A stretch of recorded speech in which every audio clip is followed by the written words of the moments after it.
Hello, everyone. Hello, boys and girls. Let's see. Who is in here? I just popped in to explain. I was eating my last taco. We'll see if it sits okay. Let's see. We have Miro in here. Good evening, Miro. Simp, hello. I hope your evening is going well. Of course, we got Jonathan in here. We are doing a react, a pure react. No Final Fantasy XIV, just reacts tonight. Emmy is in tonight. Good evening, Emmy. Good evening, Leo.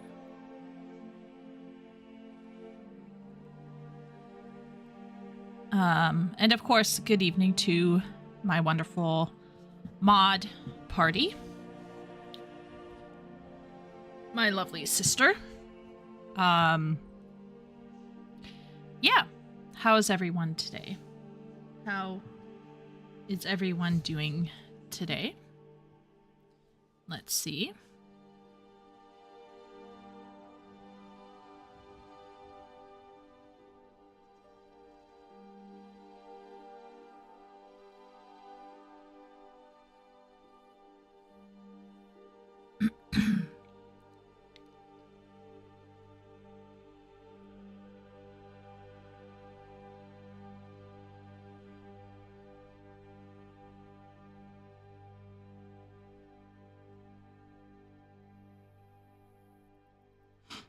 How is everyone?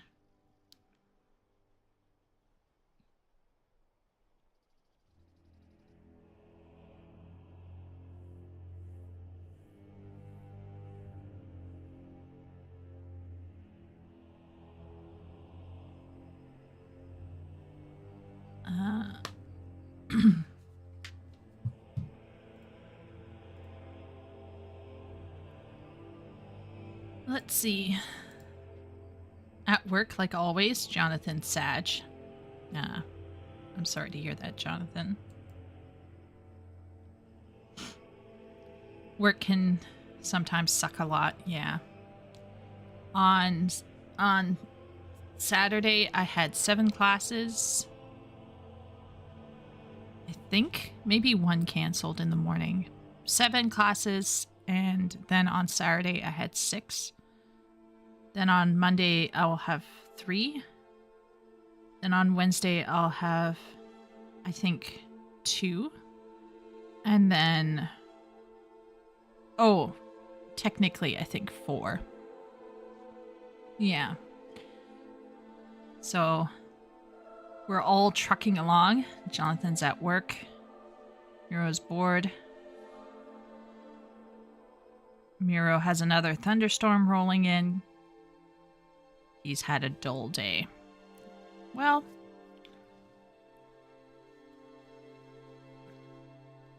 a dull day is better than running around like a crazy goose for your parents. So maybe there's a glass half full somewhere in there. What's everyone up to right now? We know Jonathan's at work. Leo is average. Yeah. Yeah. Do tell, Leo.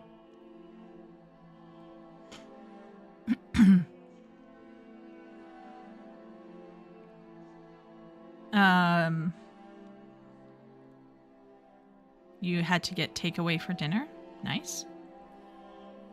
Emmy is grading. Jayo Emily.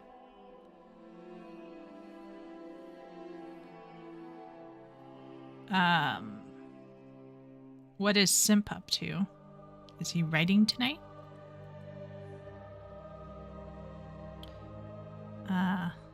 Oh, that's nice. I love pho. Or pho, depending on how you like to say it. Yep, pho, especially pho soup. It's really good. I love me some good pho.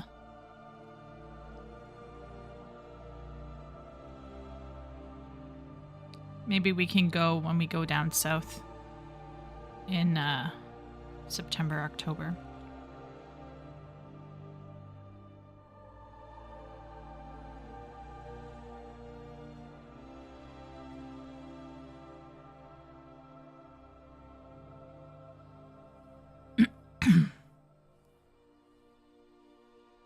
To forget that age.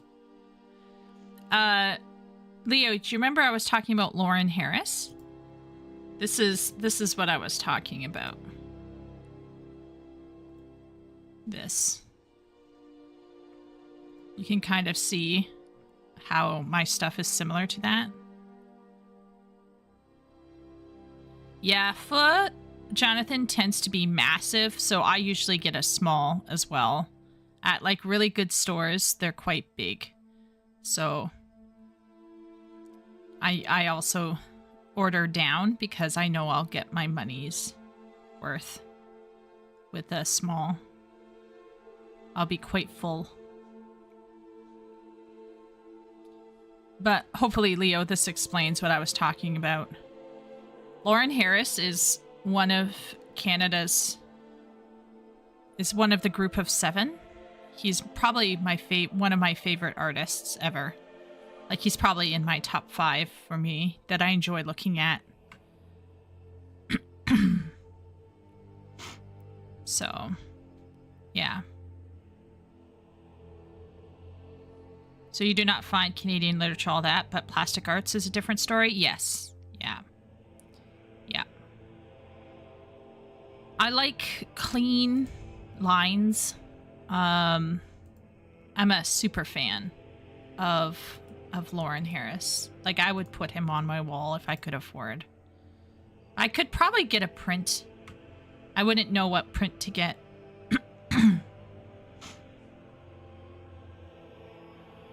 Writing, but I have several writing projects going at once. Yeah, that's fair, simp. Started a lit RPG, okay, and might do some Conan fanfiction. Just trying to write more. Smart. That is music to my ears, simp. That's really one of the cornerstones to writing well, is reading a lot, writing a lot. There's a few other things that you really want to do, but that's the start. I would definitely support that. If you're ever feeling down, simp, just let me know and I can come and cheer you on.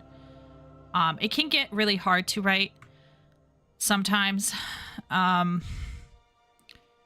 Even architects like myself can feel stressed out or overwhelmed, and gardeners, architects, it doesn't matter. When you're writing, it can be really, yeah.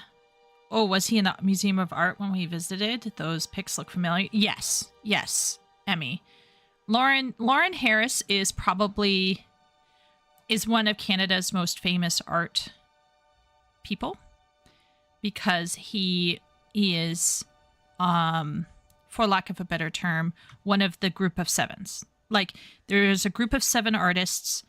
They try to encapsulate, I believe it was the wilderness of Ontario, and Lauren Harris is one of them.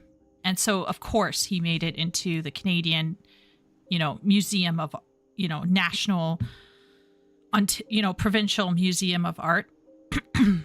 Like, you're probably not a real art museum if you don't have a Lauren Harris in your art collection in Canada. And so I was just sharing with Leo a painting I did a long time ago. And you can see, I also did one for my mother that's different. But you can see here how I use acrylics is very similar to Lauren Harris. I like smooth lines, and I like really, really like simple shapes. So, yeah.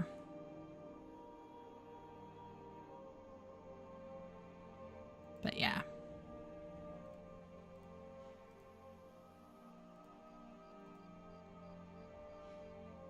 Hey, Shay.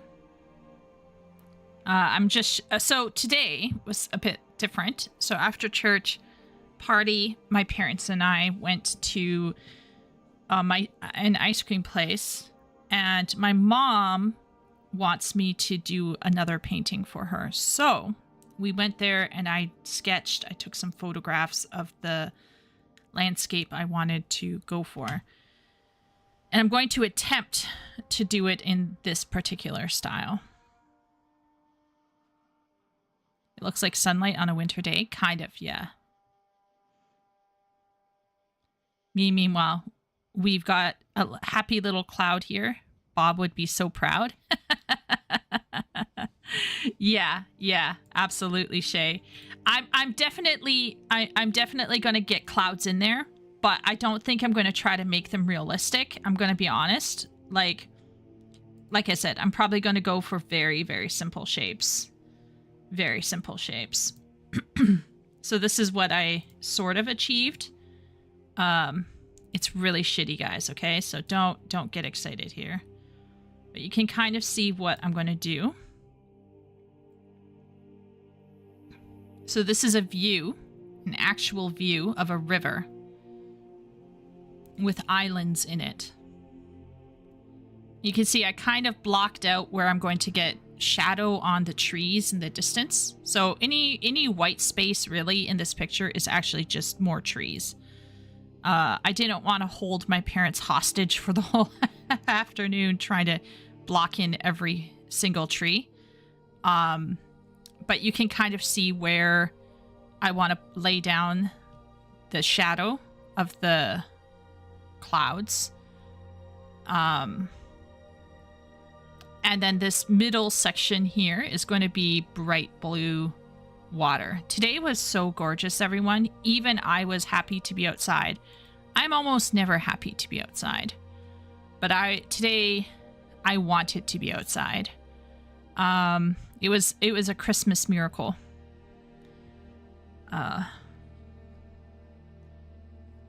Wait a minute.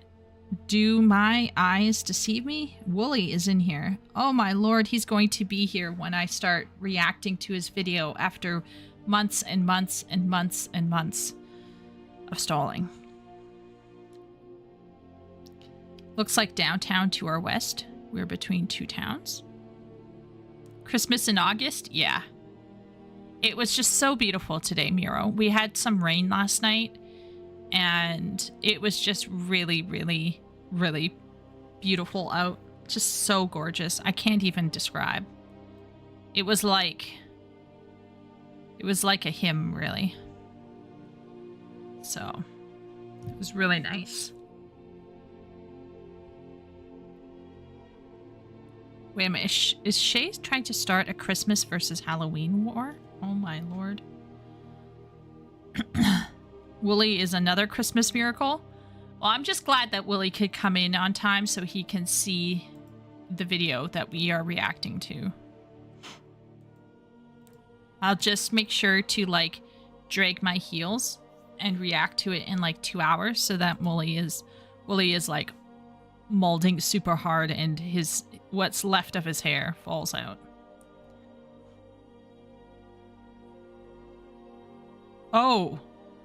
Oh, wait. The war between Christmas and Halloween has started here between the towns? Wow. I mean, that's interesting. In August. I mean, that might be a little early for me.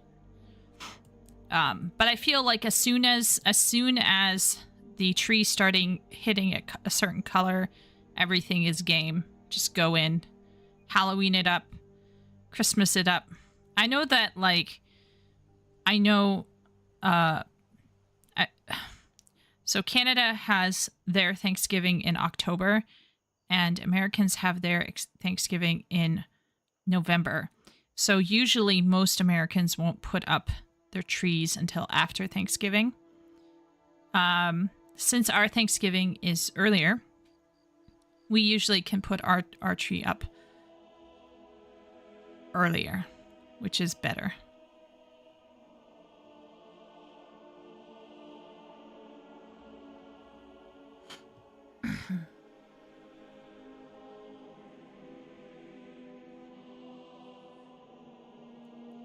Christmas has always started day after Thanksgiving. And Halloweeners got sick of it, so they started Halloween in July this year, carving watermelons, and now retaliatory Christmas lights are going up. That's hilarious. Emmy's town has a rule. Halloween all the way through November 1st. And then Xmas November 1st. Oh, September, October. Yeah, October, November. Yeah.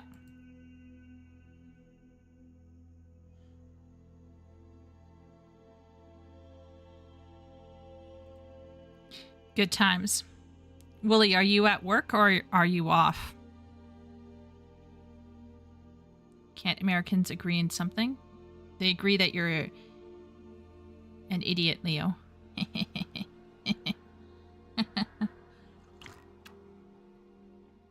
Nah. No country internally agrees with other parts of the country. Unless you're like the size of a thumbnail.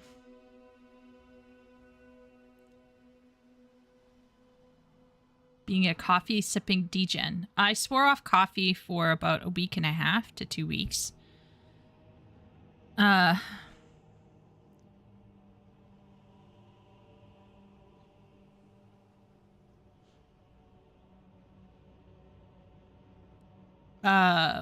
Yeah. So Wooly is at home sipping coffee because he's a degen, a coffee degen.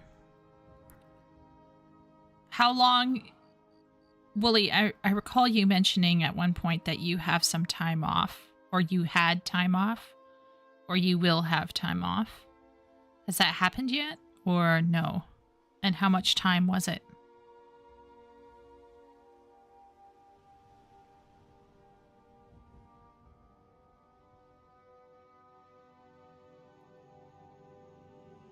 Oh, wow. Okay. That's like a whole week, Wooly? While Wooly is away, his work burns down without him. It's going to be wild when you go back in on Saturday. Well, I'm very glad that you could take time off. What are you going to spend your time off with, Wooly? Shay, we're asking people what are they up to right now, by the way.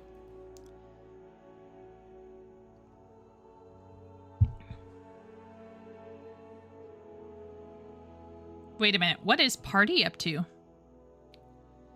Expect my first shift back to be an absolute mess. I'm glad that you have embraced that reality. What are you going to do with all that time off, Wooly?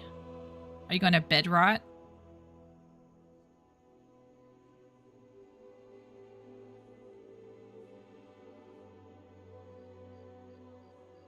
Oh my lord. I'm not reading that out loud. That's absolute degen. Degen party. I was just settling who is Twinkle and who is Diamond out of the feral kitten litter out in the detached garage. Oh.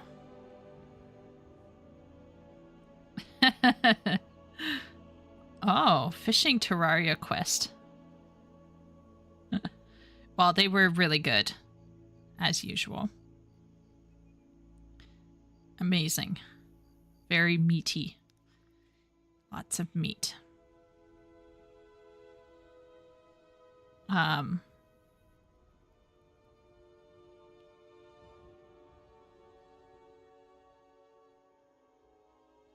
After that, gaming and reading. Okay. So, rotted away yesterday. Housekeeping, chores, and gaming and reading. Ah, that sounds like a pretty good day. That's awesome. I'm glad you're having a break off.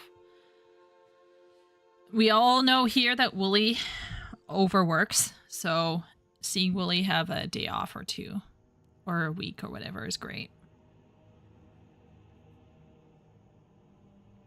So yeah, today was lovely. A beautiful, beautiful day. I'm hoping it will continue to hold because not having air conditioning on Just having fresh wind blowing in your window is so much better. Little gray one is little. Larger one is wonder. Gray tabby with white eyes is star. Diamond is a gray tabby with white tummy. And Twinkle is a gray tabby with no white. Mom looks like Diamond and Sky. Okay. Mom looks like Diamond and is Sky. Okay. Oh, cribbage. My dad loves that game. Yeah. My dad was hugely into cribbage. Even with a week off, says Wooly, I'll still be clocking in 170 hours this month. Yikes.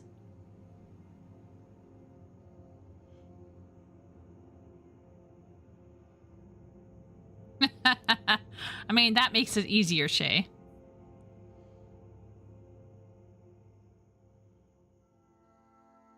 Yeah. 170 hours, that's a lot. That is a lot. A lotly. That's crazy. Once you're done with the delay tactics, what's the flight plan? The flight plan is going to be reactions tonight. We will not be playing any video games. It's just going to be reactions. We'll see how far I get because of a bit of a rough night and stuff.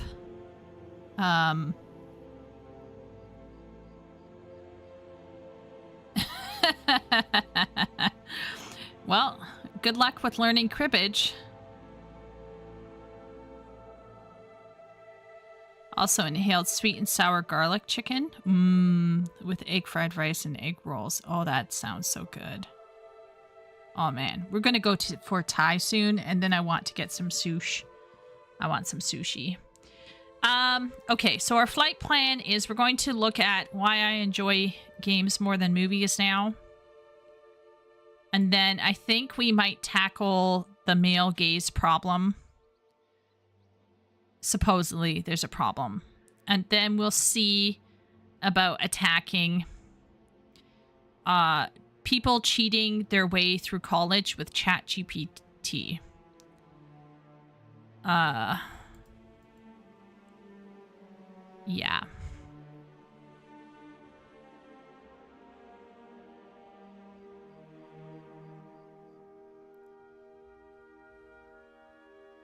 Yeah.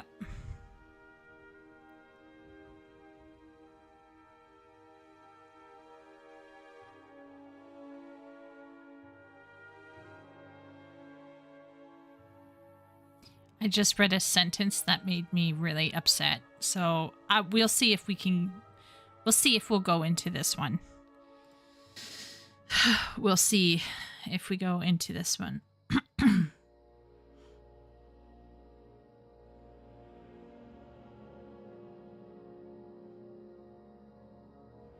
One of my favorite dishes is Lazy Man roast chicken. Just salt the skin, let dry in the fridge overnight, then bake it low and slow for an hour and a half, and black pepper garlic thyme for the last 20 minutes.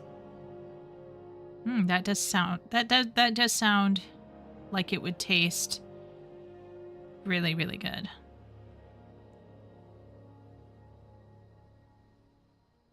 They cheat and then society wonders why planes fall out of the sky. Nope, total mystery. Yeah, I have a feeling like I could mauled over this one, so we're going to see if I get to it.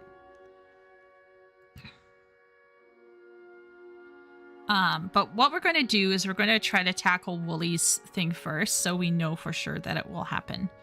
And then we'll go into the other ones. We'll see how it goes. Yeah, we'll see how my energy levels hold at this point.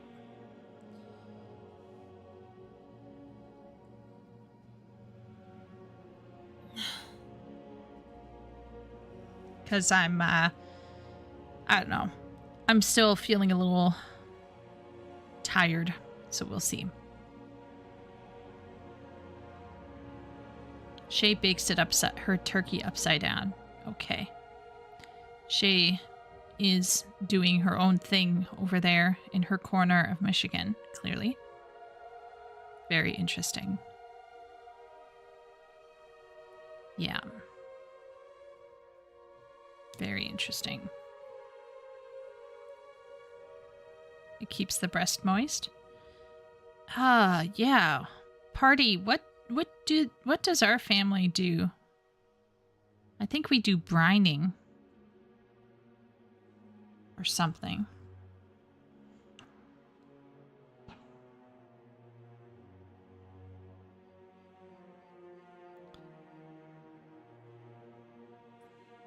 If you're a vegetable eater, you can put the chicken on a rack with a pan of veggies underneath to catch the drippings. Yeah, that would taste really good, Wooly. Yep. Okay, yeah, Party says that we do brining. I have no idea what we do because I don't make big turkeys. That's not in my vocabulary.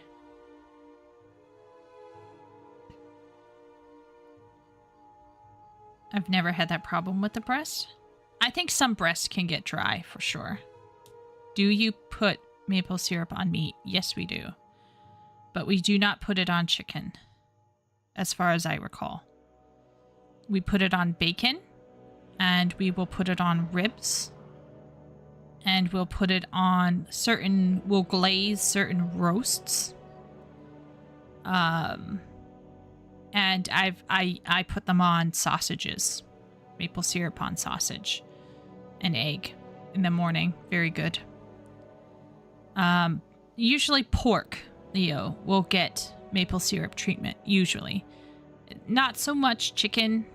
I don't think so much beef. But pork works really well with maple syrup. So like you can come to Canada and you can go to the store and you can find maple flavored bacon that's smoked with maple. So it has almost like a sweet tinge to the meat. But and sausage obviously, but like not usually not beef and usually not chicken.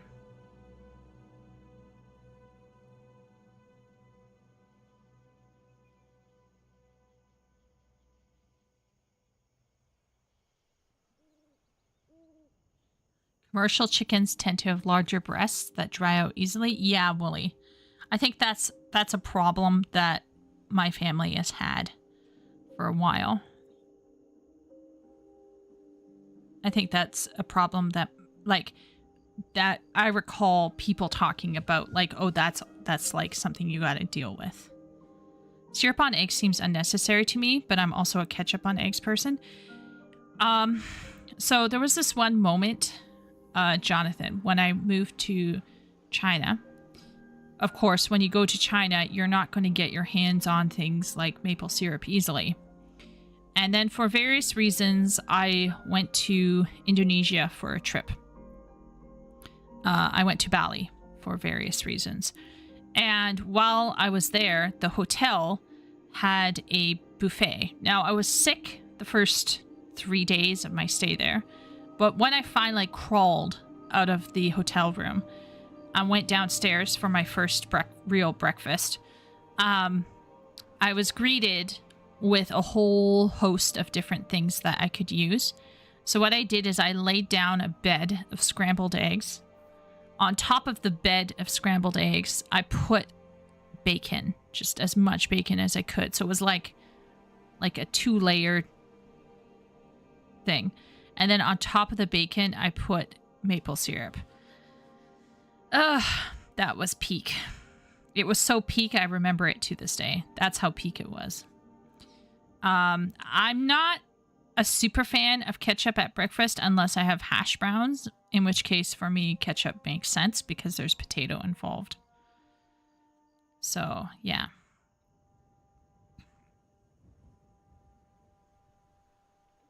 Dill pickles, maple syrup, and ground sausage is a fried flour tortilla taco shell is my favorite snack. Yeah, I think I would say no to the dill, Shay. But maple syrup and sausage, yes.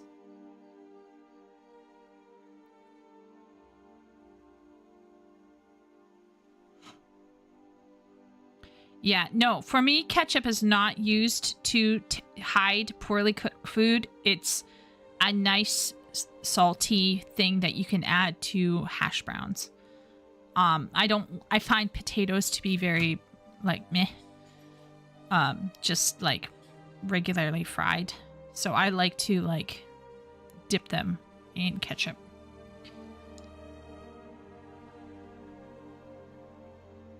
Pureed with a cobbler crumble topping.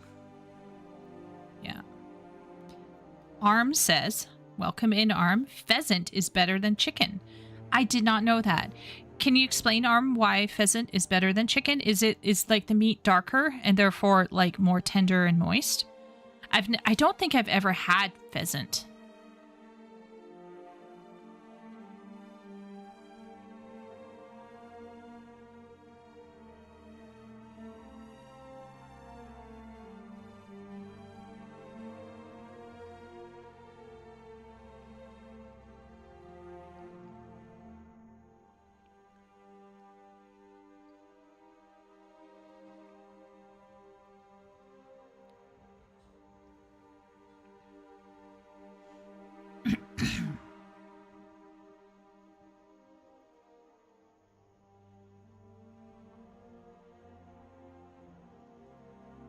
I'm a fan of cream of mushroom. I haven't had it in a while. I actually want to do I want to get like I want to make a tuna casserole. That's what I want to do. That's going to be on my to-do list in the near future. I just like the taste of ketchup. Yeah, I also like the taste of ketchup, Jonathan. Especially with potato for me. I like the tang of ketchup. I like the tang.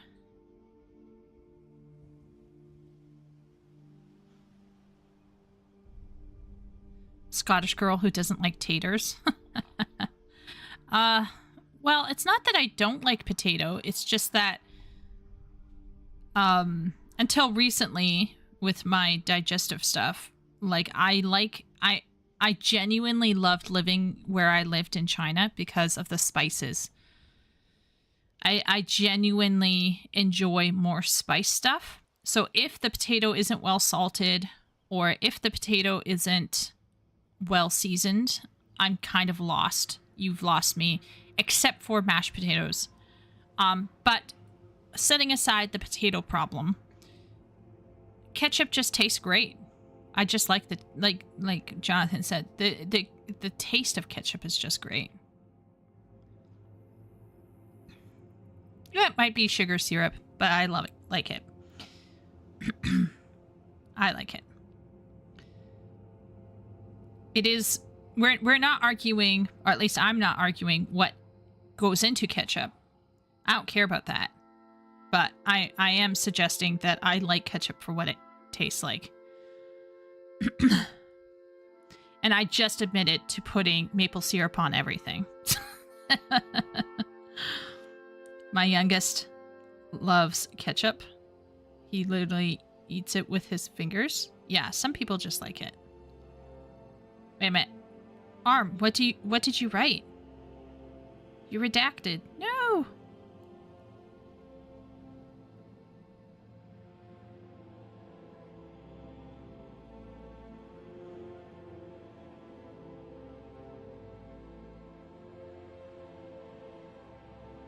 I wonder what... Arm, were you talking about pheasants? I've never had pheasant. Anyway.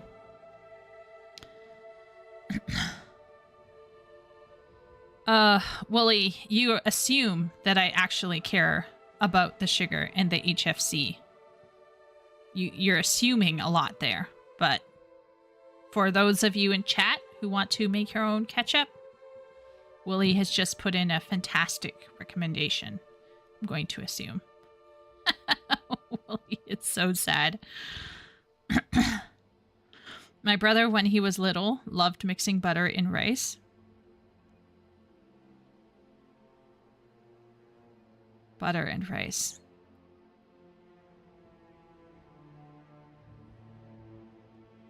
I mean, some buttered rice I'm sure tastes good. It's just like, if it's just butter and rice, I don't know.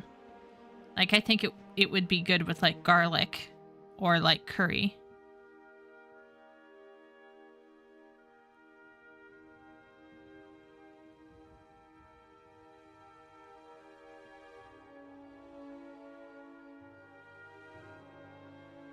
He called chickens less than bright. I think Susan got him. Oh, no. Wait a minute. Was Arm targeted? Did Arm get sniped by Susan? That is wild.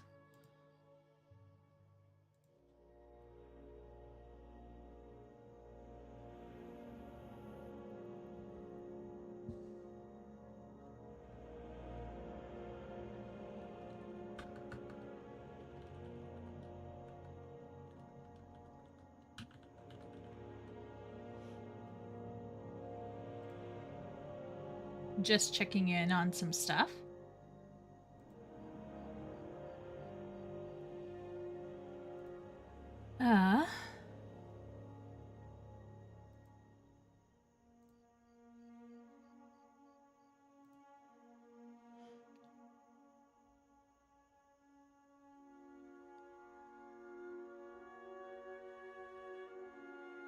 Butter rice with black pepper is a classic hangover dish, says Wooly, with lots of, I'm going to assume, salt. Is it? I had no idea. Is it really ketchup without the red 40? I don't know. I'm not sure. Now, just to be clear, I'm not like consuming ketchup every single day. But when I have it, I enjoy it. That is for sure. I recently watched a video on the history of ketchup, fascinating how it impacted the food industry. Interesting. Ketchup is just what happens when you try to pickle ripe tomatoes. Yeah, the word ketchup came from China. I think it was like kecui or something like that.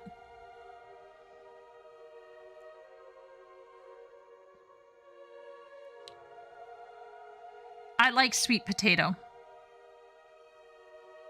I like sweet potato with butter and cinnamon. Probably one of my favorites, Wooly. I really like that. Yeah. Ketchup was originally a fish sauce. Yeah. Yeah.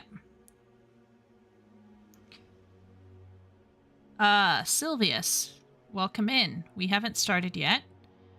But we will start soon. I'm just holding on here until we break Wooly down.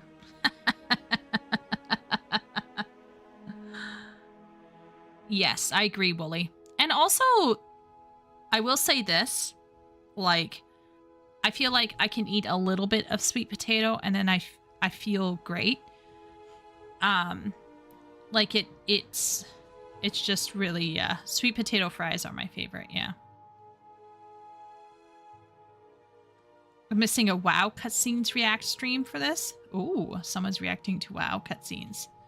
Gotta go help them out, Shay. Gotta help them out, figure out what's going on. It's all good.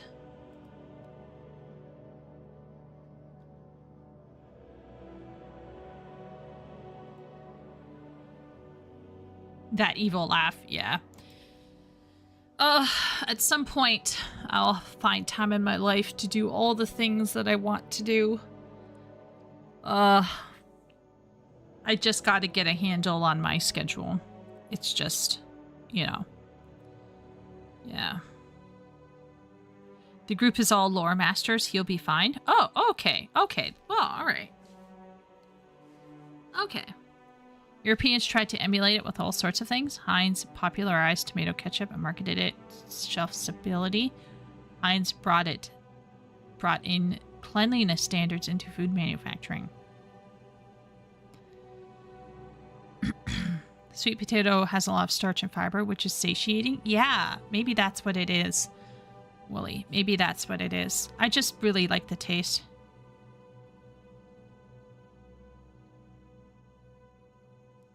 No, you won't. That's part of being human. Ugh. I'm trying to ascend, okay, Emmy?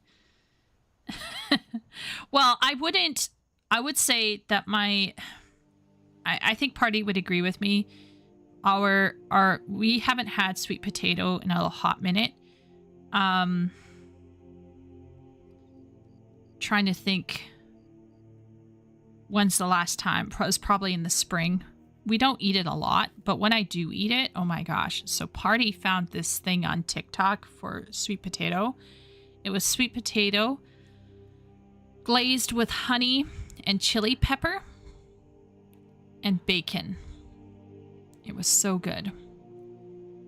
So you chopped up bacon, you fried it in the pan, and then you chopped up sweet potatoes and you slow cooked it in the fats and stuff.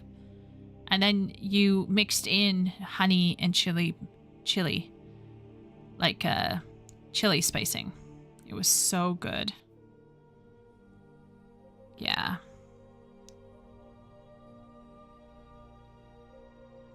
I also like butternut. I actually do love squashes. I do love squash. Wasabi? Yeah, I don't mind a little bit of wasabi, but not over amount. Everything in temperance.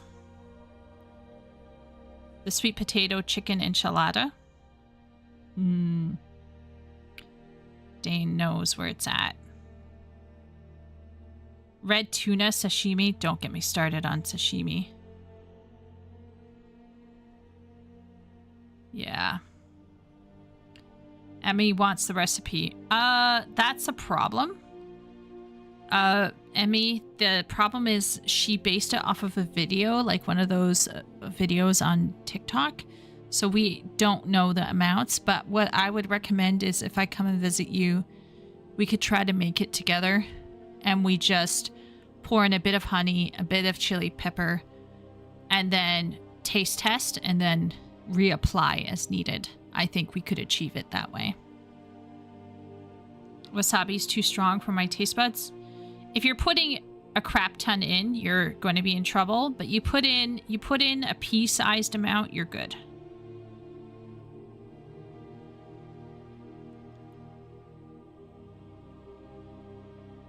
Oh, wow. Look at Party. Holy moly. Any moscata is superior to any other starch, but I like kombucha squash too. Kabocha. Spicy in this apocalyptic hot weather could be dangerous, though. Okay. I think Leo's joking. All right. Leo has encouraged me to stop talking about food. Okay. We're going to watch this guy. He is apparently an author. He has this opinion. Why I enjoy games more than movies now. I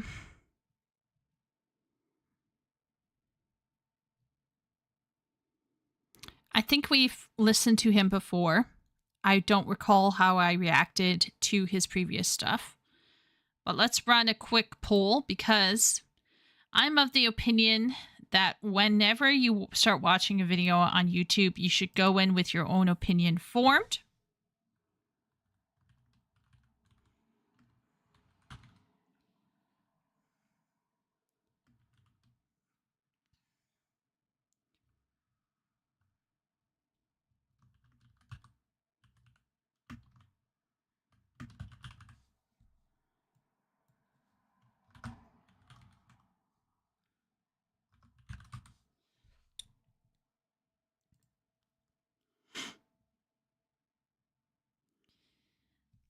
So we're going to do, you can notice I'm not saying both. Both is an answer that I consider to be a cop-out. Obviously, many of us will enjoy both. But let's be as divisive as we can. And I'm going to hop in and just say that Strimmer happens to currently enjoy games more than films right now. I feel that games are less compromised currently and are there's more competition and variety, whether you're playing an indie game or a quadruple A blockbuster. If you know the joke, you know. I don't read whatever that is, Spanish, Miro. So you better write in English if you want me to respond to you. Oh no, my own opinion? Am I not supposed to first check what my favorite influencer thinks on the matter? I'm a huge proponent of people deciding for themselves before they go into a video and have their minds made up for them. But I personally, this is my personal take going into this video, is that it feels, even though gaming right now is facing censorship, even though video gaming is being besieged by wokies, even though video gaming is being besieged by far-right conservative, sometimes even religious groups, even though gaming is being besieged by materialistic power and money-hungry corporations who don't care about the art form, I still feel that there's a higher chance for a creative to make an indie game and get out there with it than they are to make an indie film and get out there. There's a level of, I think, vigor in the gaming industry right now that is completely lacking in Hollywood. And I think probably the case in point for me, the smoking gun, is romance, right? Romance is one of the easiest things to write, one of the easiest things to film. It's, you do a contemporary rom-com. You don't need a lot of CG. You just need a couple of actors, a handful of personality type character actors, and you can go, right? They can't even get that right.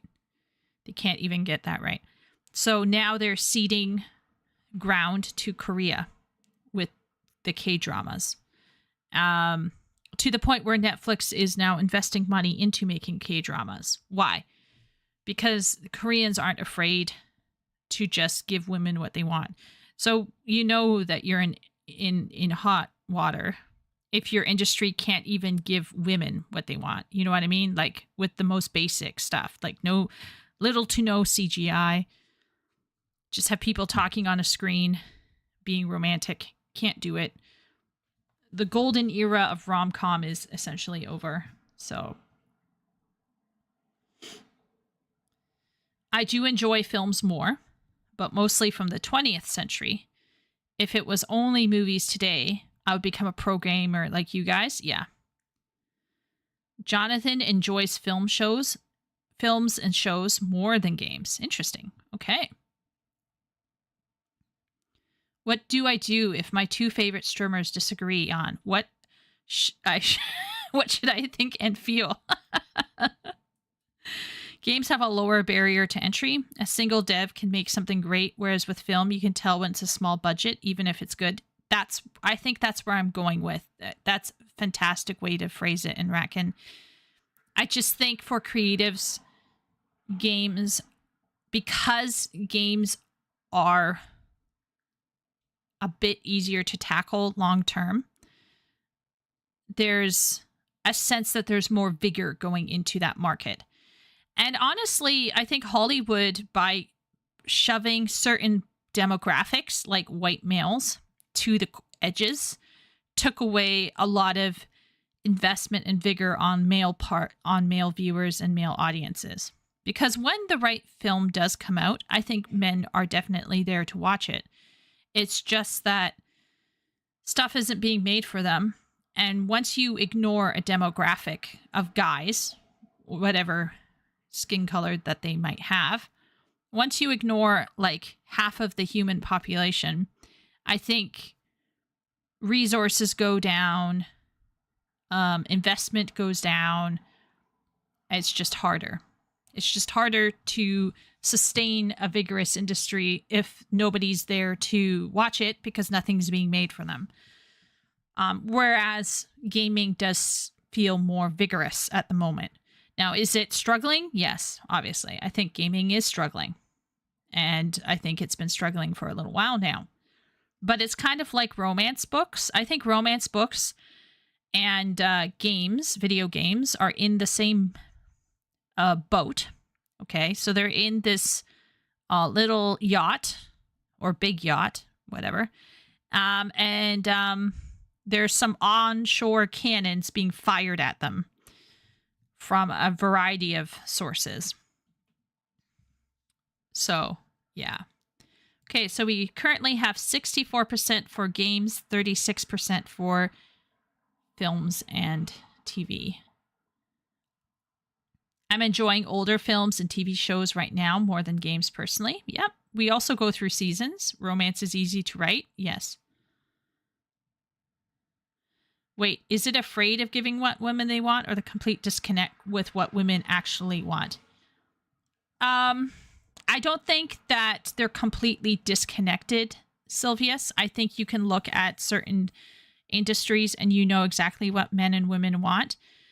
There's a fear. So some people who are amoral and don't care about social justice or social, concepts around gender, those people who don't really care about those things and would absolutely make that stuff, I think they are hesitant because they don't want to, become the target of a witch hunt. So I do think that there is some fear among some creatives who are afraid to go for what they want to do. And then I think there's genuine people who are just following along because they think it's the right thing to do. And then there's a small minority group, in my opinion, of people who are driving the whole thing, who have very loud voices, and they're driving this seemingly popular notions about what men and women want. But I think a large portion of creatives don't know what's going on, or they are too scared to speak up. I think women are harder to please. MCU stuff is probably easier. It makes more money.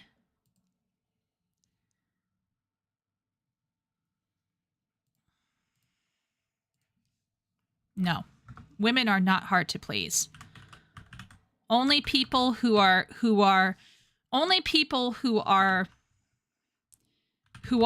giving excuses say that kind of bullshit. There you go. That's my first swear word for the day.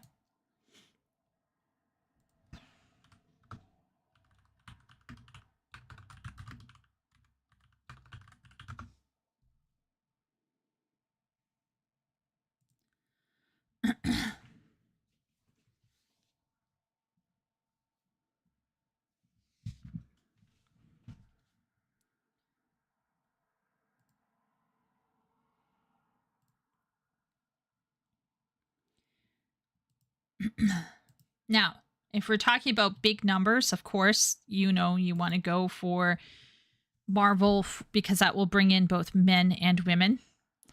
But something like the Barbie film, whatever you think about the Barbie film, the Barbie film made, it says here it made around 1.4 billion global box office. Everyone knows. Anyone saying that, giving women what they want is hard is making up an excuse. Being able to pick up and interact with the scenery makes games almost always better. The experiential side of gaming, I think, does give it an edge for some people. If two streamers agree, says Jonathan, the one with the higher sub count is right. There you go. That's what it is. The majority votes the morality or the ethics. I don't have the internal peace needed to watch a movie, especially classics like Lord of the Rings, The Good, the Bad, and the Ugly, Angel, Egg, and the like. My attention wanders, while games let me shift my attention from story to combat to exploration and lore.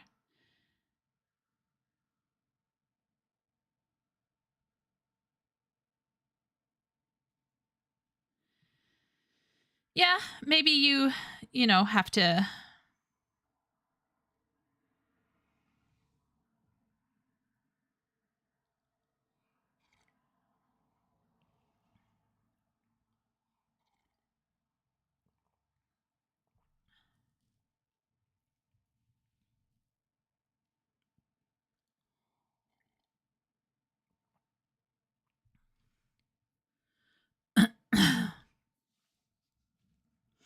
So Simp is arguing that gaming is on the decline. That video games are sort of dying. I mean, I like the way you put the word sort of in there. That's a good way to hedge your bets on that. I think video games as we saw them before is on the decline, but I don't think gaming is as dead to me as film is. It's hard to commit to a 2-hour film for me right now, says math teacher Josh. Lots of games are built with 15 to 40-minute chunks of gameplay. Yeah. Wooly says AAA gaming is long dead. I will agree with Wooly on that one. We have a corpse animated by Corporate Necromancy. They're calling it quadruple A now, Wooly. Double A and indie is more flourishing. Yeah.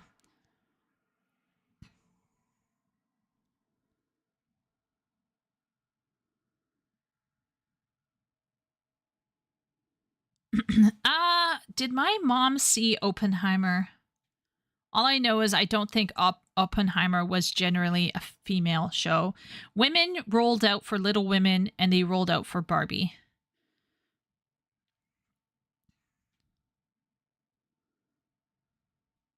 My brother can't watch even a 90-minute movie, and he is the one with a college degree, but his attention span has been eroding with those Instagram reels, which are the same as TikTok. Yes. Instagram reel, TikTok, and YouTube shorts. Just absolute degen stuff.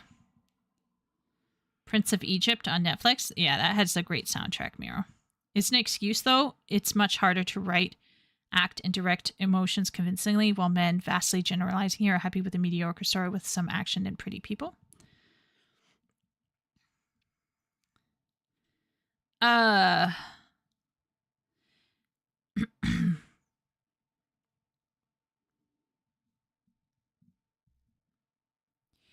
Yeah, I don't think writing for men or writing for women is difficult in terms of getting it done.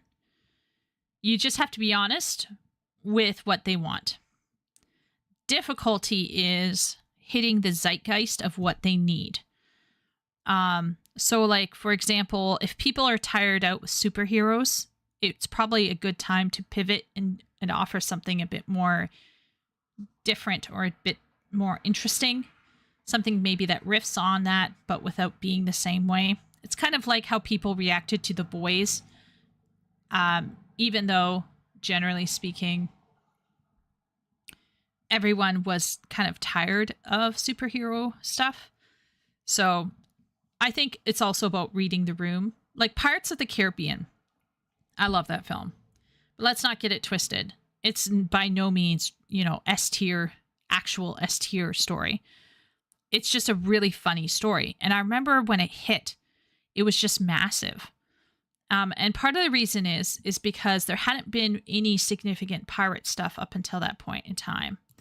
And so then basically people were just like going and going and going. And it was just really, really popular. So like, yeah.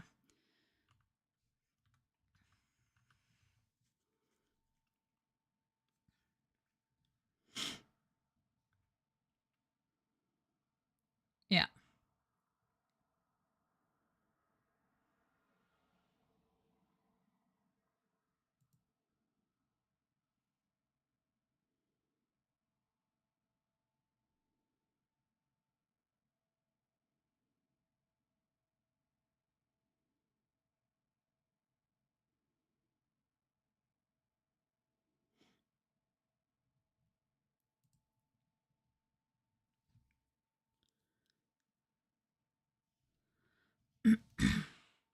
Just sipping my tea here. Just sipping my tea.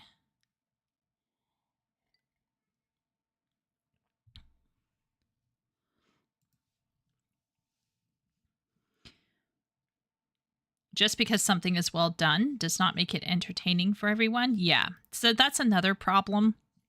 Let's say you come out with a really well done, like technically brilliant, well written, well acted film. There are going to be tons and tons of people who are not going to find it interesting. They're just not going to be entertained. So sometimes people mistake bad quality for not being entertaining. I think there's a definite split between being entertaining and having good quality.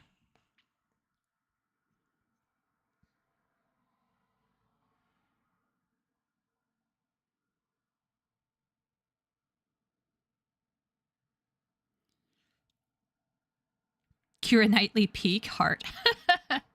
Can't speak for all men, but for me, the stakes and actions let me care about the character's emotions. If what is happening isn't interesting, the emotions portrayed feel like a mode of blackmail. Yeah, that's fair.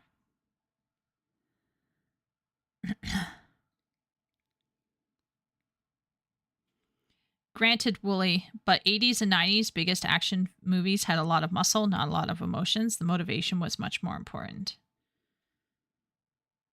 Did you know that the 2018 movie Aquaman demographic split was 52% female and 48% men? If that is true, Jonathan, I wouldn't be surprised because it's Jason Momoa. Jason Momoa is just, he's Jason Momoa. Now, he's not my type. I would never go for somebody like Jason Momoa, but he is objectively a very attractive man. And lots and lots and lots and lots and lots and lots and lots and lots and lots and lots and lots of women would absolutely want to get on the... Did he have a mer body? Anyway, they would want to ride his tail. Kick W.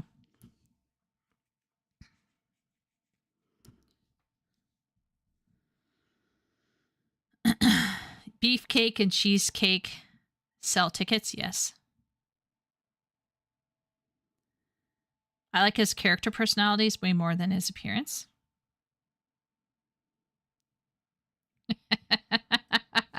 Party. I was just checking to see that Party was listening. Anyway, let's watch why David Stewart enjoys games more than movies now. Let's see if he is suffering from an emptiness of spirit, like a restlessness of spirit like Wooly, or if he has ADHD or short-term problems like Leo's brother, or if he's just jaded with the state of Hollywood. Let's hear this. Hey folks, David Stewart here. Hope you guys are having a fantastic day. I like games more than movies, at least in the current year. I'm recording this in 2024, but the truth is, I have felt this way for a really long time. I like games more than movies. I enjoy games more than movies. There are lots of reasons why this is the case, but they all kind of distill down to this reality that games are a deeper experience than movies. That's not to say that games are a richer experience, that they're a more emotionally effective experience, that they're a cheaper or more expensive experience, but they're a deeper experience. So I'd like to maybe go deeper in what I mean by a deeper experience. So if we look at a movie is a passive audiovisual experience. It's one where you, as the viewer, are sitting and passively accepting images, music, words that are being shown to you. However you want to look at the scenery, that's how long the director has decided that you ought to look at the scenery. What the characters are saying, the director has decided what they'll say as well as how they're going to say it. You don't have any choice over what's being said or in what order or how quickly actors are saying it. It's all left up to the filmmakers. Same thing with the music. The music is lined up with the visuals in a very tightly controlled way so that you can just sit back and enjoy the medium. Now, that can make for a really good experience. I'm not saying movies are a bad experience. They can be an awesome experience. But it does make for a shallower experience than a game because your mind is going to be less engaged than with most games. And I feel this way also with books, just as a side, that books are a deeper experience than movies as well, because you have a little bit more control over how a book proceeds. You can read at different paces. You can stop and think about what's there. And so when we go over to games, we have a lot of those same strengths with games, is that you can look at the scenery if you want to look at the scenery. Not only that, but rather than a frame that the director's choosing to show you, you can see an entire environment. If you like the interior of a space, you can stop and look around at the interior of the space. This is especially true of like first person or any sort of 3D game. But even if you're looking backwards in time at like 2D games, where you are in a level, you can stop and admire the scenery if you want to. And there's really beautiful 2D scenery going way back to like the SNES days. So the visual experience, the audio-visual experience, you're in a greater amount of control in a game. So you can stop and smell the roses figuratively until they invent like a smell-o-vision thing. You can't smell them. But there's lots of people who stop when they're exploring in Skyrim and look around at the scenery and literally look at the flowers, or stop and just listen to an entire piece play out. When I listen to soundtracks, I much prefer game soundtracks to movie soundtracks for this reason. Movie soundtracks sound formally very disjointed because they are. The formal arrangement of all of the hits and all of the different musical elements that are happening is tied to the visual cues, the visuals, and what's actually happening in the movie. And so when you listen to it absent those visuals, phrasing is weird. Lots of things happen that are very weird. Okay. All right, let's get into it. First off, we need to first decide whether we agree or disagree with his categorical statement here. So he is rightfully suggesting that we could break down media consumption into passive and active. And then he is equating passive to being shallow, and he's equating active to being deep. Essentially, is this a one-to-one thing? Like, would I make this as a categorical one-to-one? That which is passive is shallow, and that which is active is deep? Okay. Then we have the issue of video games. Because you see, video games are not created equal. We have, let's say, a highly experiential with almost, like, there is lore, but the narrative is the experience you have playing it. There is no external narrative by which you are negotiating your person entirely, as far as I could tell. And WoW, of course, could fit in here a little bit. And then we will have stuff like the RPGs, whether or not choices matter. Then we could probably put down books, visual novel games, so narrative focused.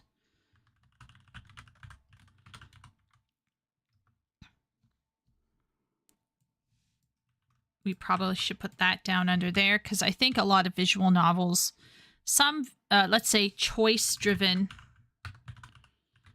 narrative focus games. I mean, that's basically RPGs, right? So let's take RPGs out. And then non-choice, no choice narrative games, because they do exist. And then we would have films at the bottom. Now, given that manga has pictures, so this is TV, manga, anime, and since cartoons tell you what you're visualizing, we're going to put comic books and manga up here. Now, up until here, I kind of see where he's going with this. I will say this. there are lots and lots of people who will go into a film. They will sit and listen. They will passively consume and they will leave and it's done. But I'm pretty sure that there are some people in here, and I'm looking sideways at Shay, who probably have seen a film and then they go and lie in their bed. I've done this before. And you revisit the film visually in your mind and you do what you want with it. And I'm going to say as well that if we're talking about theater, we're going to put theater watching. Let's put film in theater watching down here, because you really are at the mercy of the director, and you really are at the mercy of everyone else around you. Now, this man does not sound like he's watched a movie with our family. And it does not sound like he's watched an anime with Emily and I. Oops, I said Emmy's name. Sorry, Emmy. I just doxed you. My bad. But anyway, Emmy and I, we will watch documentaries. We will watch films. We will watch stuff. Party and I do it as well.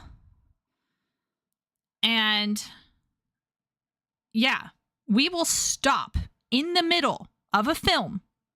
We will stop in the middle of a TV show and we will talk about something. So I personally think that you have a problem if you are just passively consuming a TV show at home. That's up to you. That's your problem, because you could pause it and you could start thinking about things. We're even pausing Naruto. Yeah, we're absolutely pausing the heck out of that stuff. Yeah. But, you know, Emmy, remember you and me watching Psycho-Pass? We were up till like 2:30 in the morning and we kept pausing it because we had to like talk about philosophy.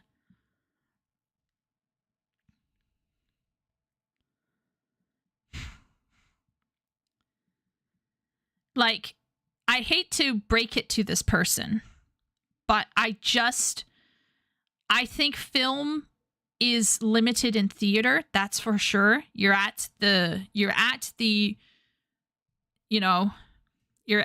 captive to the director.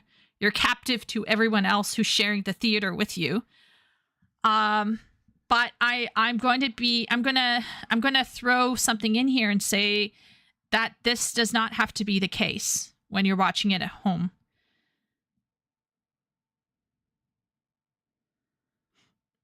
You know, like if you're sitting back and just mindlessly consuming a TV show at home, that sounds like a you problem. That's not the TV show. So, yeah. Yeah. And of course, another thing I'm going to quibble on him about is his soundtrack take. I disagree with it. I'm going to just come out and say I disagree with it. So my parents were very strict, and when Titanic came out, I was not allowed to watch the film for reasons. I'm sure everyone knows the two very good reasons why I wasn't allowed to watch it. And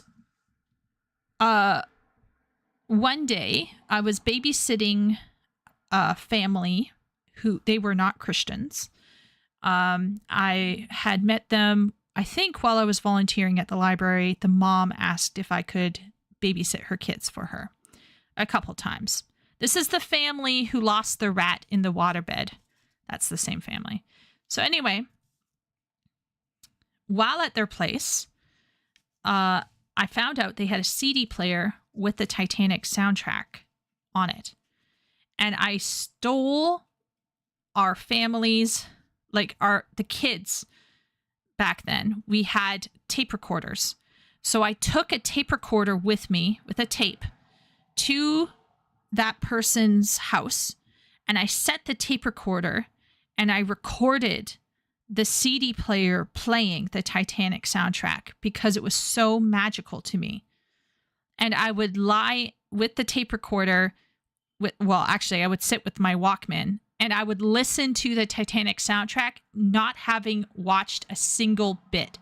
And I would daydream to the Titanic soundtrack. So I hardcore disagree with him on this one.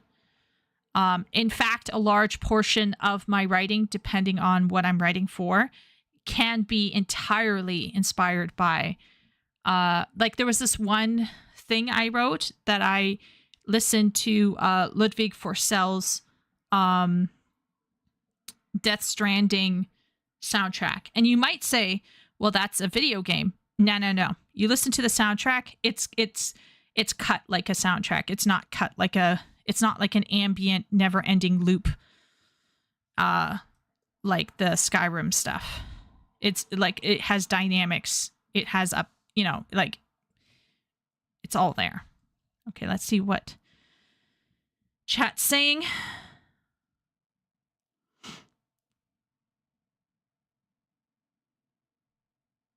Oh my gosh, math teacher Josh.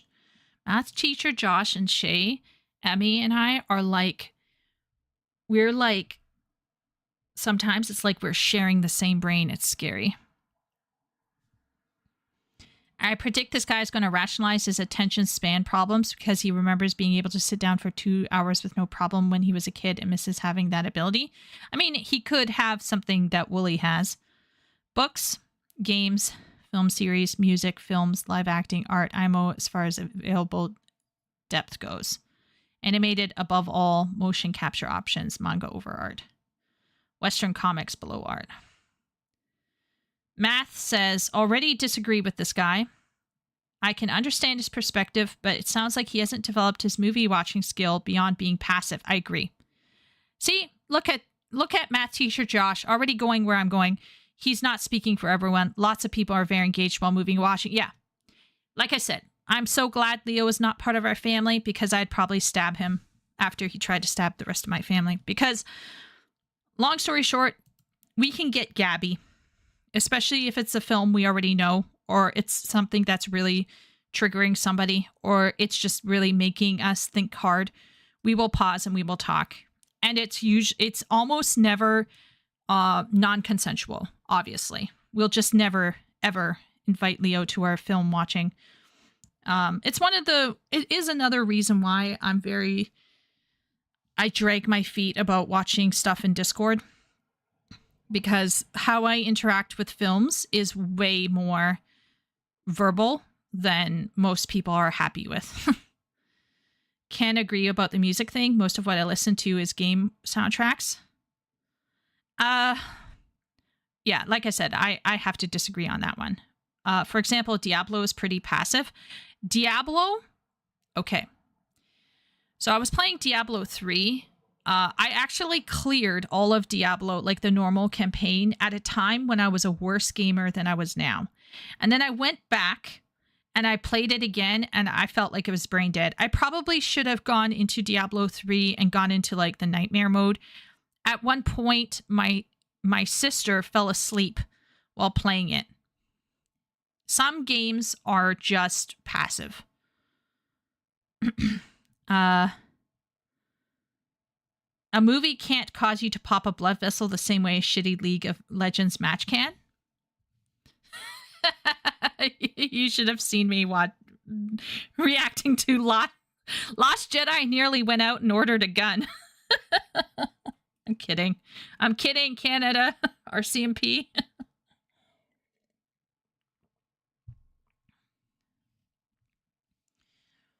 Yeah, I think Wooly and Josh are onto something here.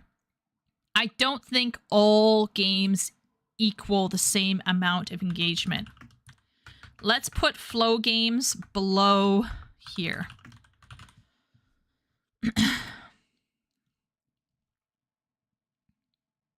I was going to pop a blood vessel watching Wheel of Time. Simp, I feel you, but mine was Rings of Power. Gaming as a passive activity doesn't matter how much endorphins you're getting by playing it. Well, this is where I'm wondering. Okay. I'm wondering if this is either a personality or a gender thing. I'm just wondering. Because it is very possible that some people mistake dopamine and no dopamine.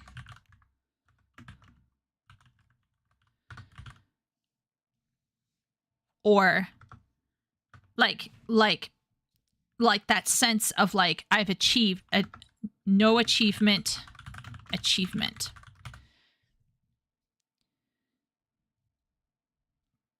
No anger or frustration.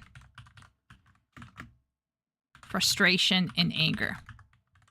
Or, to put it better, no challenge. And I'm wondering if this is I don't want to be sexist here, guys, but what if this is a male brain problem? I don't want to even call it a problem because it could be just a natural biological thing where men who feel like there's no challenge do not value it. There is no value if there's no challenge. Because the challenge is what brings value. But to suggest that this is true for all humans or even all men, I think would be a mistake. But once again, we are assuming a lot on David Stewart's part, but I think we will finish this video and we will determine whether David Stewart explained himself appropriately. And then we will go in on him if he did not. Gaming. Okay. I don't necessarily think just because you're absorbing something doesn't mean your brain isn't engaged. That is up to the individual. I could play Fable for ages and not activate my brain. Yeah. So I think Diablo and Fable, for example, you just kind of like piddle around. I'm not sure reading is engaging depending on what people read. Wow, simp. I want to give you a gold star, simp. That's another thing I have. I think there are these book supremacists out there. I know somebody who's a bit like this, who legitimately thinks that books are better than, let's say, manga or anime or video games. And I have repeatedly told them that there are tons of shitty books out there that are absolutely phoned in and have almost no challenge, intellectual challenge, nothing going on. It's just pure Joe Louis. Joe Louis. And am I going to shame someone for enjoying a Joe Louis? No, I will not. I am not going to be that pretentious a-hole. But what I will say is that don't come and tell me that books are naturally better than a game, because that is absolute silliness. Because it's a spectrum of books here, right? We're talking about a spectrum of books here, a spectrum of video games. So this kind of generalization about games being more active, therefore more deep, and let's say films being less active and therefore less deep, I think also maybe the word deep here is probably a big issue. I probably wouldn't have used that word as well. I would have stuck to passive and active, and then I would have said not engaging and engaging. But even that, I think, is subjective. I hate to say it, but I think this is a subjective argument. That engaging versus not engaging might be subjective. You tell me in the chat below if you think it's subjective or not. But I'm not sure if I like this. See, I was okay with passive active, absolutely on board with this. Not sure about using the designation shallow and deep. Not sure about that one. It's probably like an XY graph, really. Fourth Wing, for example, probably needs low brain power to read. Well, it also depends, simp. I think, okay, let's give David Stewart the benefit of the doubt here, okay? Let's give him the benefit of the doubt. What he might be arguing is that as long as you are not afflicted with aphantasia, when you read a book, you can pause and daydream. You can visualize it in your brain. Now, who here in chat, put yes in chat, if you are able to read a book and see what you're reading as if you're watching a movie or as if you're standing in that experience and experiencing it as you're reading it, okay? Chieko is going to put down yes. So when I read a book, as long as the book is clear and, written in such a way that I can comprehend it, I can literally and physically no longer be Chieko. I'm inside that world. I actually lose sense. Like if it's really good, I lose sensory input from the real world. And it's almost like there's a film of a video over my eyes as I'm consuming the text. I know Shay has this. I'm pretty sure Shay has this. And so the argument here is that books will have high engagement if you are engaging your visual world. Let's say mind's eye. Now, if you're not engaging your mind's eye or you have aphantasia, then that's something else. That's something else. Then you might,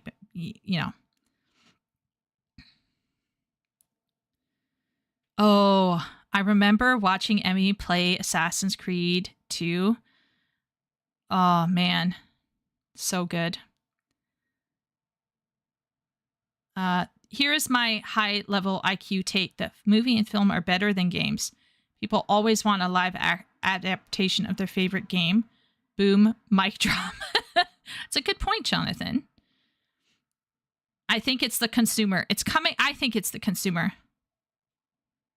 That happens to me before the movie is over and I can't stop it. It's so distracting. Yeah, see?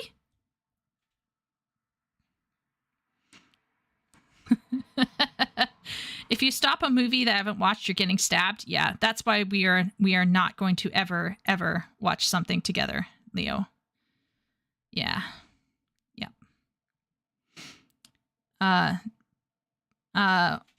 Watching a movie in theater can be like a time trial challenge mode in a video game where a viewer is trying to make analysis and thinking critically in real time. I'm one of those people. I went to theater for various reasons to see Black Panther. And when I left Black Panther, my brother turned to me and said, "What do you think, Chieko?" Well, he said my real name. He didn't say Chieko. And then I said,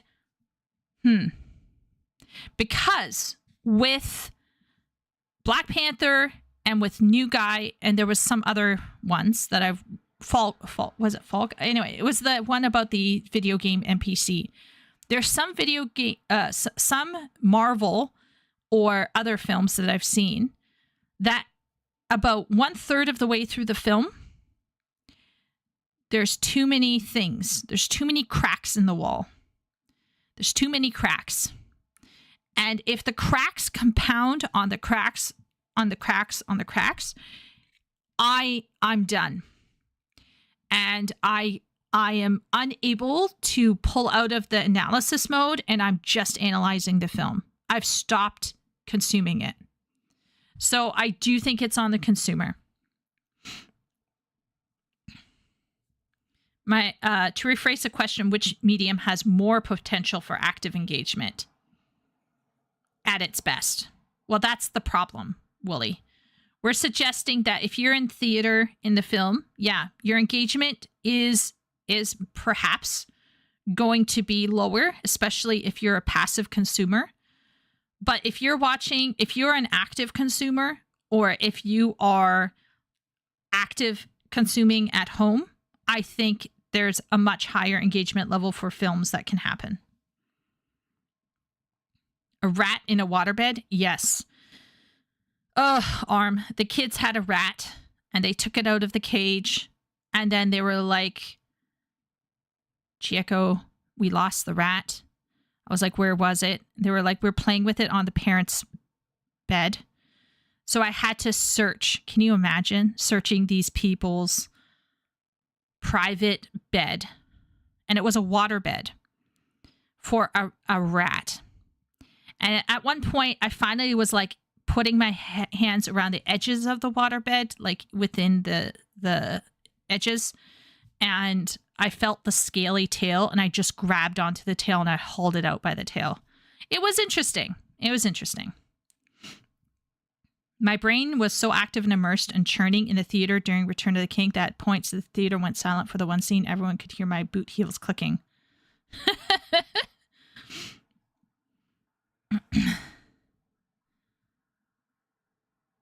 Games barely could even play normal music around the time of the Titanic.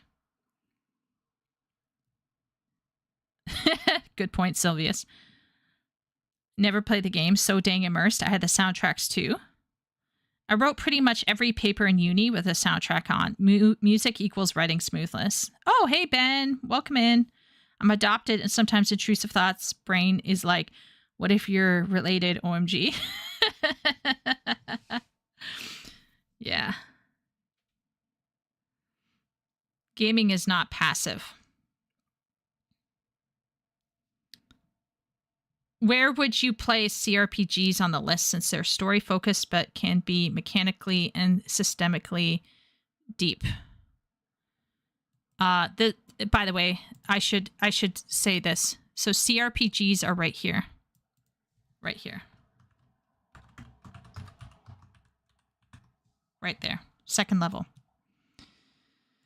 The only reason why I'm putting something like Elden Ring at the top, okay? The only reason why I'm putting Elden Ring at the top is because Elden Ring, in my opinion, almost has no story. Dare I say, has no narrative. And that means that you are just living a life. So, like, if you had a Banished could technically be another one, I think. Maybe. Where, like, there's no story, you're just doing the game. There's no like little to no narrative. So like a city management sim with no narrative in it. Just the city management would be like it's just an experience. It's just doing strategy. You're not actually contending with a narrative at that point. At which point maybe we should cut off right here because it's not even a narrative, so that it doesn't even count. It's in its whole other... I mean, at that point, we're doing apples and oranges. I don't want to be sexist, immediately sexist.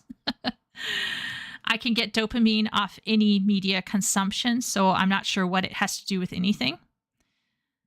There's more to life than challenges and solving problems.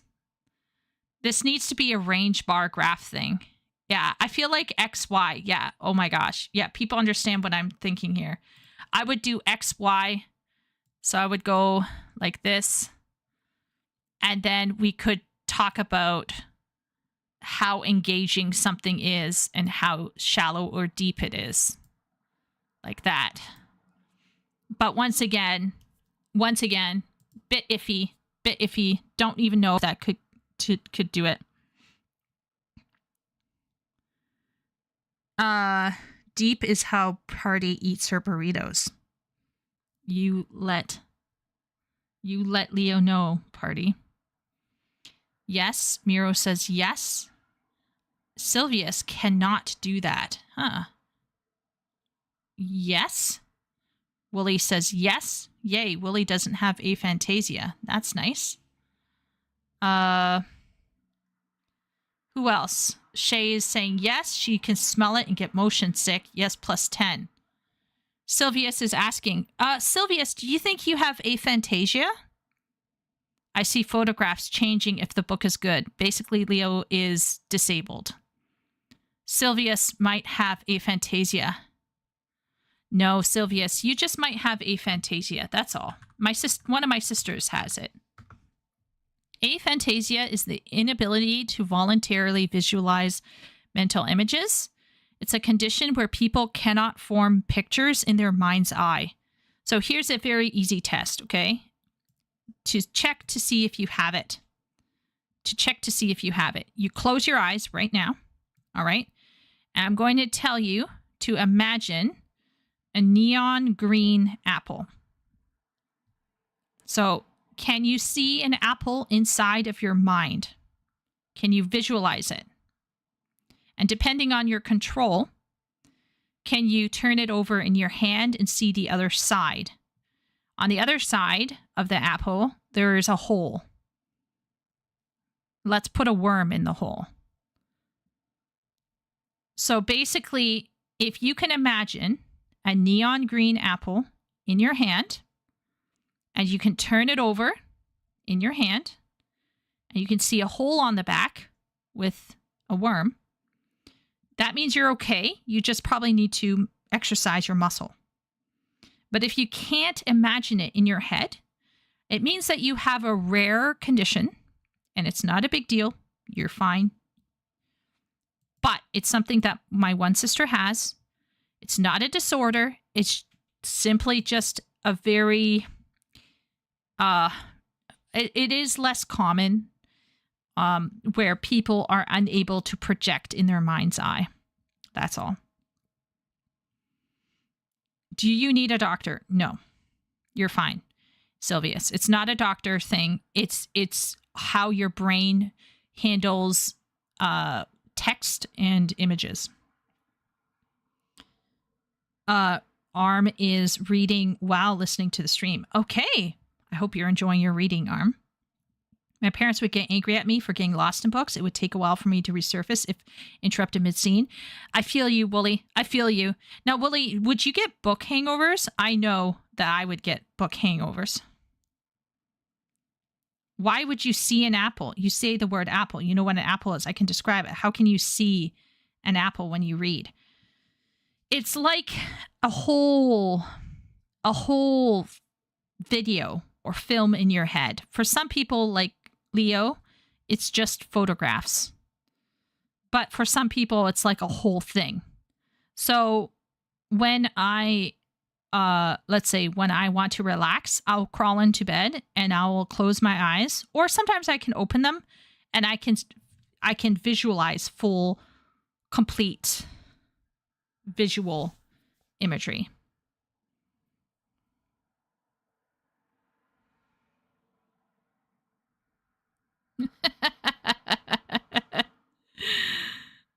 Welcome, Ben.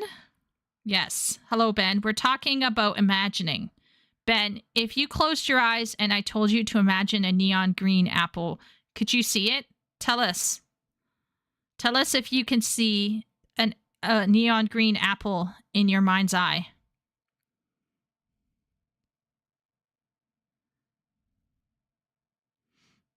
It's a condition? No, it's not. It's not. You're fine. You're going to be fine, Silvius. If you see that, then how the hell can you keep on reading? It makes no sense to me. So you read a few lines and then close your eyes. I never read books like that. Oh, no, Silvius. I should explain. The mind's eye is not something that's in front of your eyes. It's in the back of your eyes, so to speak. So as you consume the text, depending on how exercised your mind's eye is, you can actually create a full flowing video going on. So like it could be a free-flowing film in your head as you're reading on the fly. Now, of course, you're probably wondering, Silvius, what happens if the writer doesn't write enough detail for Chieko to imagine it in her mind's eye? In some rare occasions, like Neuromancer by William Gibson and some of the Malazan books, I couldn't read this sentence. So unfortunately, I have a situation where I think I over-rely on images to process text. So if I can't process the text as an image, then I can't read it. Like it starts blurring on the page. It's a kind of like a dyslexia or a dysgraphia. I'm not sure what it is. I never got, I never went to the doctor for it. But essentially, there's some of us, Silvius, who can basically create free-flowing films in our head when we read. Not everyone can do it. I have a sister who cannot. It's totally fine. But have I ever stopped reading to really imagine something? Yes, I have actually paused in some books to reread it again and then reimagine it again just because it was so good. Ben can, of course, see things in his head. Of course he can. Yeah, most people can. Repeating imagery is what keeps me up at night. Like a wheel, continuously. My brain tries to make it stop, but it never does. And until I can dismiss that image, I will not be able to sleep. Yeah, that can be a problem. Yeah. Leo says his brain is like a slide projector. The pictures move in slow motion. Only if something reminds him of a movie that happened in real life, it moves normally. Poor Sylvius. It's okay, Sylvius. You simply probably just have aphantasia. It's not a big deal. You're going to be fine. Lots of people live with it. It's fine. But it just means that reading for us is not as passive as some gamers think. And that's why I think it's very, very important. Who are you as a consumer? Are you passive or are you active? Do you have a mind's eye going or do you have aphantasia, right? Are you pausing the film or are you not pausing the film? And there are all of these things I think can make a medium more active or more passive, depending on how you choose to interact with it.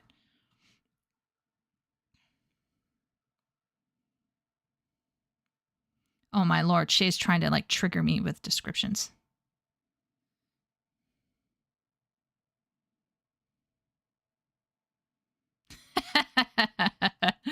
Yeah. So anyway, Sylvius, don't panic. You got aphantasia. It's okay. But it is, by the way, it is a rarer condition. And it does mean, Sylvius, that you probably do enjoy games and films. Probably. Like my one sister who has aphantasia is a massive reader. Massive. And I asked her one time, how do you read? And she said, I just read one word after another. And I was like, oh, I never knew this was a thing to begin with. Yeah, it's a whole thing. Yeah. Yeah. Oh, yeah, that's right. You're a graphic designer. But once again, you can absolutely love art. You can love games. You can love films. It just means that maybe your ability to appreciate a book, it's kind of like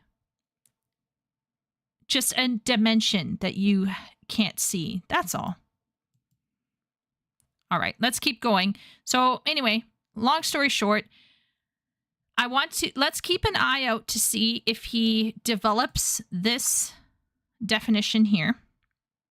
If he's developing it appropriately.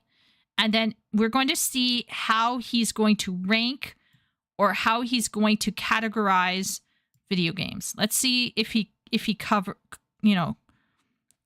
any of this. I'm going to say, however, I disagree with him about film soundtracks. To me, I don't find them to be restrictive or scripted or limiting. That's not the case for me. But perhaps for some people it is, but definitely not for me. That might be a subjective experience, not necessarily an objective reality. Okay, so let's keep going.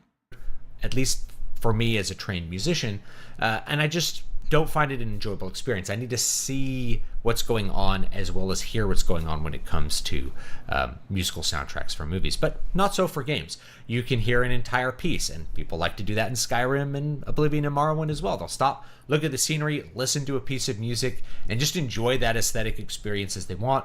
Enjoy the experience of like walking down a path and looking at what they want to or exploring what they want to. That's actually a deeper experience than what you get with sitting in a chair and watching images kind of fly into your mind. Once again, I think he could have phrased this a bit better, because I think seeing a film with a soundtrack is different from listening to a soundtrack separately. If you extract a game soundtrack from the game, and if you extract a film soundtrack from the film, I think both pieces of music have value for inspiration. and can be consumed with more agency. But once again, yeah. I actually I also think this is hand waving away some video games that have extremely specific cutscene music. Like, for example, one of my favorite scenes in Final Fantasy XIV is in Shadowbringers. It involves an axe. People know. If you know, you know. And when the guitar and drums kick in at that very specific moment, it is a specific audio-visual cue. And you could argue with his argumentation that that music has no value because it is directly linked to a cinematic scene. Same thing, for example, the Wrath of the Lich King Arthas theme, which I think is one of the most beautiful, enchanting themes on the planet. I don't think I've seen the original cutscene that uses that particular, I'm not sure, but the Arthas theme, that sounds like Lord of the Rings inspired. I listen to that sometimes when I'm imagining a very specific thing in my head and I want to have that feeling while I'm imagining it in my head. I will turn on the Arthas theme, and I don't even play WoW regularly. So I have to anyway, let's keep going. Fine. And the truth is that movies can be an aesthetically overwhelming experience sometimes because you're so out of control of that. Is that fighting robots flying at your head in 3D? It's a very stimulating experience. And this is also why I find the boomer idea that games are hyper-stimulating to be so misguided. The boomers are like the TV generation, and they're very used to passive visual input. That's what they prefer. It's not that games are hyper stimulating unless you're looking at something like a frantic World of Warcraft raid. But people are not into the stimulation of the World of Warcraft raid. They're into the depth of play. So kids and young people, it's like, what's up with Gen Z? Well, they like games because they're a deeper experience, and a lot of times you seek out that deeper experience. At the same time,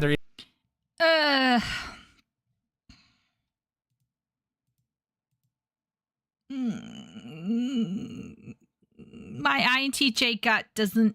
I'm gonna have to think about this for a long time.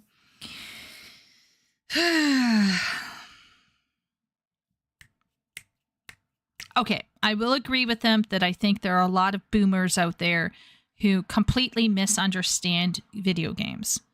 And I think there's this very negative attitude about video games from a certain subset of culture that is much older than even Wooly and I, who are quite negative about video games. But when I bet if David, Wooly, and I were in a room and we were talking to a boomer, like somebody that's coming instantly to my mind, about video games, I could see David and Wooly trying to argue with this person. Oh no, you have to understand that the challenge and the mechanical skill that goes into the video game makes it more worth than a book or a film. Let's take book off the table because we don't want to put words in David's mouth. But let's say film. And on a certain level, that is true. There's a mechanical thing that's going on in a video game that is absent from a film, unless you are crocheting or knitting at the same time as filming, at which point in time you're doing two things at one time. But anyway, setting aside that odd thing that can on occasion happen with the boomers, the mechanical challenge of a video game, in my opinion, doesn't make it deeper. I'm sorry. Because for me, the word deep there's a connotation to that is more intellectual. And I do not consider mechanical engagement to be necessarily an intellectual exercise. It might be a logical exercise. It might be a kinetic exercise. It might be a hand-eye coordination exercise. But I do not consider it to be intellectually stimulating. In the same way, I don't think going to a gym or watching men lift weights or taking part in a soccer game, I don't find that kind of stuff intellectually stimulating at all. I don't think it's deep at all. But I do think boomers are unfair to video games because they're throwing the baby out with the bathwater.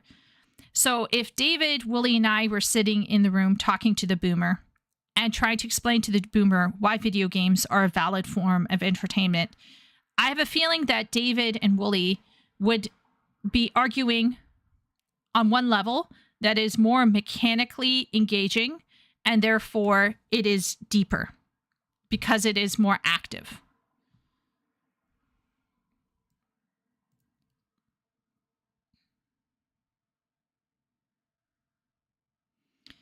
But my take would be to, like, I spoke to this one boomer in my life who has a more negative view. My response is actually books are not always intellectual or deep. Books are on a spectrum. Video games are on a spectrum. There are beautiful video games out there that are not really mechanically engaging, like Journey.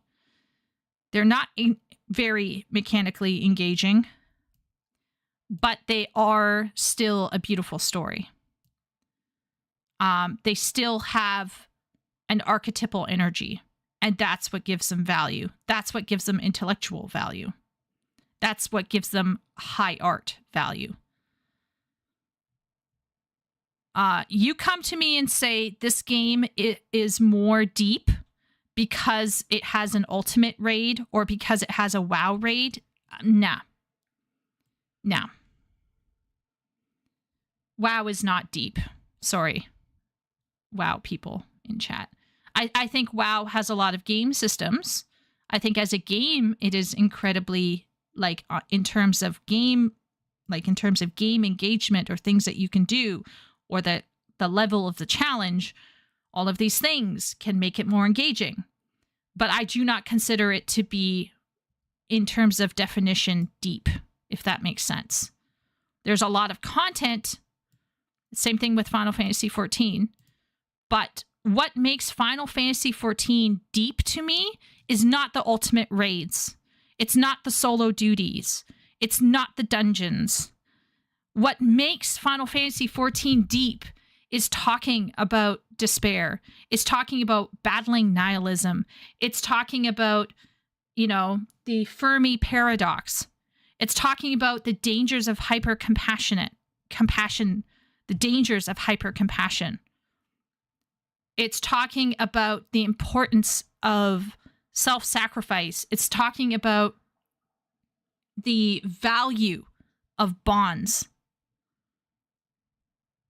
It's talking about standing up for what you need in your life. That's what makes Final Fantasy XIV deep. It is not the mechanical engagement, in my opinion. But once again, this is a problem because we're throwing around a word like deep. So if you don't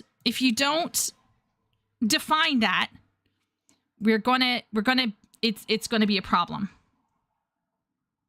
Yeah. The brain is very good at redacting information it knows or assumes is superfluous. Yeah, I think you can get used to it. Some games have staggering systemic depth. You do need some mathematical capacity to engage with it, but for the most part, the systemic depth is found in single-player niche games. That's true, Wooly. I think you were talking about CRPGs earlier. Right? I think you were talking about CRPGs as being having tons and tons of systems, right? And some of those CRPGs, like I tried out Warhammer 40k Rogue Trader. The introduction story for the tutorial zone area was phenomenal. And I could see how that game could actually be intellectually or like emotionally compelling. But once again, it's how are we defining this? That's where my issue comes in. It's definition. You can come and talk to me all you want about system, deep systems, mechanical depth, high skill ceiling, low skill floor. You can come and talk to me, yep, all day long. But like that doesn't help me understand. Like that's one kind of depth. And since we haven't. If we're literally saying, okay, if we are literally saying, okay, let's go with him here. Okay, so let's say here, let's put books actually by his. If we are saying that deep means only mechanically or systems deep, this means that by his definition, if we go this way. We're going to take this out. By this definition, we would put all the games up at the top because games are all mechanically more engaging than any kind of book can be.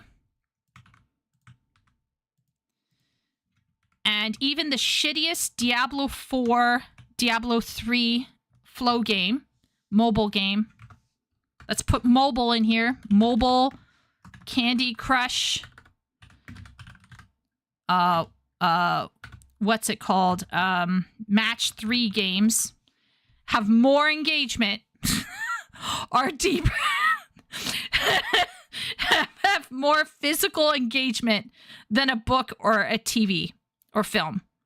And then if we're going to do that by that, then let's put up here. Let's delineate engagement that has digital like a digital output, and then any craft or art-oriented hobby. So I'm talking painting, quilting, carpentry, cross-stitching, embroidery, drawing, cooking, etc. Any hobby. I know Ben paints models. So model making and painting. I know Miro makes cosplay, right? So we'll put in sewing and we'll put in cosplay. Well, I don't know if Miro does cosplay or if he does period. I think Miro does period stuff. So by that definition, if we're really going to talk about deep, mechanically deep, I would argue making something that has a product in the physical world is infinitely more valuable and deep than whatever we got in this middle part. This is an illusion of achievement down here. It's an illusion of achievement, in my opinion. But yeah. Mechanical depth is difficult to create in a real-time game. Yeah, that's fair. My WoW defense systems are gonna come online. Warcraft is deep as an exploration of archetypes and interaction of archetypes. No, I say Warcraft, not WoW. Early WoW is not as deep as the RTS. Yep, that's fair. WoW stories in many places deep, but I'm not sure the depth is accessible to new players who didn't experience it as it was released. I wouldn't call it as deep as KOTOR or LOK. Not sure what LOK. Laws. Legend of Zelda. I know Legend of Zelda. I'm not sure what LOK is.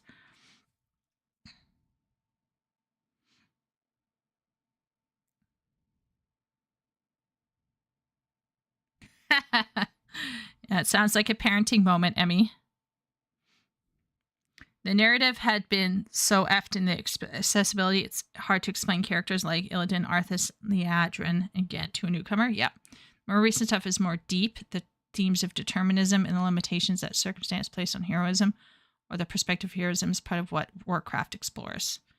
If Clair Obscur Expedition 33 would be turned into a movie, it wouldn't even have half the impact the game has. It's the countless battles you went through that make certain events hit harder.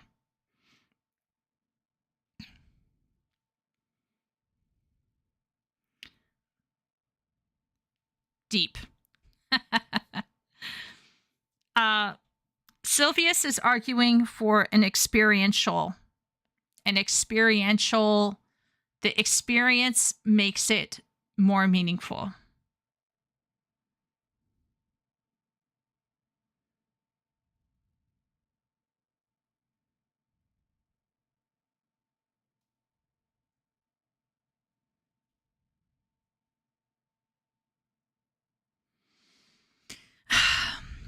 Once again, it goes up to here, right? If there is no challenge, then things will feel passive and shallow. So this tells me, Sylvius, once again, I don't want to, how can I say this? I don't want to suggest that what you experienced with Clair Obscur didn't exist, because it probably did, right? And I do think time investment or physical interaction can absolutely raise basically investment, right? Because you've spent that time, you've done the thing, you've listened, and you can definitely feel engaged by the end, right? But I think that level, that requirement to get, how can I say this? You required a lot of that in order to have those events hit harder. That's fine, okay? But not everyone does, Sylvius. That's the problem. If you catch my drift here, right? Not all of us require to go through all of those mechanical challenges in order to get that feeling at the end.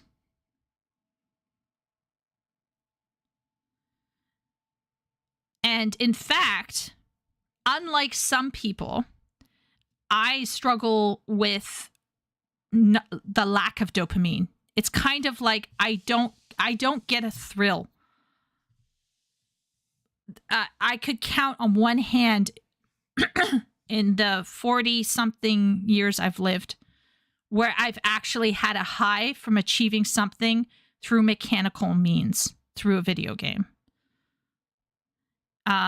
So it's very much similar, I think, to the aphantasia thing, where if you can imagine, right, you felt more investment through the physical interaction. I actually don't feel it as much. That's not as important. So there's this one time where someone showed me a video of this person dying in a king's arms. And simply the acting, the voice acting, and the music and the words that were spoken gave me chills. I think it was Arthas with his ghost dad. I think it was. I'm not sure. It could be someone else. You let me know if I got it wrong. Maybe it's Anduin. I don't know. There's a lot of A names in WoW. Never played WoW. Watched the video and it gave me chills. Like I felt the archetypal energy of that scene. And I didn't need to play the game to get that feeling. That's why I started playing WoW. Is to see, like, can I get to that scene and can that scene make even more sense? And will it feel deeper? So far, it's been a bit of a challenge, folks. Everybody knows. Because I'm doing it my way. But soon I will rely on Shay. But when I have time. But basically, the long and short of it is, I don't doubt that there are some people like Sylvius who need that physical, mechanical engagement in order to have the investment. But I think there's some of us that don't need it as much. And that's where my issue lies, is I'm not sure if this is an objective I don't know if we can make this an objective framework. That's where I'm not saying it has to be objective, by the way, but I'm always asking myself, is this a pattern of human behavior by which we can make generalized statements about human behavior? And at this point in time, I'm wondering if there's a male brain component involved where mechanical achievement is linked to value, and other men and women may not have that need. They don't need to fight every single battle in order to get the investment in that scene. Sylvius, don't tell. I don't think you have any other condition.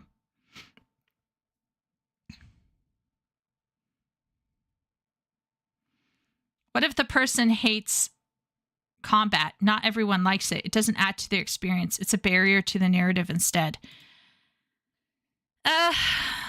It's kind of like Death Stranding for me. I watched a streamer play Death Stranding. And to put it simply, I understood why Hideo Kojima made the mechanics the way he did. There was a philosophical reason for why he has, Clive Porter having the mechanical difficulties that you have to face with holding the buttons and balancing things. I understand the philosophy that went behind those mechanical choices. I thought watching it was kind of boring. So anyway, I popped out and I would pop back in. And toward the end of the game, it got really interesting. And then I stayed and watched the rest of the story. And I cried at one point. I cried. I actually was like tearing up, tears on the lashes, wiping away the eye. If you know the scene that I probably am talking about. I was incredibly invested. Didn't lift a finger to play the game. And by the way, that story is fucked. Like, terribly written story. But there's one scene that is so powerful. It's insane. But the whole story is messed up. Really terrible. Very terribly written, but a fantastic scene.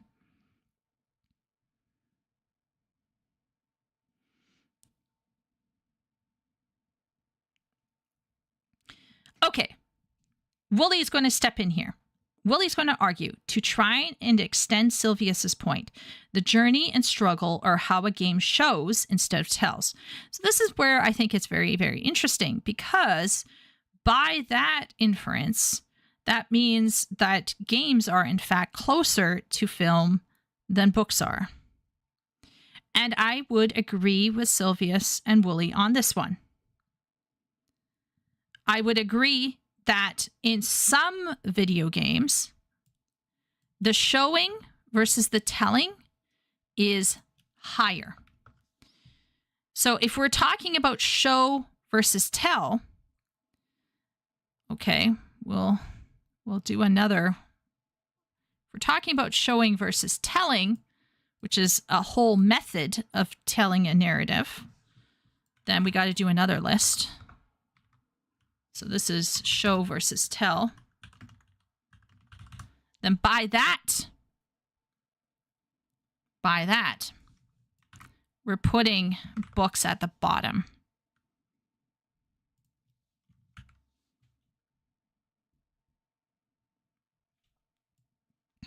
And we'll put comic books above books. Like that.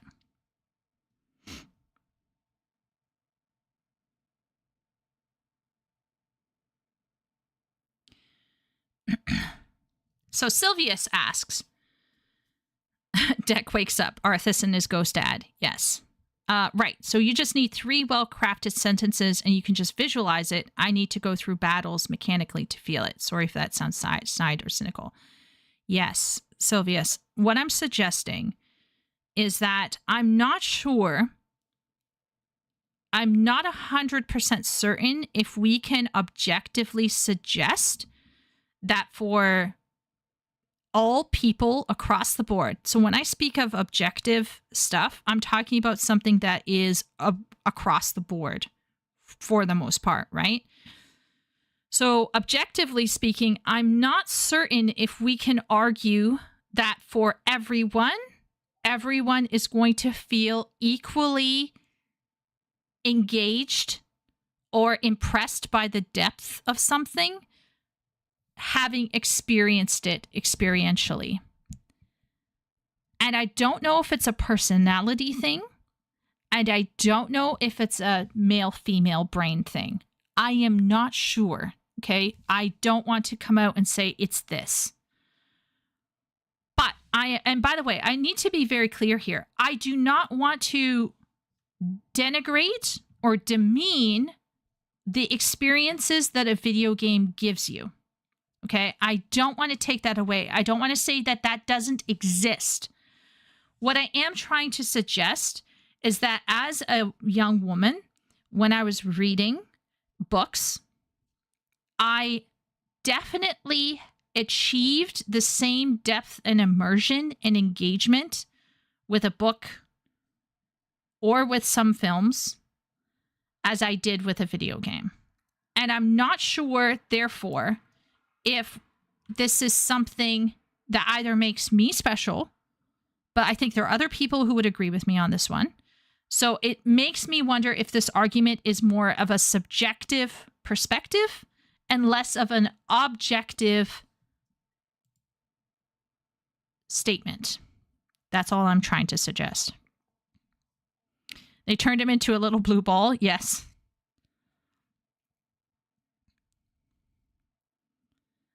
The problem is both Anduin and Arthas have ghost dad scenes.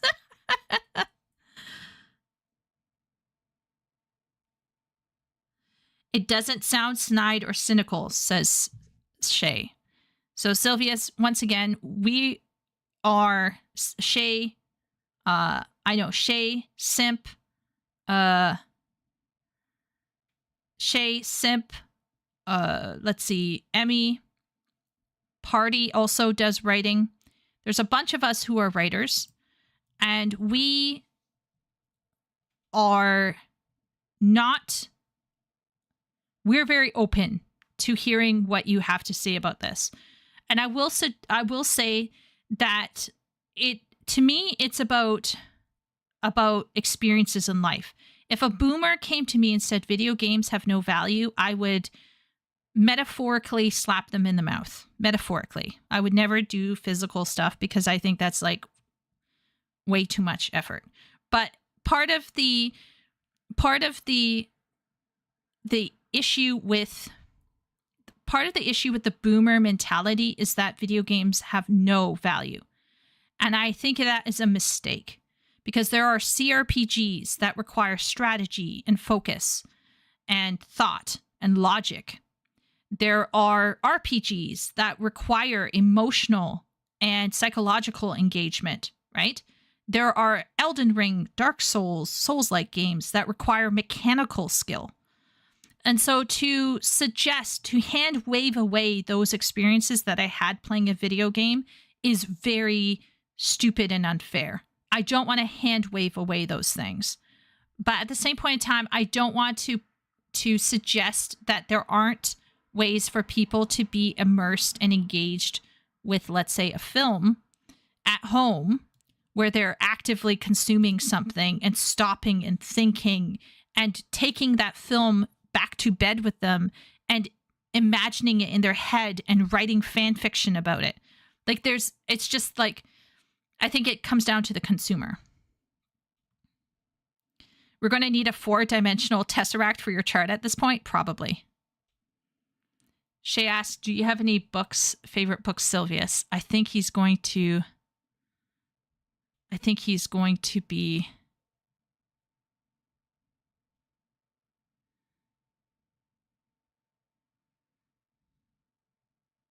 Yeah, I think Sylvius just might not be, because if Sylvius has aphantasia and he comes out and says, or she, I'm going to assume Sylvius is a guy,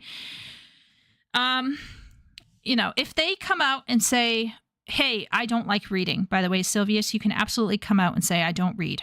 Okay, just do it. Just be honest. I'm not super judgy unless you're pretending to be like, unless you're being pretentious, then I'm going to get judgy. But like, generally speaking, I'm not a judgy person.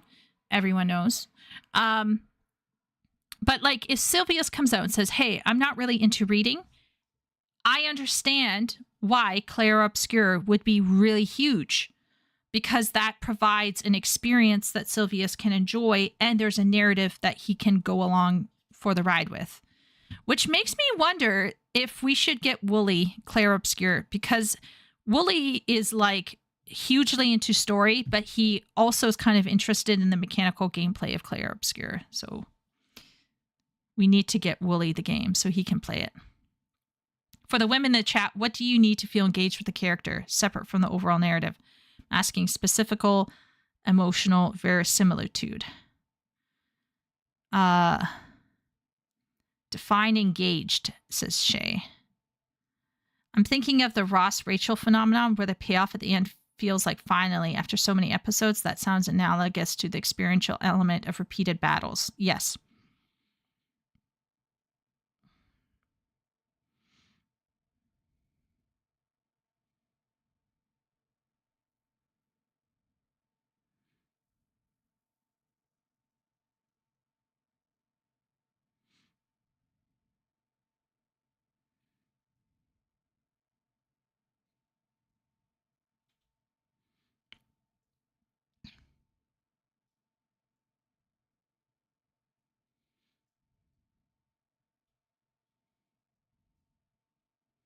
I indeed do not read for fun. Yeah. Sylvius, look, I'm going to be honest, all right? If you have aphantasia, I understand that, absolutely.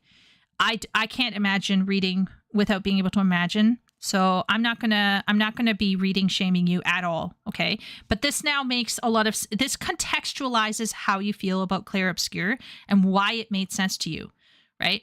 This kind of contextualizes the fact that for you, an experience is incredibly linked to your physical body, moving your hands, engaging with strategy and logic. I'm going to, once again, I don't want to make it a sexist thing in the sense that only men can feel this or only women can feel this, because obviously there are some men who are going to totally resonate with what I'm going to say. What makes me engaged in a book is a few things. First of all, the characters are going to have to be extremely well, they're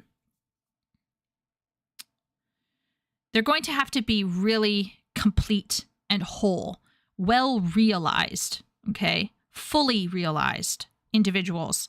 I think for me, when the character is fully realized and feels very real, I can see them in my head. For me, there's a level of description that has to happen so that I can imagine everything easily.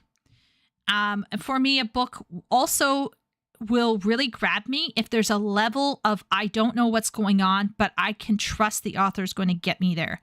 I love me complex plots that get me engaged in thinking about that kind of like what's going to happen next, where like can I foresee what's going to happen, so on and so forth. And another thing that's very, very important to me is the thematic handling. So if you are thematically well constructed and it carries through completely, and there's a through line with the theme of what's going on, then I'm absolutely engaged. I'm going to go away. I'm going to feel like I'm being challenged philosophically or emotionally or psychologically. I can feel angry or depressed after reading certain books. I'll get a book hangover. Like I'll actually have to lie down and like process things. Sometimes after a book or a film, I will want to write better. There have been some books that I've read and some films that I've seen that made me want to sit down and start pushing myself as a writer. And that tells me that I've been engaged. If I start writing fan fiction, I've been engaged. If I'm writing poetry, I've been engaged. There's so many little symptoms that tell me that this narrative has engaged me. And usually it's a combination of the character with the plot with thematic handling, the level of intellectual kind of meatiness for me does it a lot. Okay, what do the other women suggest? Okay, so Party and Shay and Emmy are agreeing that the realism of the character is really important. They have to be able to feel that the characters are realistic and empathetic.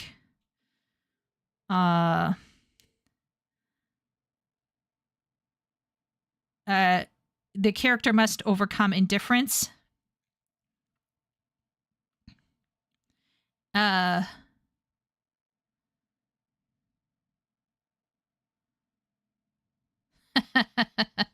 Ben. Cat boys. That doesn't mean I don't appreciate good stories. Whole stories. I watch your channels to hear your thought process and writing, certain stories, narratives, and the job itself. Yeah, that's totally fair. That's totally fair, Silvius. And once again, just because you don't like reading or don't have as much, don't feel as engaged, shall we say, within the reading sphere, I don't want to suggest that you don't like stories, period. Obviously, you love stories because you really like Clair Obscur, right? But what I want to suggest is that video game narratives offer a level of experience that might appeal to some people more because they might require it a bit more. But not everyone will come away from that experience thinking it is better than a film or a book. That's, I think, my contention. I have no problem if someone like Silvius comes out and says, Clair Obscur changed my life. You know, like Asmongold. You know, this game changed my life. I'm okay with people coming and telling me that they felt challenged. I felt challenged playing Final Fantasy XIV, right? They felt challenged and engaged and active when they were playing a video game. I will never quibble with that because I believe in video games. What I quibble with is when you start saying you can feel it more than something else. And I'm like, can you though? Because for some people, they don't need that physical engagement to get engaged. And maybe, like I said, it's biological. Maybe it's different types of personality or brain. I don't know. But it's very interesting conversation. Headcanons happen automatically. Yeah. When a character is well realized, the characters take on a life of their own. They actually come alive in my imagination to the point where I can infer a lot about many levels of the character. Headcanon happens automatically. Absolutely. Absolutely. I ask since I'm by default indifferent to a character. The author needs to convince me I should give a damn about anyone, let alone the story overall. I think there's a level to which the author has to do the work, Wooly. But I also think there's a level to which a person has to be ready to compromise. It's kind of like me with, let's get personal, shall we? Dating. I am actually indifferent to lots of men. I know that sounds crazy because I'm so hard on women, right? My sister was cracking a joke the other day that I was like a misogynist, essentially. But I'm actually quite indifferent to men. Like IRL. Like if I meet a guy on the street, don't care. Don't think about him. I don't have an awe of a man. I don't have an awe of their intellect or their abilities or who they are. Like I just don't care. If bullshit comes out of their mouth, I'm just like done. Don't care. And there were women in the church who would automatically respect men because they were male. And I'd be like, really? Because that guy just said something that was absolutely whack. Like, get out of here. Okay. So I'm generally indifferent to a man, right? But here's my contention. If I were to want to get into a relationship, the onus is on me to start opening myself up to say, hey, I want to be open to this man. And I think a book is like a relationship. If you go into that relationship with that book and are like arms crossed defensive, the writer is going to have to carry more, and that may not be fair to the writer entirely. There is a defensive, negative posture that some people can take, and then they go after the author for failing when they went in expecting it to fail or just not helping at all, like not willing to meet the author halfway. If you're not willing to meet the author halfway and you come away from that book unhappy, the problem might be you, and the problem might not be the book. Now, I'm not suggesting that we hand wave away an author's failure. We can absolutely rake authors over the constructive criticism coals. We can absolutely come in with analysis, objective analysis, and we can analyze and critique an author's technical skills and storytelling skills, and we could look at all of their skills, and we can pull out all of the rubrics, and we can break them down, and we can say, this author's good and this author's bad.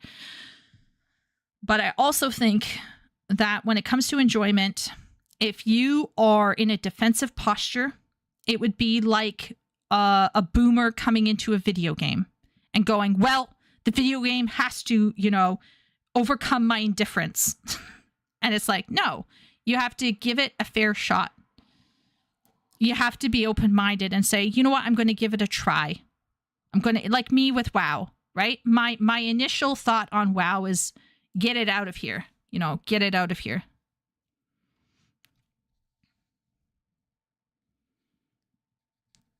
Yeah. It's integrity. So that book Hangover, Shadowbringers Babble, and Shaper's Ripples gave me the experience. Had to take a walk after completing each story. Couldn't play those games or treat them the same after that. That makes sense, Willie. Yeah, I think you experienced Hangover there. Yeah.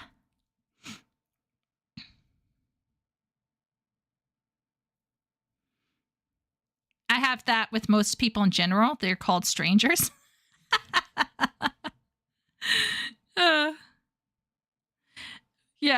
Yeah. That's fair, Sylvius. I have it with normal people, like Party will tell me, right? Party will tell me that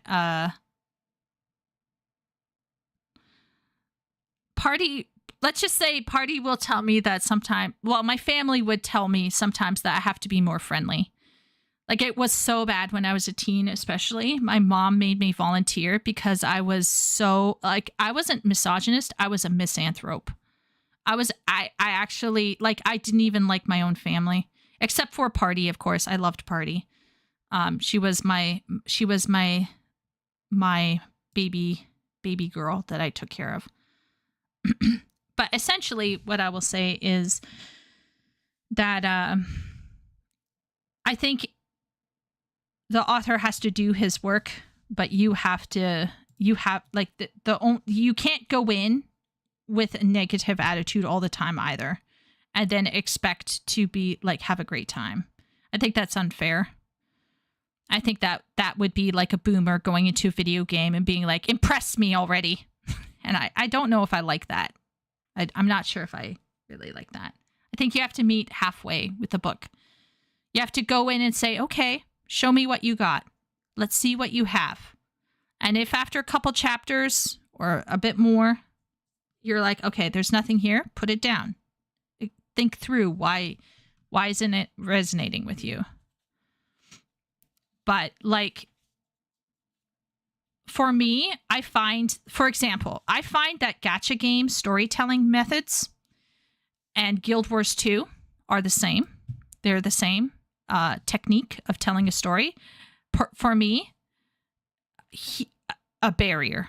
It's a barrier, right? I have to really overcome it in order to enjoy the story that's in there. Download a sample and see. Yeah, try a sample. Sure. Yeah.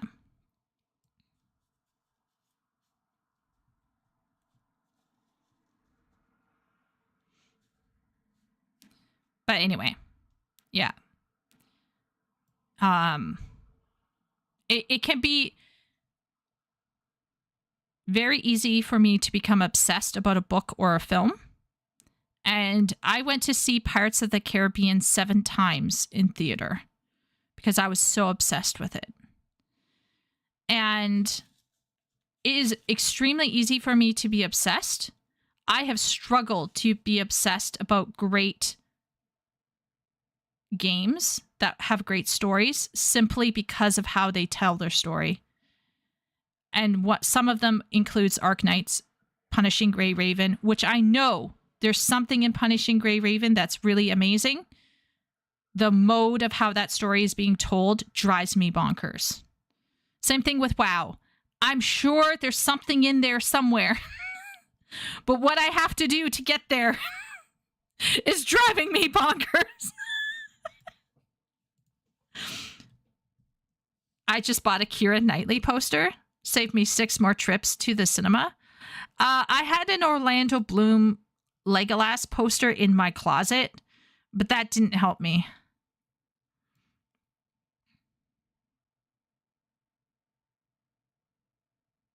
Name of the Wind managed to make me feel actual disgust to a character and author by proxy, an achievement of sorts.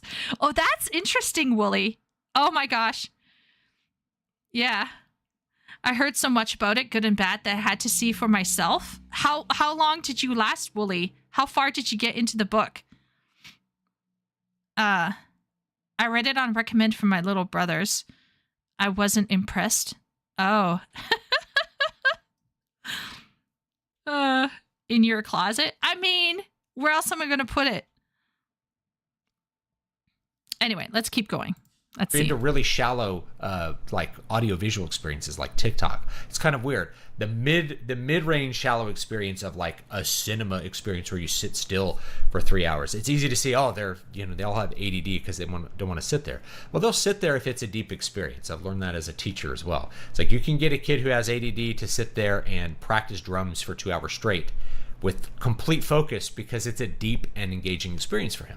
It's something he really enjoys doing, and he's getting something out of it. So games offer that a lot. They offer a really, really deep experience, not just for young people, but for older people. The deeper experience, I think, also gets people's brains working more and makes gamers a little bit more critical of what's going on, I think, than certainly watchers of like CNN. For example, and you notice that gamers tend to be really target.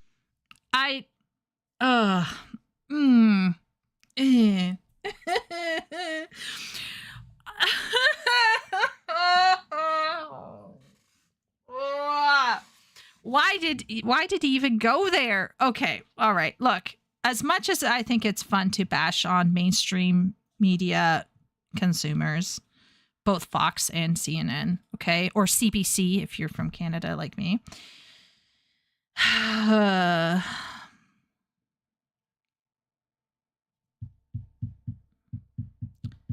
First off, to assume that all people playing video games are critical of CNN is silly. First off. All right. Second, there is a whole side of YouTube that is conservative and focused on films and is critical about films. In fact, to the point sometimes where I feel like it's a bit of a grift, because sometimes the criticisms are a bit phoned in and aren't as well thought out as I would like. But like, what are we talking about here, bro? I think film goers have been incredibly critical. And we know that they're incredibly critical because right now Hollywood is not doing so well film-wise. Like, I don't think that the box office hits are rolling in like they used to. So in fact, I would argue that because of the illusion of achievement that some gaming bros get into, they end up actually, like, let's talk about WoW, since he mentioned WoW. You have people who are stuck like a fly on one of those glue traps, unable to leave a game that's literally sucking them dry. And then they leave the game and then they start itching. They're like, oh, I gotta go back.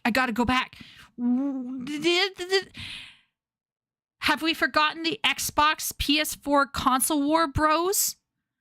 where people are pulling out their console dicks and trying to what are we, the amount of tribalism and people like with their head in the sand about the state of their favorite console or their favorite MMO. Like, what are we, I don't know. I think people can be as blinkered about video games and the video game industry as they can be about anything else. Now, I will say that there is a larger group of men who think they are conservative because the left has gotten really crazy in America, maybe in Europe, parts of Europe, not all of Europe. The eastern side seems to be doing its own thing. But in terms of Western Europe and North America, there is the Overton window shifted. And so now you have a whole bunch of men who are actually probably center left, who are suddenly feeling rather conservative because they just want to have the booba in the game, because they just want to have the hardcore killing in the game, because they just want to have a strong male character doing a strong male thing in the game. And so suddenly they're being told, oh, no, you're toxic. You're a toxic male because you want to have that in your game. And so then they're like, oh, am I conservative? No, you're not actually conservative. Because if you were actually conservative, you would be over there with all of those other, like, you know, homeschooling, no video games in my home kind of people. Like, those are the OGs of conservatism. Most people are somewhere in the middle, center right, center left, and they feel conservative and they're speaking out against propaganda. But I can assure you that very few of them were saying anything in the 90s when the propaganda was also there. Propaganda is not new. It's always been there. And the right-wingers who people laughed at during the 80s and the 90s, who are going, no, there's a slippery slope. They're going to do this, and then this is going to happen, then this is going to happen. And people are like, yeah, you're so stupid. You stupid homeschooling people. You don't know what you're talking about. And then, you know, here we are. Let's have some kids at a drag show. It's fine. We can throw money at a small kid dancing for adult males. It's all good. We're good, right, guys? It's fine.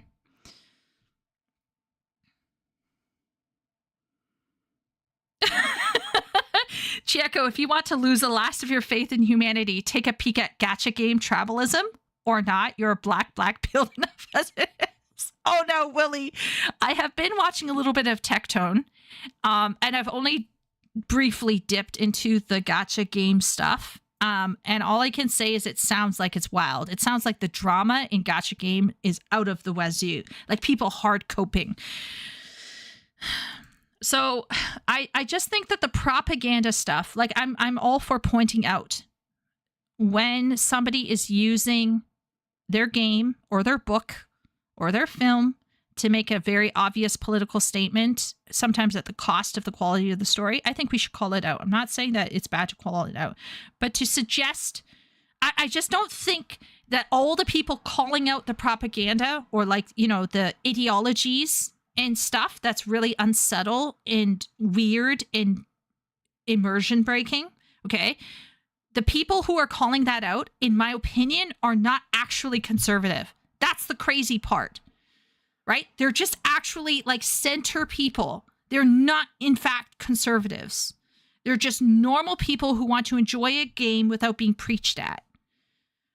I don't consider them to be actually more critical or anything. They're, in fact, it got to this state because people weren't critical enough earlier on.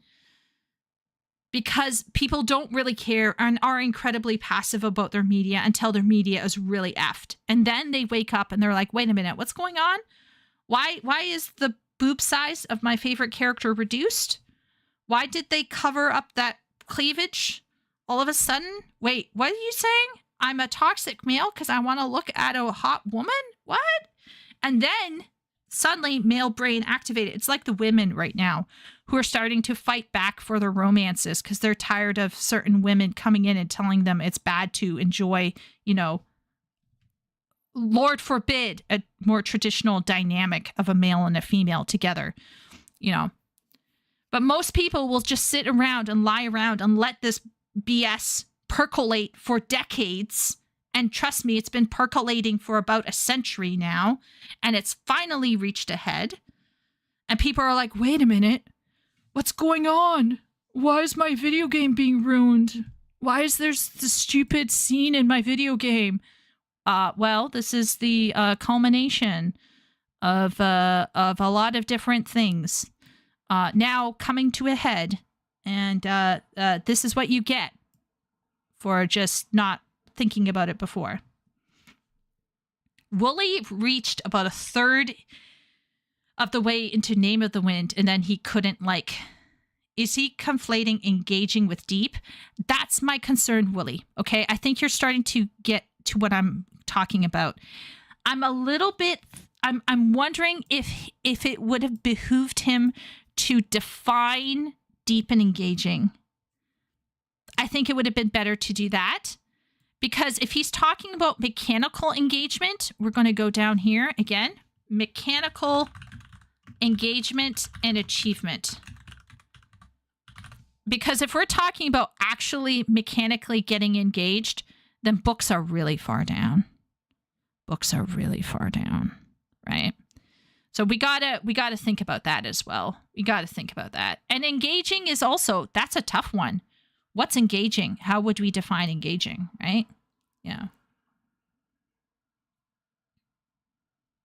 Has this guy actually listened to gamers being critical? Once again, I think he's talking about a general movement that we had with Gamergate. But I don't know, like David Stewart surely heard about Comicsgate, right? And currently, I would argue that we're in the beginning stages of what's going to be called Romancegate, where various women are going to come out and say, no, we just want our guys to be hot and our women to be, you know, pretty good looking, and we just want to have romance. Please just give us the romance. We just want romance. Please just give us the romance.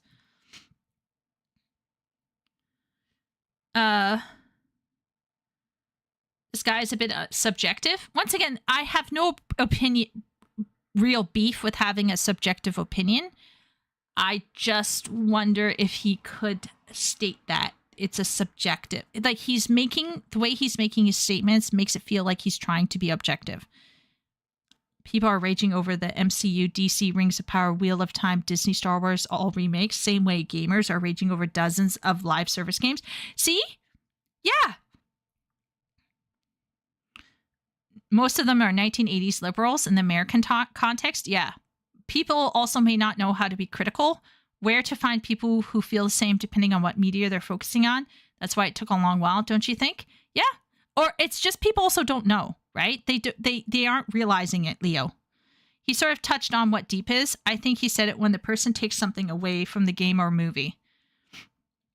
If his idea of deep is taking away something, I have some news for him.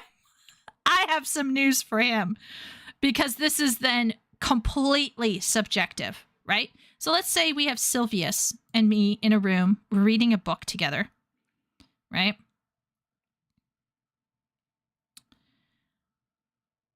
Sylvius is going to come away from that book going, well, that's nice, whatever.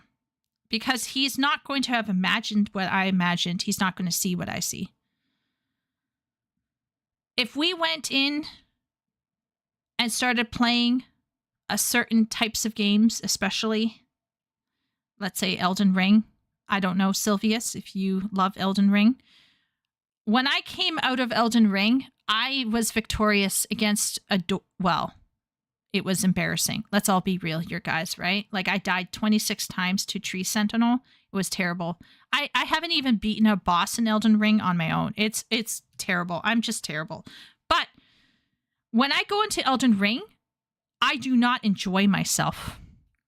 I feel like how Wooly feels when he reads Russian novels, because we are two different types of consumers. Now, there are things that Wooly and I will probably bro fist over, right? We're gonna shake that manly bro fist, and we're gonna be like, yeah, that was amazing.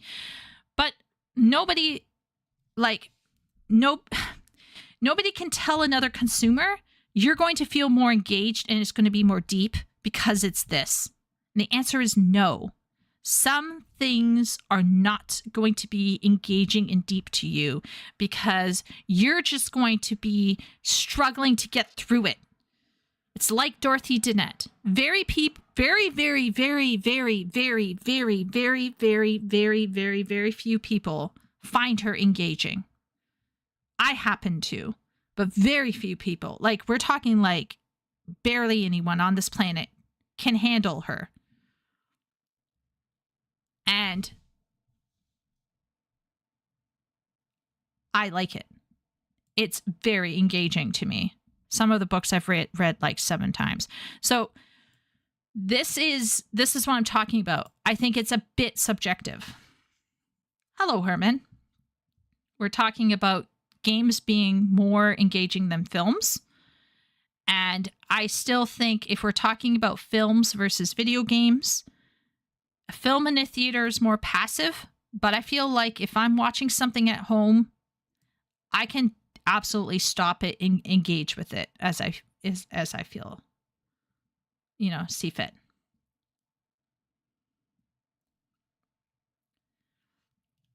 I think the first part about people actually not knowing how to be critical is key. Yeah. I think that's why for so long moviegoers knew the film sucked but couldn't actually tell you why. Exactly, Emmy. Exactly. I took something away from Name of the Wind. It wasn't good, but it was something. Sylvius, can you write well with all your tears on the phone screen? I'm trying. Oh, let's all give hearts in the chat to Sylvius. He is if he has a Aphantasia, he's going to be known as the Aphantasia bro. So close to our hearts. Such specialness. Classic Russian novels make me want to Fed post. They're so pretentious and painful. I read, okay, so my novel of choice was The Three Brothers Karamazov. I had a pretty good time with it. But I have heard that there were some Russian novels that were had full blown sermons in between. And it was just like a drag. So that's what I'm trying to suggest is that for some people, Elden Ring is like a Russian novel. And you're not going to go to them and tell them, well, it's deep, it's engaging, you're going to take something away from it. No, you're going to take away pain from it. You're going to take away Fed posting. You're going to come away and be like, well, that was shit. Yeah. Put the Chieko depth engagement passive active Tesseract on Discord, please. Okay. I think we should one day do it, Willie. I think we should one day do it. And be hyper aware of propaganda in their games, whether it's like woke propaganda or it's weird ahistorical stuff like we saw this year. They pick up on that stuff right away because they're more deeply engaged. Because of the depth of the experience, they're more hyper aware of those things being shoved into what is otherwise a different kind of audiovisual medium. They don't passively accept propaganda as much as others. At the same time, I think games have possibly more ability to produce propaganda because of that depth of experience, but very few people are really willing to go that far with games. Most of the time, people are really not that. What? We must have dreamed Assassin's Creed Shadows and Concord. I'm sorry, bro. This is an L take. I'm sorry. You're completely ignoring the reality of the film and TV. I'm sorry. I went into Star Wars Episode 8 and I came out and I had thoughts. I was engaged. I was hella engaged. I took something away from that video, that film. I don't know. I do agree that if we're talking about numbers here. No.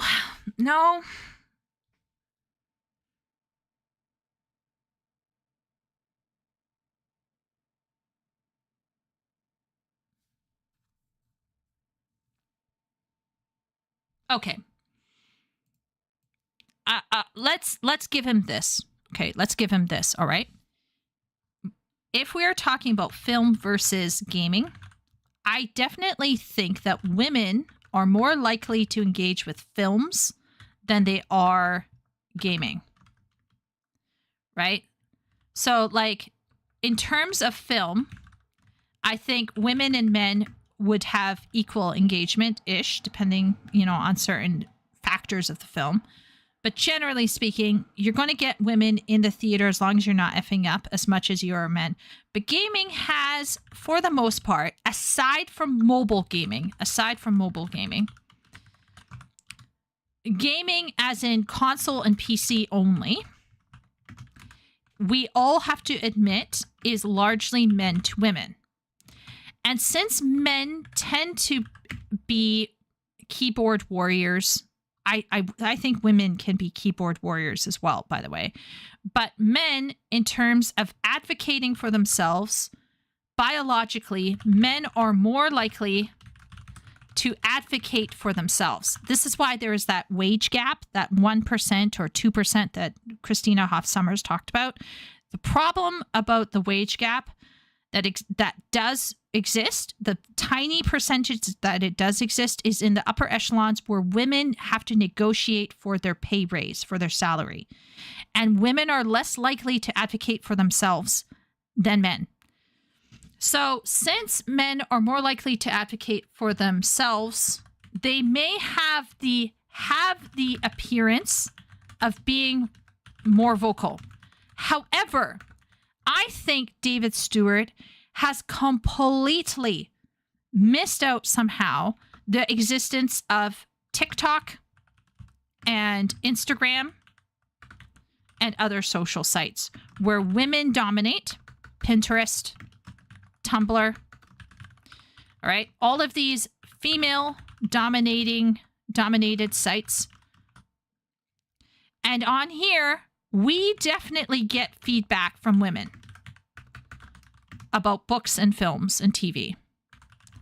It's simply, this is like an Asmongold problem, right? When Asmongold talks about women in books, he doesn't know what he's talking about, okay?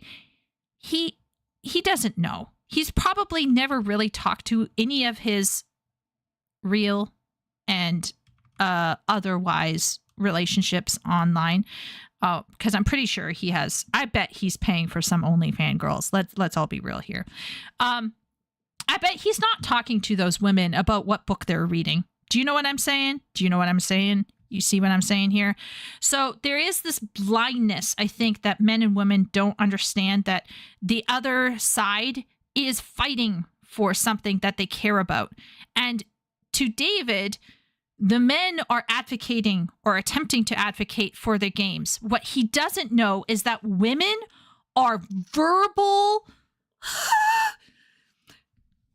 He just needs to go and post some fan fiction, okay? Just go to Archive of Your Own, make a little account, put some stuff out there, fuck the bed, shit the bed, and then people will come and they will flame you, and then you can feel what it feels like to have feedback from a woman. Because those women can be crazy. So can you guys see where I'm trying to say? Like, there might be this assumption that gaming has this high, like we're vocal, we're advocating for our entertainment. And that might be because guys are more likely to be vocal online. But then I'm thinking, so then the pushback, so this is my pushback. I'm pushing back against my own logic. Can you see what I'm saying here? So my pushback is women are also vocal. So I don't think we can say that gaming bros are more vocal than any other kind of film or book chick or bro. Do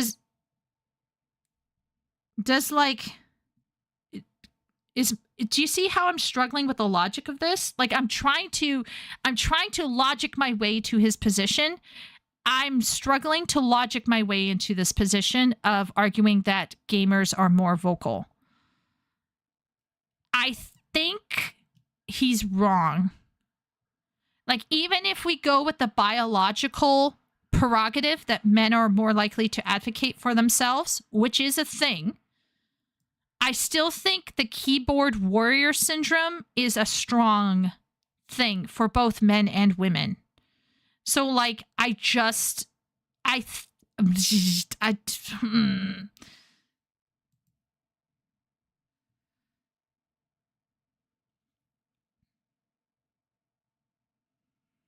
Does this, like, am I making sense, guys? Like, do you see where I'm struggling with the logic? Anyway, I don't know the answer to this. Let me know in chat what you guys think about this logical issue, or like the rationality issue.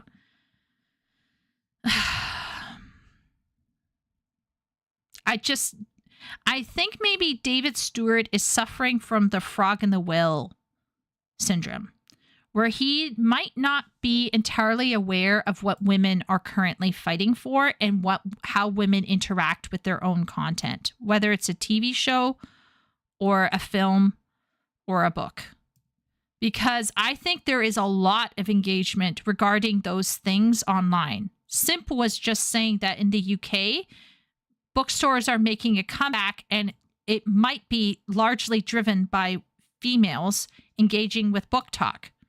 So I think there is a level of engagement that does happen, a level of pushback that does happen, flaming, people going after that one. I think Simp, was it Simp or was it Leo who talked to us about Audra Winter and how she's been absolutely flamed to cinders because of her writing and lack of editing.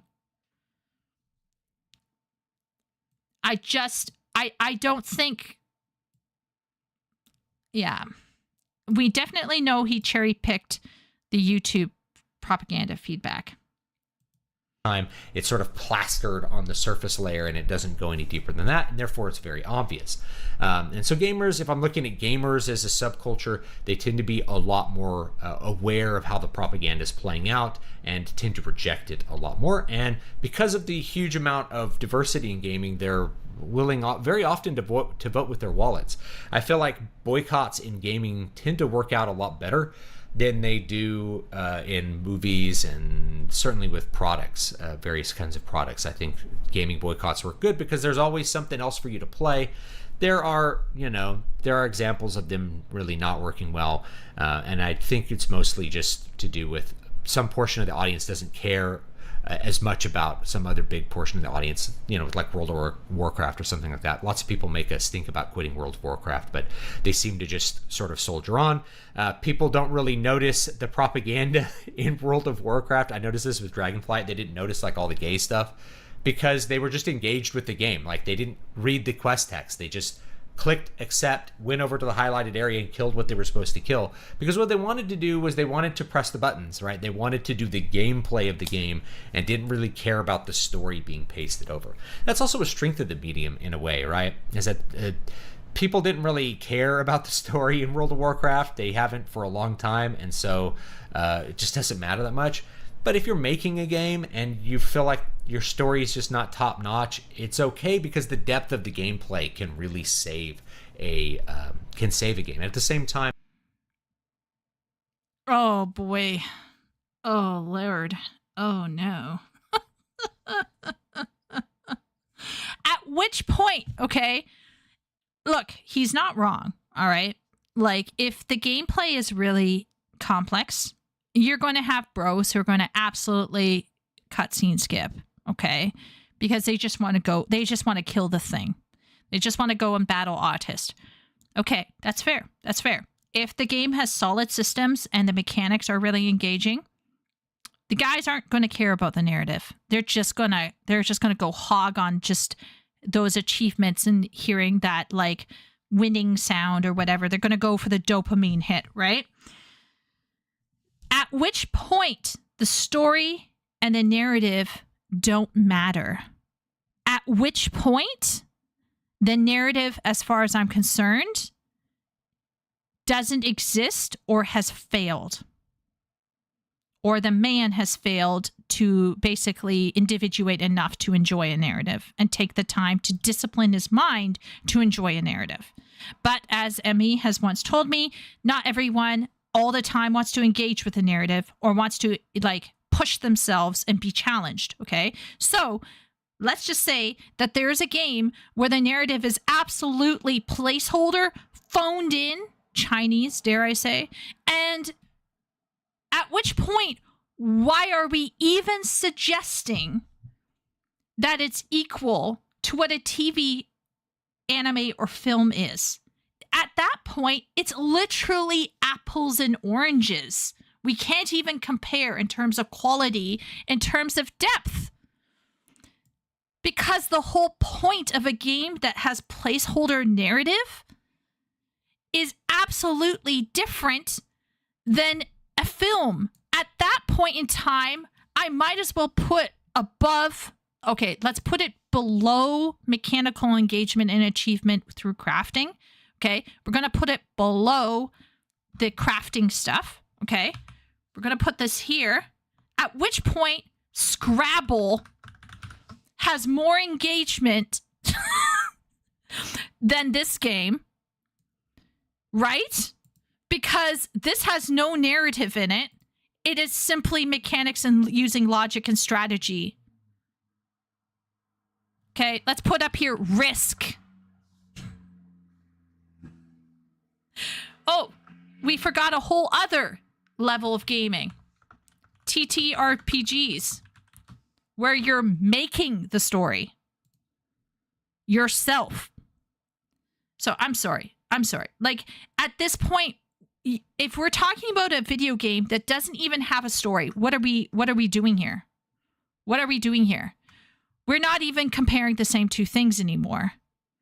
We're simply on a spectrum of general entertainment and talking about how different types of entertainment have different levels of mechanical achievement and engagement. At which point are we even talking about the same thing? If the video game is so phoned in with the story that the story is absolutely placeholder, then we should actually be taking these games and we should be pitting them against, let's say, a hobby or a board game.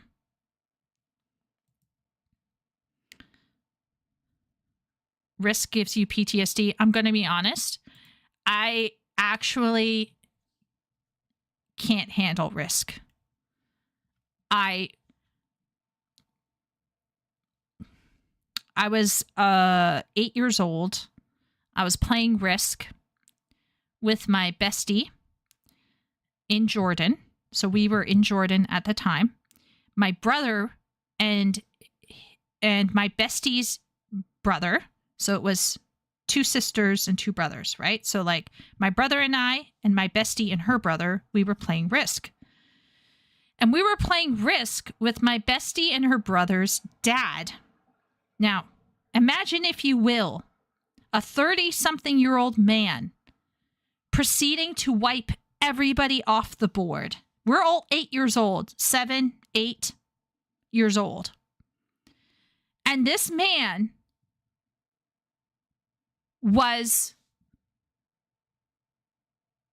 essentially crushing his children and my brother and I, to the point where my brother and his friend had New Zealand and maybe 1/4 of Australia.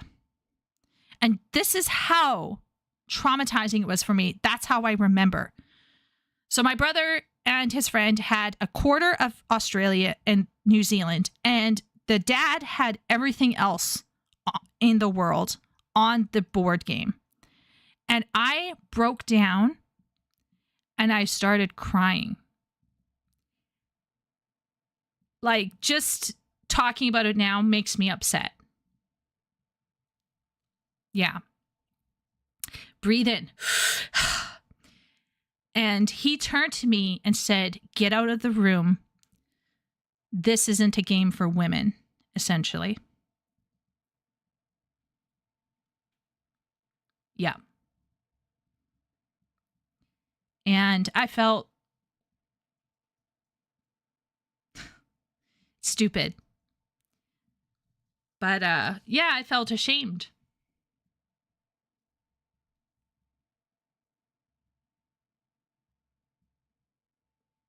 Yeah.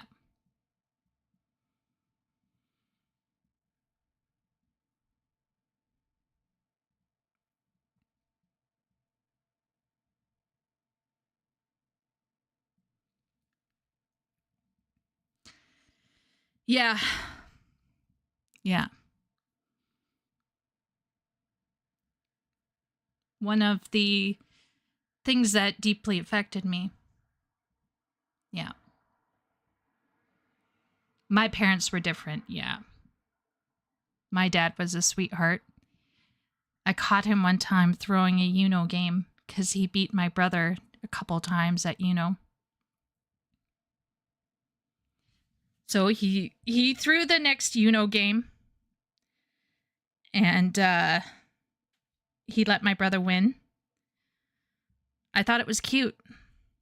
I'm not saying that we should hand out participation awards and, you know, an adult shouldn't engage with a kid. But yeah. It was just really yeah, it was just yeah, it did a number on me mentally. Because I think after that, I kind of started prizing not being emotional because I linked being emotional with being a loser. Because I do have a performative issue, right? I have a performative issue. So I thought if I have emotion, I'm going to be a loser. So, you know, clamp it all down, get going, kind of. And I think that's unhealthy. I think that's probably Checo bad memory unlocked just by the writing down Risk. Risk fucked me up. So to this day, like, I can't handle playing Risk. It just brings back all of those, you know, really negative memories. Boggle is better than Scrabble. I agree, Ben. Boggle's really fun. I like finding all the words. Risk is Shay's favorite board game. Yeah, Risk gives me PTSD. Yeah, I need both. A narrative motivates me to play, and good gameplay engages me with the world, says Wooly. Character struggles and achievements, which I guess makes me a rather picky gamer. I think it makes you a gamer with a very specific sense of taste, Wooly. You know what you want. And to a certain degree, that's going to save you a lot of money because you're not going to budge on that thing that makes you feel authentic. Some of the stories in Magic Cabin surprised me, actually, Emmy. There was this one story that was really good. I'm not going to bore people with it, but there were a couple stories in Magic Cabin that I was like, wow, that's actually, like, some of the event stories were really good. I liked Risk as a video game. Yeah. I'm going to advocate for my board game niche people. Modern board games are usually somewhere between Risk, Scrabble, chess, and TTRPGs. Do you know one of my most favorite things ever is something called Forbidden Island? And Emmy knows what this is. It's a co-op game where you work with your friends to get off the island. And it got so immersive at one point that we were clenching our butts.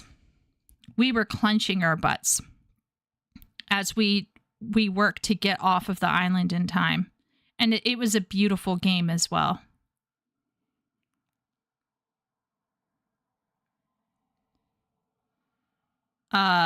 Emmy really likes board games. Monopoly is another one. What a dick. Yeah, that guy who said that to me, he ended up fighting with my dad. I'm not going to go into it, but there was a lot of personality clashes that happened in that country, and it ended up with my family returning to Canada. And it was probably a better thing because between Arab society, other things that happened, and then things like that particular memory that I have of that man and how he treated my brother and how he treated me, I think it defined me to a certain degree as a young girl.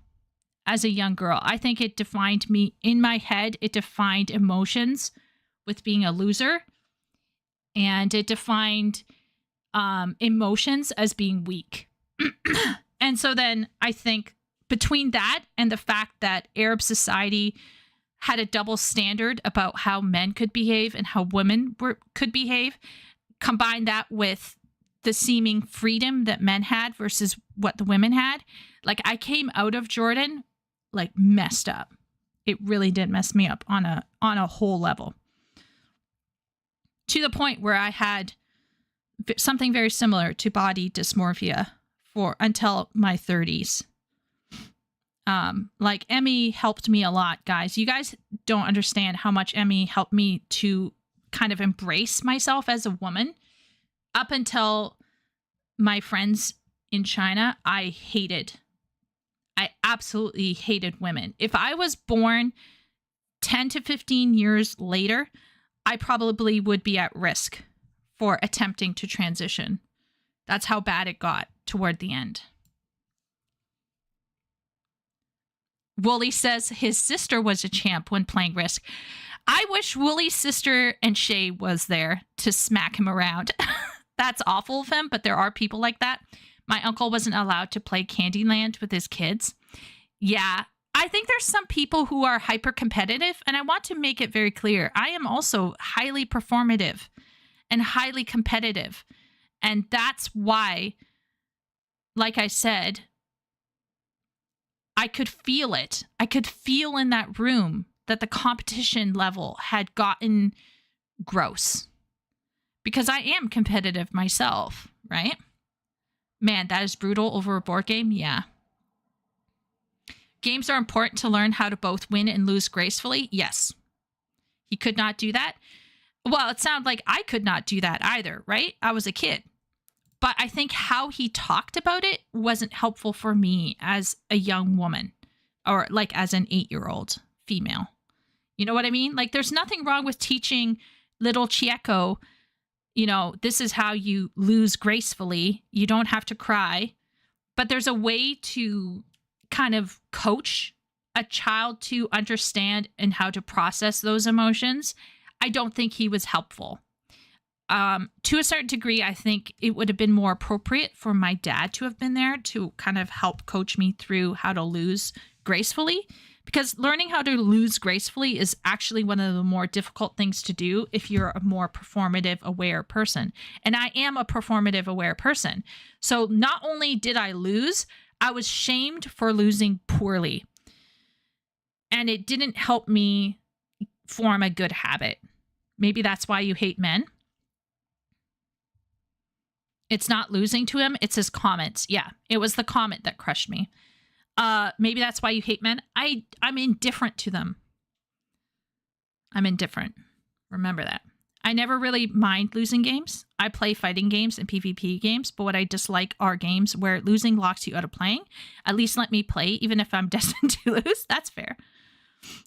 Forbidden Island. My wife gave me that as a birthday a few years ago. Oh, math teacher Josh, did you know they came out with Forbidden Desert? Yeah. Chieko made me a different version for my birthday based on a story she was writing. I still have it. Yes, I made a version of Forbidden Island based off of my book, Night Runners. I like cooperative board games. Less opportunity for being dicks to each other. Zombicide Black Plague is a fun example. We played Pandemic. Did they make a COVID edition? Yeah. At least you never got into League of Legends. Yeah, true. Trouble's a great game to teach small kids how to lose and also how to judge when too much is too much. Yes, exactly. And that's where I think as well, like some kids, they'll just be like, whatever, it's just a game, and they'll walk away. But some kids who are more, like I said, I definitely know I needed to learn how to lose, right? But what he said was not helpful to me. And it was actually long-term. I think it was one of those moments in my life that I will never forget, because it was so, it did not help me view myself or the world in a healthy way. And because I don't think I really talked to my parents about it either. Like, I didn't even know how to talk about it. I just wanted to bury it and move on, right? Because it felt so bad. So I don't even know if my parents knew that this really, really bothered me, right? Because I just kind of like was like, I just never want to remember that moment again. But anytime someone says risk, that's what I start thinking. But let's go back to mechanical engagement.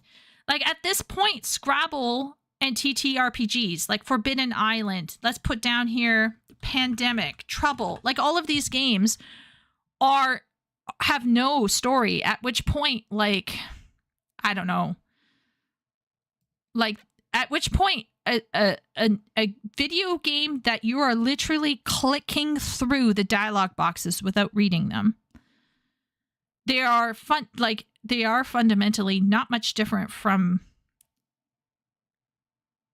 like, Scrabble. You know what I mean? Like, why are we even comparing it to a film at that point? Like, they can't even be compared. Because the whole point of a film is to experience someone else's experience. It's disciplining your mind and your emotions to go with someone else. Whereas, like, this is my way or the highway, princess syndrome. It's all about me and my choices that I make. And me having my fun over here. So, like, I don't know. I think he's not sussing out as far as he could go, I think, is my issue with this. But still very fascinating. Let's keep going. You could produce deeper story effects, I think, than a film because of the interactive nature of a video game. If you even look at something old like Knights of the Old Republic, which is a very beloved BioWare game from the early 2000s. If you haven't played it, it's probably one of my top 10 games. But there's some great moments in it driven by the fact that you make choices in the game, like not just dark side, light side, like, am I going to use mind control to get some credits out of this guy? But the way that you interact with your characters, there's a part where you can make one character kill another. And if you've gone dark side, that's kind of like a, whoa, I've spent a bunch of hours with that character and I just, like, murdered her. That's interesting. It has an emotional effect that probably wouldn't have happened in a movie or been as effective as it was in a movie. Same thing with, like, you can convince Bastila to, like, switch back to the light side.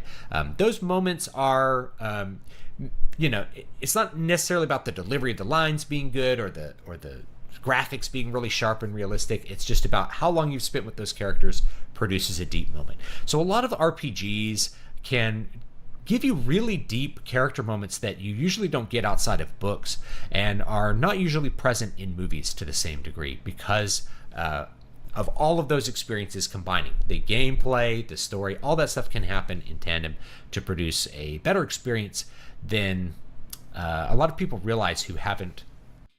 Okay, so he talked about boomers, right? He talked about boomers and how boomers will poo-poo the video game, blah, blah, blah, blah, blah. And I agreed with him. I do agree with him. Boomers do poo-poo the video game because, they're boomers. But I will say this. I think he is doing the same thing that boomers do. Because he is not specifying all of the games that fail this to a large degree. And in fact, he is arguing that even with the like the narrative not being there, people are still engaged because they're doing the clicking and they're doing the fighting. But for me, this is like apples and oranges, right? This is like a categorical issue. And one of the issues that I have here is that there are you can't ignore the areas where video games do fail as narratives, because we're comparing the video game as a narrative to the narrative of a film, like films as an experience, as an entertainment experience, and narratives play a large part of that. Now, here's my good thing. I like how did you guys notice he used the word usually? And I think this is great. I love that word. he put that in there, and it's a nice little safety catch, really, because I can instantly think of 1 to 2, maybe even 3 or 4 film series that had people at the edge of their seat ready for more. Can anybody here think of some long-running film series that were highly engaging and have captured global interest?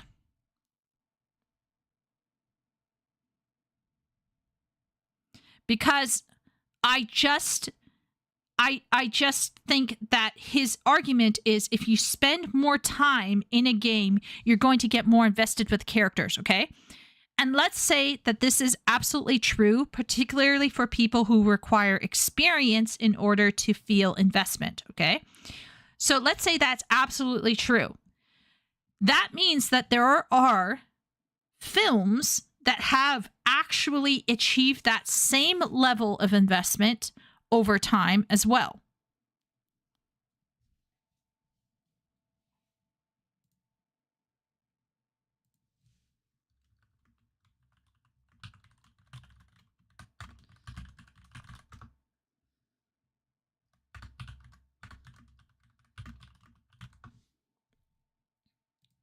I'm just going to check our Discord here.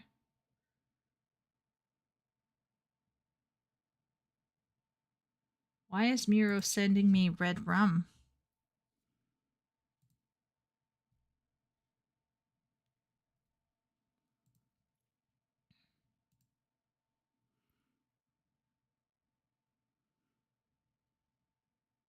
I do find it confusing, but some people don't connect play and stories. It is what it is.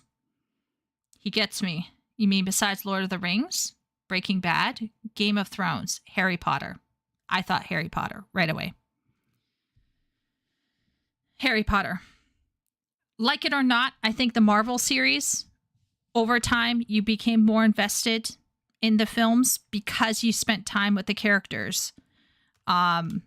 You wanted to see that character interact with that other character.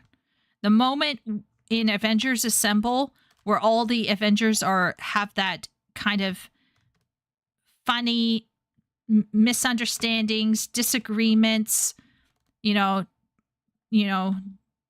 thou know thy weareth thy mother's drapes, all of that kind of stuff. I think there were people who were legitimately invested in the films because they spent that time with those characters. So I do think that emotional investment does ramp up over time, generally speaking. And I also think that it's possible to achieve in a film, but generally not in a single film. I would say it would have to be with a series of films. And I can say hands down that I think Harry Potter would probably be the strongest example for me because it has such a global audience. And by global, I mean it even got into China. I remember when Harry Potter and the Half-Blood Prince hit China, and they delayed it for 6 months because they didn't want it to compete with a historical communist fiction film. Yes, that's right. There was a historical fiction film that was, glazing the communist experience and party. And they were afraid that it would impact the movie-going sales. And so they delayed Half-Blood Prince by 6 months. And there was a hue and a cry in the Harry Potter Chinese fans. Let me tell you, they were not happy. And my one friend, for example, literally lost it. She's Chinese, obviously.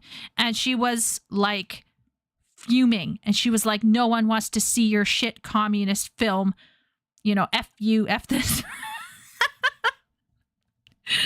She was a very zesty Chinese person.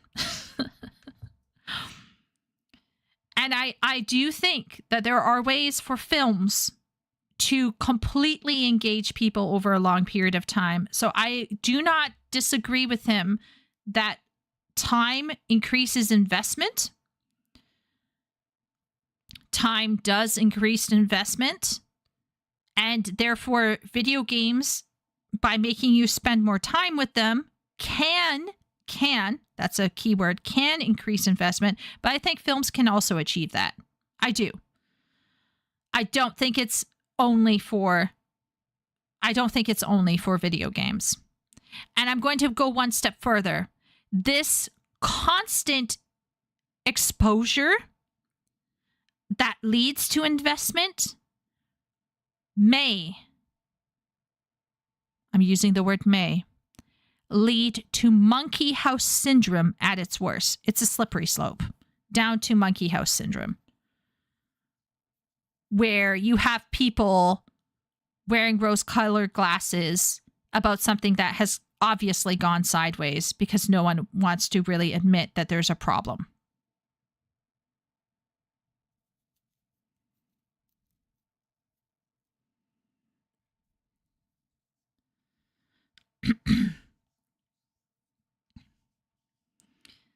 Wasn't each Harry Potter movie giving enough closure in the end? Every Harry Potter film has an obvious, 3-part act, right? As most films do. But everyone understood that it was going for a final arc because the books were going for a final arc. So everyone knew, like, fairly early on what everything was going. But I recall the discussions, the absolute crazy discussions over the books and the films. How were the films comparing to the books? Where did they fail? Where did they succeed? There was a lot of engagement around both the books and the films. Huge, huge engagement. Is a portion of the population that ignores the sympathy challenges that engage audiences of media that eschews agency.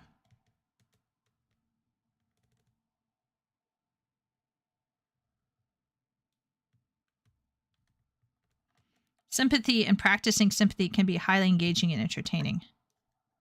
Good night, Emmy.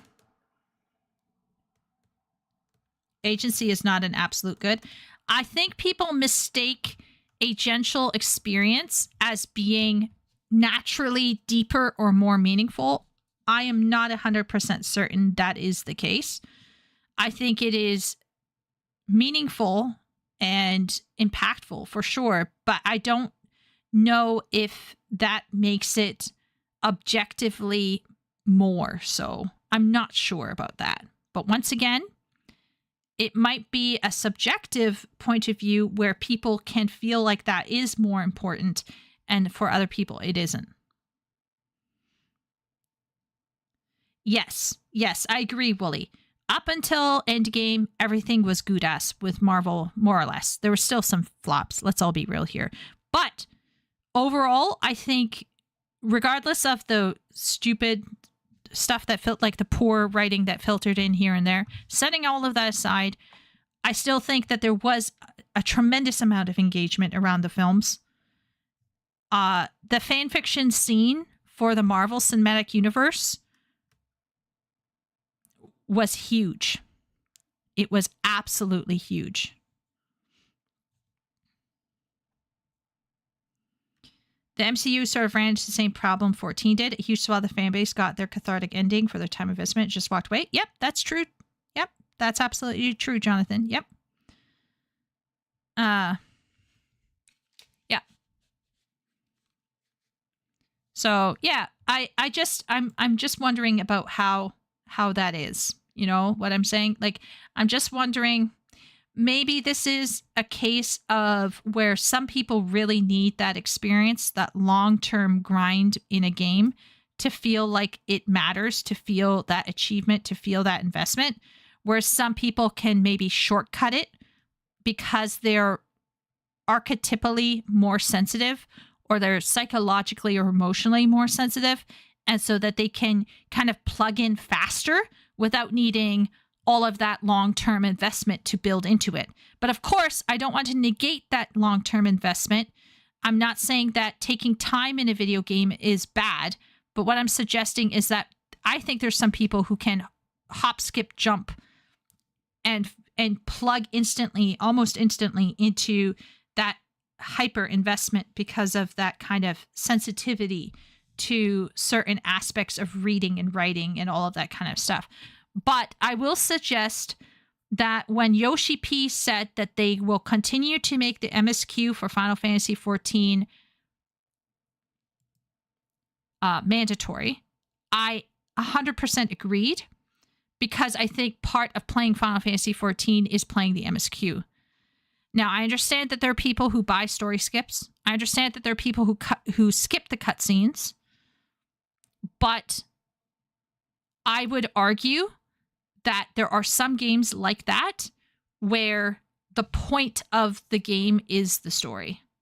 And the story in, for example, in Final Fantasy XIV, because of how it was built and the fact it was created over a long period of time, there is an investment that if you take the time and if you give it a fair shot and you play A Realm Reborn right up to the end of Endwalker, I can assure you, if you go in with an open heart and a ready mind and probably a capacity to remember lots of information, you're going to come away with one of the best stories ever told.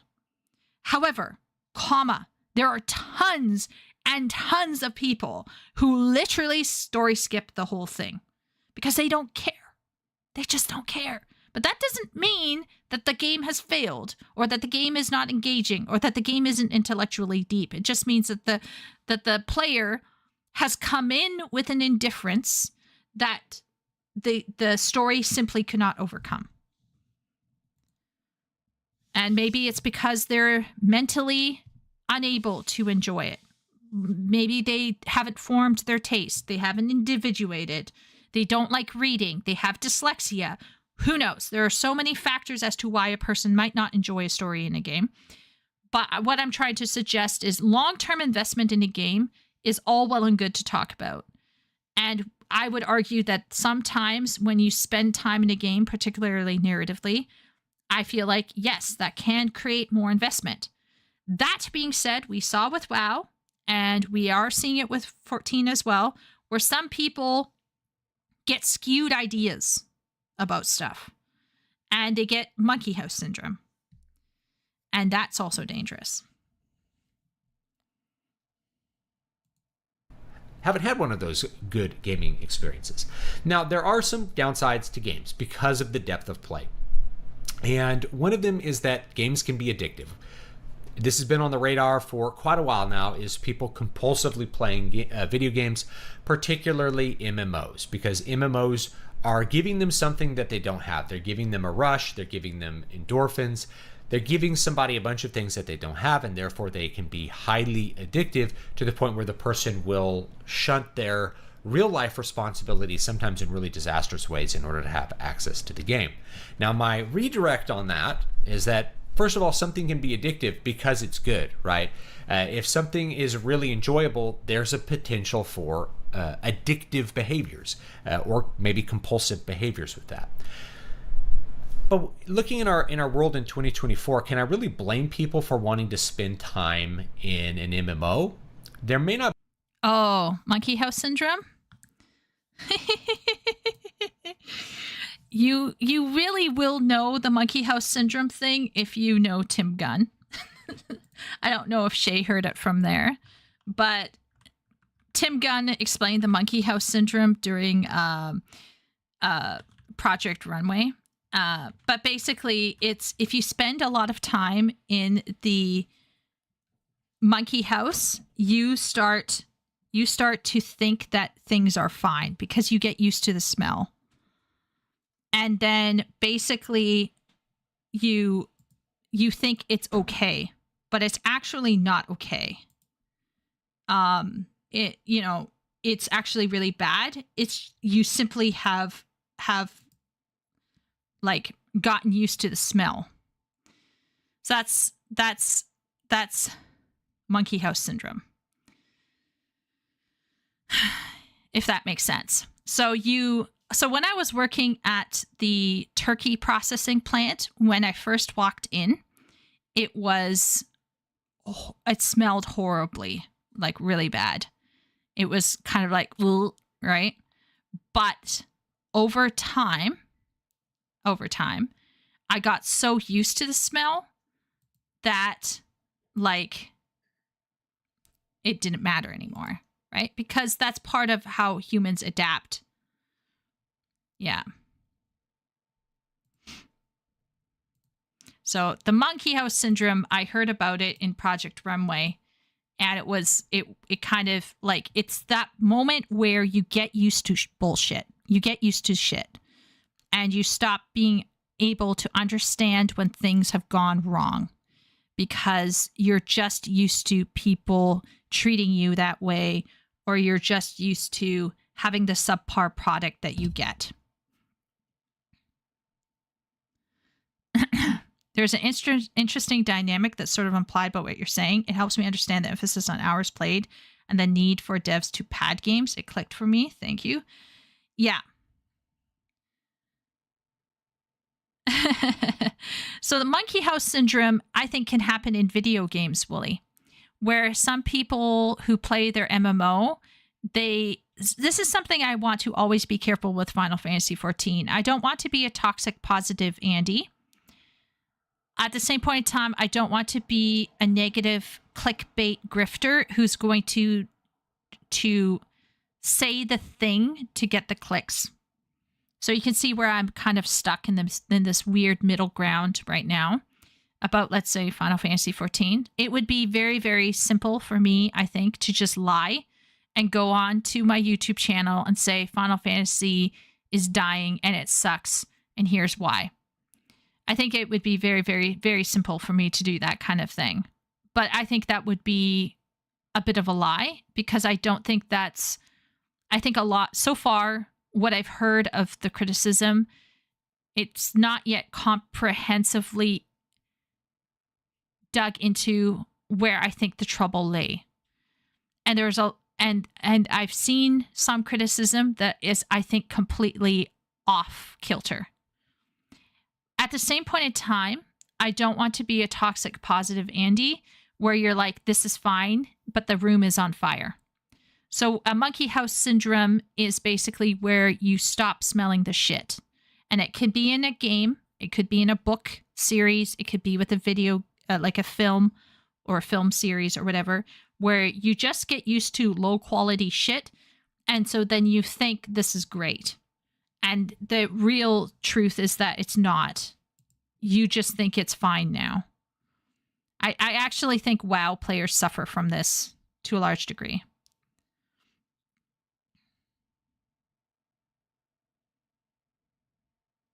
I think a lot of WoW players and gacha gamers got used to the smell. Yes, exactly. And that's where I do think right now the discussion around criticism in terms of Final Fantasy XIV, for example, is crucial. We need to have a discussion, because I think criticism is timely, and constructive criticism is necessary for the growth of a game. But there are some gamers who can't handle it. Maybe there's stuff going on in their life right now that they just can't deal with it, right? They don't want to hear it. And I respect that. I respect that, because they don't need to always hear that negative criticism. They just want to enjoy their game. But at the same time, they shouldn't lie to themselves and tell themselves that objectively things are fine. They could say, I'm enjoying myself and I don't need things to change as it is.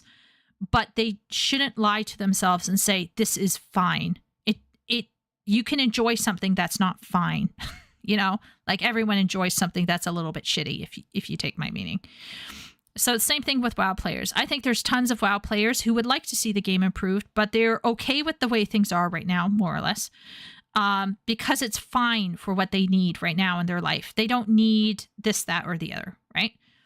But I think it's a mistake when there is objective criticism coming out of the woodwork, the people who are saying it's fine, I'm fine, I'm having fun, right? Like, you know, those people in Josh Strife Hayes videos who are like, I had fun in Terra. I had fun in, you know, whatever, whatever game it is. You know, it's fine to say that you had fun. It's fine to say that it's fine for you, but don't conflate that with the objective criticism of the quality of something, right? So we gotta, there's like an in-between where you're not, yeah, where you're not conflating one thing with the other thing. From what I've seen of the great community, by the way, in 14, they need to be willing to hear out people of criticisms of the game. I have not yet had from anyone in my tiny little Final Fantasy 14 community, I have not had anyone tell me that I couldn't be critical. In fact, I currently think, from what my YouTube feed is telling me right now, I'm shooting in myself in the foot by not being critical of Dawntrail. I think the community of people who are trying to remain positive about Final Fantasy 14 do exist, and they might have a voice. But I also see an equally large and negative voice as well. Definitely. And in fact, I would argue the negativity has more of a newspaper coverage currently, judging by the articles on my phone, than they are of positive. So actually, I think right now 14 has a pretty good blend of negativity to positivity. And anybody who is negative and is complaining about the people who are being positive, a lot of those people that I've engaged with on the PLL, for example, are assholes who should be smacked in the mouth. Because you can go on to the PLL and you can type out your little complaint. You can type it out. You can put it on the forum and then leave. Stop playing the game. Stop paying. Vote with your wallet. This is where it's like it's getting a little moronic. Like you can it's different with Xenos or like Arthas, for example, and stuff like that. You can be critical of the game. I'm not saying you can't be critical, but there is like an overactive and almost brutal criticality that is unhelpful. And so I don't like that either. If I'm in a PLL, I don't want to hear for the 10th time in a row in the typing chat literally the same copy and paste critique. Shut up and go. Like, I'm done with that. You know what I'm saying? Like, it's okay to be critical, but there's a point where it's like you need to stop and move on. And the same thing with the toxic Andes. They need to stop being defensive. They need to accept that people have a different opinion and that they're seeing something that they may not want to see. So I don't like the toxic Andes. And I don't like the critical Andes either. I think both of them are way out of line. And that's why I'm taking so damn long to make this frigging Dawntrail thing, because when I do it, I'm going to do my best to explain clearly where the issue is with Dawntrail. But I am not going to be shitting on Dawntrail 24/7 because, you know, ding, ding, ding. I need to virtue signal to my, you know, my this group of people or that group of people. Like I want to be as authentic to my perspective as a creative and as a writer as I possibly can. And to kind of hop on the hate bandwagon or the positive bandwagon, either way, I don't like that. So I'm going to have some positive things to say about Dawntrail, and people better buckle in, because I will have some positive things.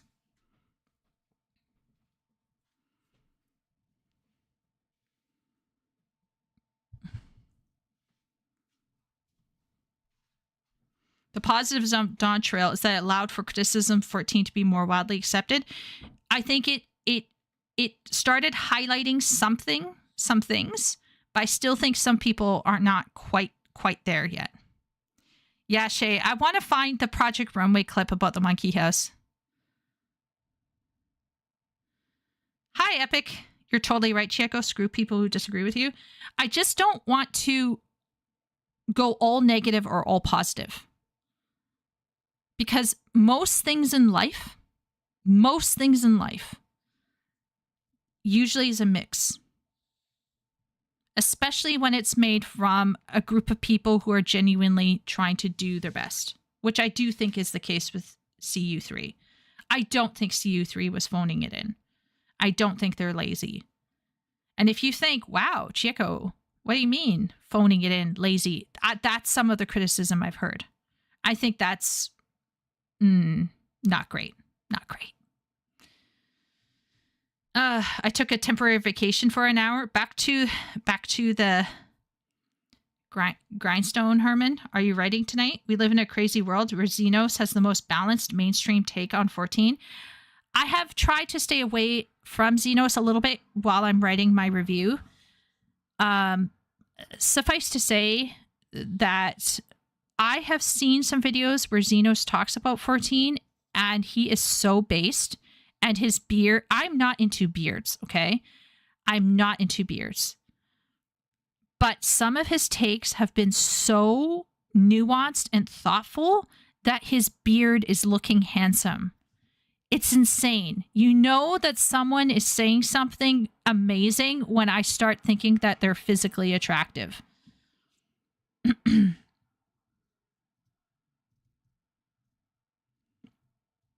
There's definitely a difference between padding and actual progression. I think it's likely that judgment is subjective, although it may predominate one way or another. Yeah, padding and having a philosophically reasonable progressive grind, I think there's a difference, right? Padding is we need more game time to justify the cost. So let's shove something bullshit in here. As much as I think Death Stranding was a fail, I do, when I listened to what Kojima was trying to do with the mechanics of the balancing with the packages, and then what he was trying to philosophically achieve, I could see where he was trying to go. I still think it was a fail, but like I could see what he was trying to do. And so, although parts of that game was essentially a worse walking simulator in some ways, there was a philosophical attempt that he was trying to make. He was trying to make a statement there. But, yeah.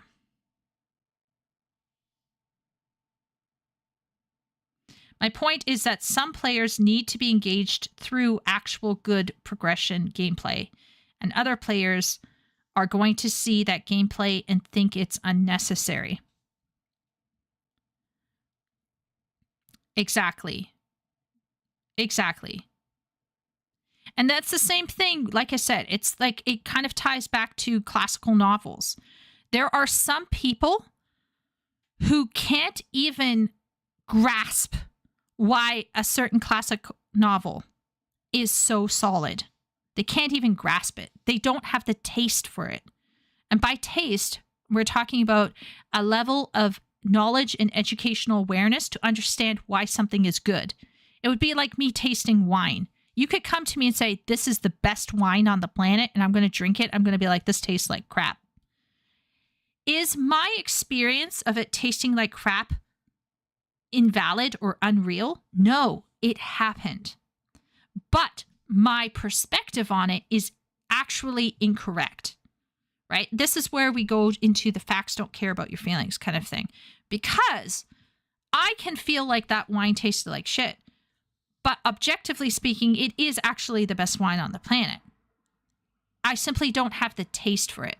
And so I think like taste is sometimes like you have a natural taste for something. And some people have a natural taste for, let's say, long progressive gameplay grinds. And some people just don't have the taste for it. Palate. Yes. That's also another way of saying it. Yeah. Xenos' beard is magnificent. And as a beard haver, it probably takes a good 20 minutes each morning for proper grooming. I mean, once again, Wooly, I have like hair on my chin sometimes that I have to like narrow off. But I can only imagine what goes into grooming a beard that magnificent. And I don't like beards. I'm going to be frank. I'm not a beard person. But sometimes when Xenos is talking, I'm like, that beard is looking...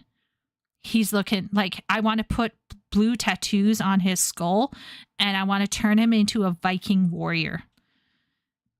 Because he's like that sexy. He gets like, it's really like there's something about when a man says something that's nuanced and thoughtful and he's clearly taking his time to think his way through something, I'm like, oh, that's when I'm like, Chieko is awake now, right? That's how it works for me. Yes, the Telltale Games, interactive films. Yeah. It's not a very good movie, though. No, Leo, it is not. Your taste develops with experiences and challenges. So if you refuse to challenge yourself, you'll never grow it toward anything. Yeah.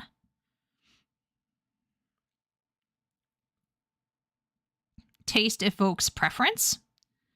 I should clarify, Deck, just in case. I'm using taste in the 1800s sense of the word from David Hume and Edward Burke. Like those types of people would refer to taste as a sensibility where you recognize quality. Now, today, I think you are right. It's probably like a similar to the word palate, but I'm sorry. I was using the word taste there in that way because of the gothic fiction background that I have. That's all. He can just cosplay Kratos. Yeah. They make electronic chin razors. What? If you have an opportunity, try a glass of Sancerre white wine. It's very gentle. Oh, okay. I'll see about that, Willie. Dinos did cosplay as Rubicante at the last fan fest. Oh man, he must have been so amazing. Okay, so I'm gonna say some things here about he's going into the downsides of video games and he's talking about how addictive they are, right? And I think that the addiction can lead to what we call the monkey house syndrome. But I'm gonna say something here that might seem contradictory to everything that I said before because I kind of disagreed with him a lot up until now. I actually going to disagree with, well, I'm not going to disagree with him, but I'm going to qualitate this at this stage, and he might mention this anyway. I actually don't always fault the game for being addictive. Like, gacha games, for example, and MMOs are built with grind in mind most of the time, unless you're Final Fantasy XIV, in which case you're failing at the grind. You're failing. You're not grinding enough. You need more grind in there. But anyway, other than Final Fantasy XIV, most MMOs are grindy. And there's like an RNG, like, for example, Black Desert Online, or there's some like weird kind of like real world money bullshit going on, like EVE Online. Or, for example, there's like games with gacha games with the RNG of like pulling and all of that. Okay. All of those gross mechanics that get people addicted in gambling and stuff. I think there's a level of responsibility that people need to take for the fact that they are broken humans and they are part of the problem. I think those games wouldn't exist in the way that they do if humans didn't have a problem to begin with. And before video games existed, people were losing money, and I think are still losing money. From what I understand, sports betting is still a massive thing. So, like, for me, the addictive nature of video games to me is never entirely a detractor, because for me, yes, video games are addictive, but how can I say this? I never want to fully blame the medium, because I think humans need to take responsibility for their own actions in how they engage with that medium. I'm sick and tired of people like throwing the medium under the bus. Chieko used to be so addicted to reading. I was so addicted to reading, okay, to such a degree that my parents wouldn't let me read Lord of the Rings again until I was 16 or 17. I started reading when I was 9 or 10, and they took it away from me because I got a problem. Like a bad problem. Like really bad. And then when I was about 15 or 16, I forget when, but I'm pretty sure it was during my teen years, my parents instituted a 2 to 3 month book ban where I was not allowed to read any fiction for, I think it was 2 months. I think it was in the winter as well. It was really bad. But anyway, they wouldn't let me read fiction books for 2 to 3 months because I was that addicted. Like, I wasn't talking to people. I wasn't socializing. I would never, like, I would try to hide from my family. I would stay in my room. I would never come out. I would sometimes stop eating or washing myself. Like, I was a complete reading degen. And so my parents had this bright idea. Well, we're going to take away Chieko's fiction books. You can only read nonfiction. Guess what Chieko did?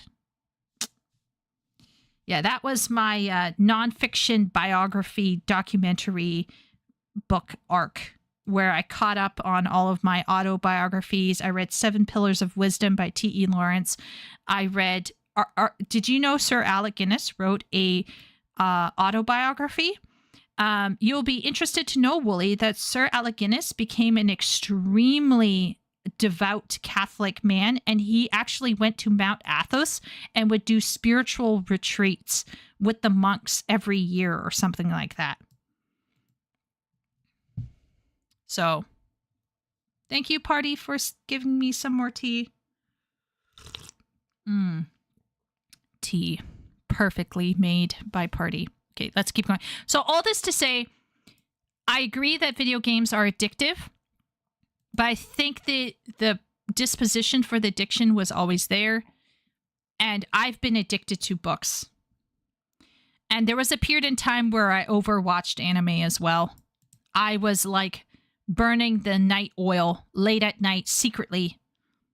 And I would like turn my computer a certain way so that when my mom would try to surprise me at 2 a.m. in the morning, she wouldn't be able to see what I was watching. And I could like switch the screen so she could never find out that I was watching anime.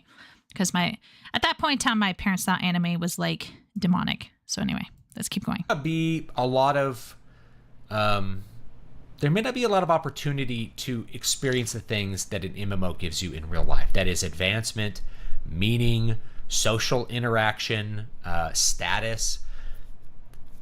For a lot of people, that's just missing from a modern life. The corporate rat race doesn't really produce them a lot of status. They are not really getting ahead. Their efforts don't yield them something extra. They don't yield them, more social contacts. It doesn't yield them more money. They're existing. And so the game actually gives them an ability to have something that they lack from the modern life, which is an ability to have status, to have meaning. And MMOs deliver that in spades, which is why they have such a high potential for addiction. So is the solution to that to make games like less fun, or to make it so people can't play games? I think the real solution is to make real life have more of those things, because gaming can definitely be a surrogate activity. Not to use Unabomber terminology too much, but here we go. It could be a surrogate activity. It's something you do instead of something which has an actual effect on the world. Rather than starting a business and really affecting your community and yourself and your world, you are running a guild in World of Warcraft. Now, that's not to say anything bad about running a guild in World of Warcraft, but lots of people need that because they simply can't get it within their normal life. Their normal life just doesn't have a strong amount of opportunities for that. So there's the potential for the surrogate activity is exactly why I was reading. I was reading because I was fundamentally unhappy with life. I was unhappy with being a girl. I was unhappy with the fact that I was growing up. I was unhappy with some of my parental relationships. I was unhappy with the fact that I'm a human and I have a body and I don't have magic. So there were so many reasons why I was an addicted reader. And most of it was because I was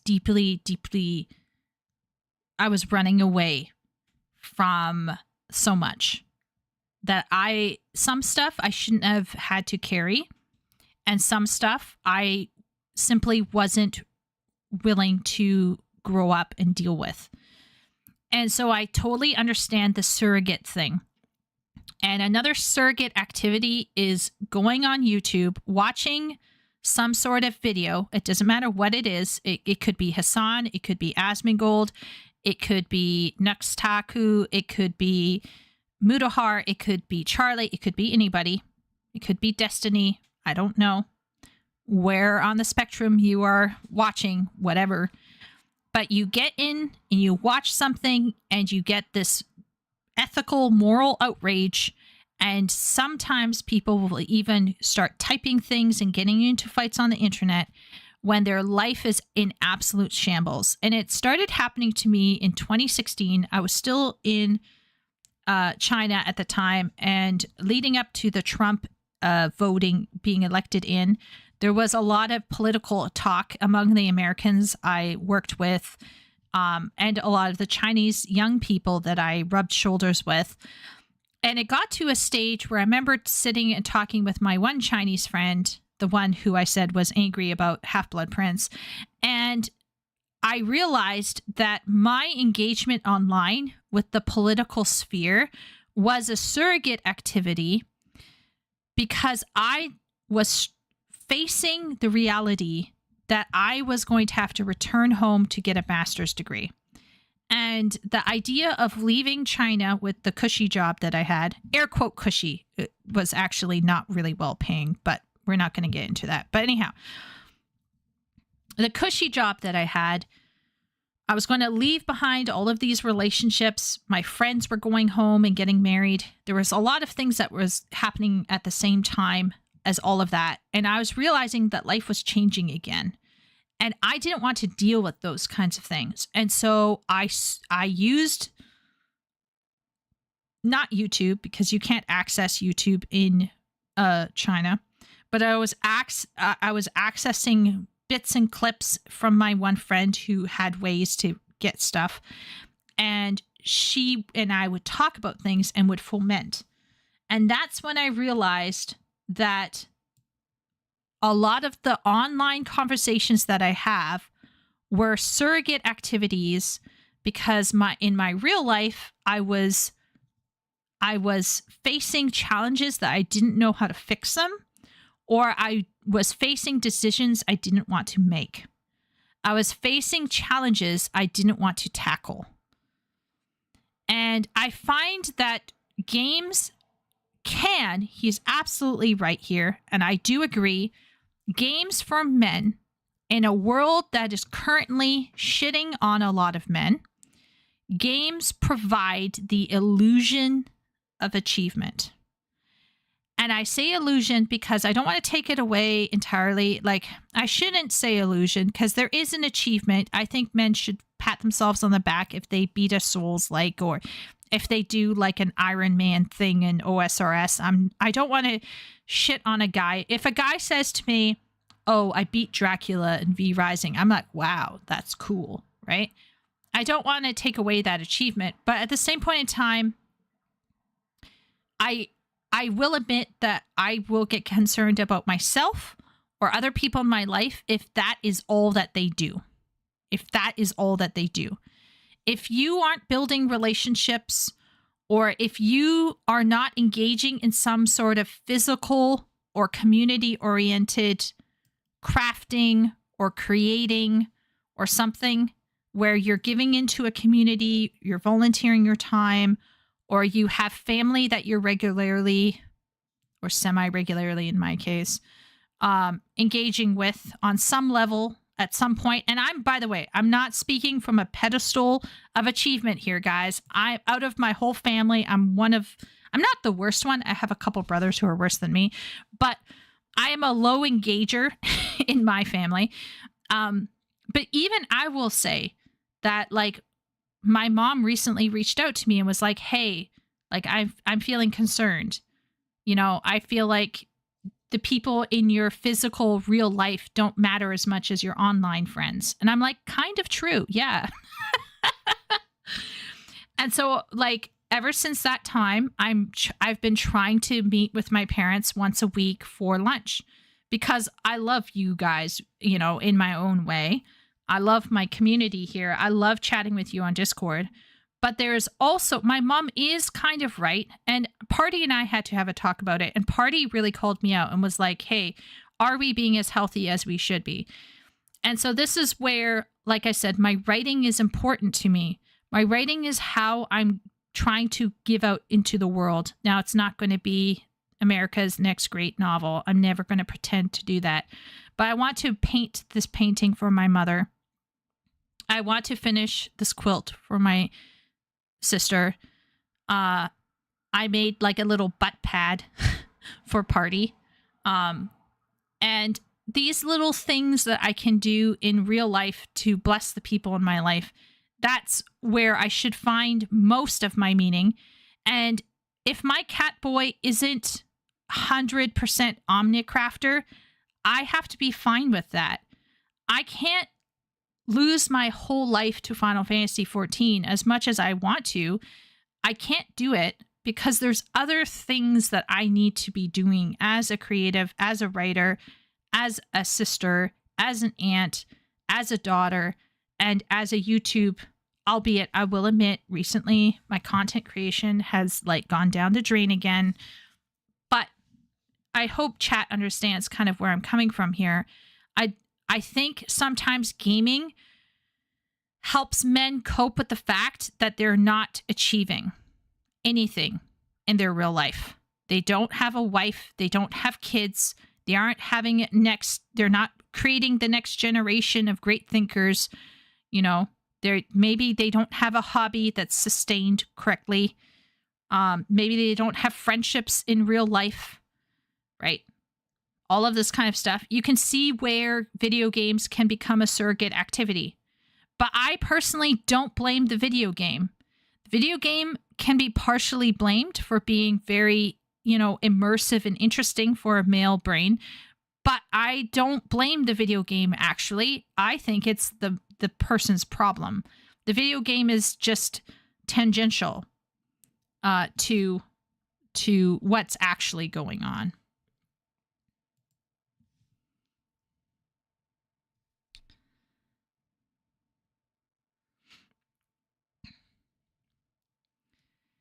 Some wines are too bold, says Wooly, and are meant to be enjoyed with equally bold food, like French Brie or Camembert. Yeah, maybe that's my problem. I don't like any of those two things. So, I don't think games would be so compelling and addictive if it weren't for how unpleasant the world right now is, especially for young men.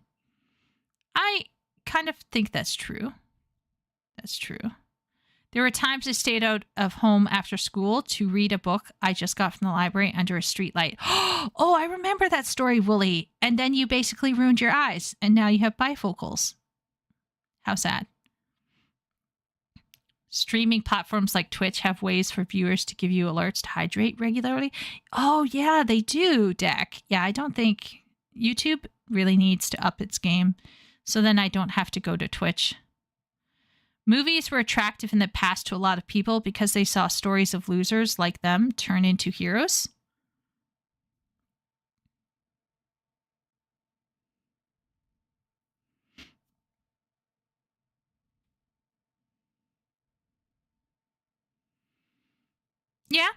Yeah, I see what you're saying, Sylvius. Yeah, there are tons of films in the past that were about people. It's called the call to excellence or the call to adventure. It depends on whether you're doing the hero's journey or not, right? Now, a lot of people get hung up on the fact, for example, that Luke is naturally really great at the Force, or that Harry Potter is, protected by his mother's love, or whatever, what have you. I think some guys get caught up on the min-maxing numbers of the character's stats, so to speak, when what it really is about still a call to adventure. It doesn't matter what your potential is, because none of that potential is unlocked until you answer the call to adventure. And so in many ways, Luke's call to adventure is when he faces the death of his aunt and uncle. I would argue that a lot of these older films, the cowboy Western films and stuff, are about regular people being called to do more and be more. And some of them will step up to the plate. And some of them, like Hamlet, for example, in Shakespeare, are going to fuck up really badly. Really badly. And so then I think for me, excuse me. I think for me, films are incredibly engaging and interesting to people who want to see a normal person, stepping up to the plate and making mistakes and not being perfect and coming out and being all right at the end. And even maybe getting the girl, so to speak, and I think as soon as films over-relied, for example, on nihilism, as a way to be gritty and realistic, which, by the way, I think is cheap. It's cheap. It's like killing people to get emotional impact. I think that's cheap as well. It's a reasonable tactic, but I think it's cheap. I personally just think it's lazy. So yeah, it's very. I think you have something there, Sylvius, where films could be equally impactful and engaging. It's just that I think right now the writers are either going for that hyper jokey, like everything's a joke kind of writing, that Joss Whedon-esque type of, quippiness that I think is not helpful in every single story. It's not great. It's good for a rom-com. It's good for certain TV shows. Not great for everything, right? And then on top of that, of course, I would say there's then the ideology, whatever side it is, that can get so heavy as to warp the story and just make it meaningless. Yeah. Just make real life better. I'm waiting.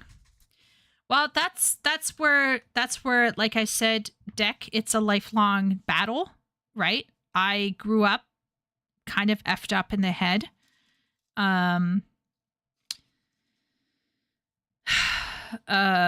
Things were not great. My family tried to help, but at the end of the day, it's about you. Life will never be better. That's the key to understanding. Life doesn't get better. But if you either go the humanist route or you go a religious route, it's up to you. But at the end of the day, you can't blame the existential universe and cosmos for your own inability to take responsibility for yourself. There's a limit. There's a limit. Like, there's a limit to me blaming certain things that happened in my life for the decisions that I made today, for the things that get in the way of me having, let's say, a meaningful relationship with, let's say, a guy. There's only so far that I can blame certain things in my life, and then the rest is up to me. I can't shove and victimize myself until the day I die and make it everyone else's problem and life's problem and the cosmos's problem and my past's problem, right? Like, there's a point where the buck stops at you, and you either have to just say, yeah, I'm going to fuck up my life, I'm going to do nothing, or you're going to, or you're going to say, you know what? Tomorrow may not be better than today, but the fact that I tried is better than nothing. That's another deep philosophy that Final Fantasy XIV talks about.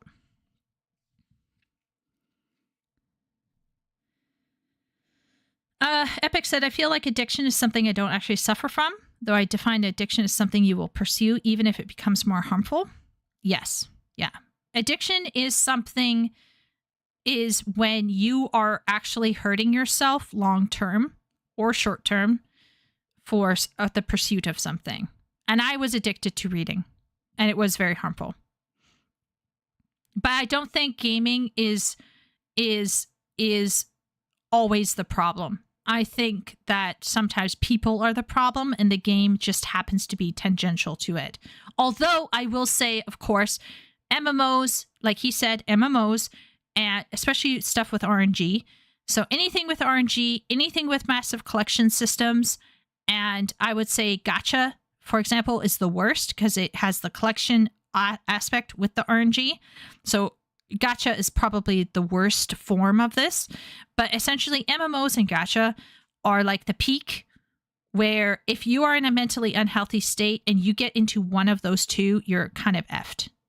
Right? Because the systems that run an MMO or the systems that run a gacha game are designed to keep you playing, even at the cost of your finances, let's say, or your life.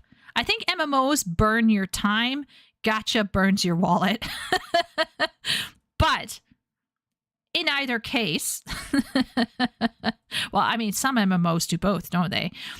But generally speaking, whether it's your time or your money, I think a lot of those games do take advantage of people who are in a mentally unhealthy state and are more vulnerable to being taken advantage of. But at the end of the day, I think those people still have to take responsibility for what they're doing to themselves. Great film and media reveal human truths. They're generally things that the overwhelming majority of audiences can connect with. I agree, but I responded to the guy in the video claiming that video games provide a feeling of worth to players while movies did and still do exactly the same. Yeah. I think the guy that we're responding to has some great points. I just think he's cherry picking some of his data. Or data, however you want to say it.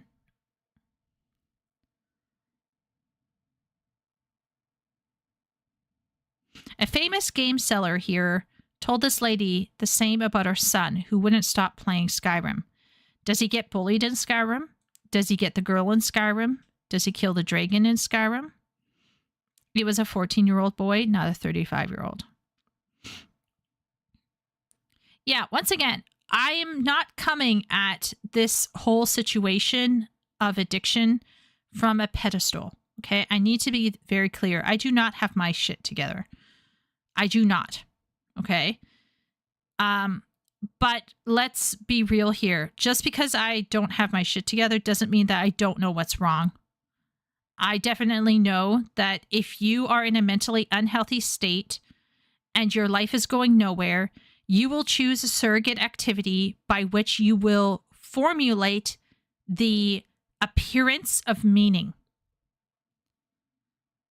And it could be something as simple as debating online or playing an MMO or gacha game or reading a book.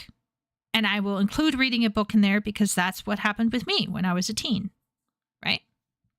When the films become all about deconstructionism, genre films slowly died off. Yeah. Escapism has always been part of human experience, I think, but everything must be balanced. Absolutely. The worst writing ever conceived. Yeah. Some things get better. Some get worse. But either way, it's on you to walk forward. Exactly. Party says, preach, Wooly. And I agree. People are always the problem and the solution. Absolutely. Absolutely. And I say that as a person who, like I said, came out of and still is engaging with a level of messed upness. Okay, we're all messed up here. All of us, I think if we all sat down, we could probably count on one hand, maybe two, a whole bunch of things in our life that we wish we could Thanos snap away that problem. I'm sure every single one, maybe not Leo. Leo's going to come out and be like, I'm perfect. But aside from Leo, I am certain that there are people in this chat who would snap something away and say, I don't want to deal with that problem anymore. I want to be a better person. I want to achieve that health. I want to have that independence.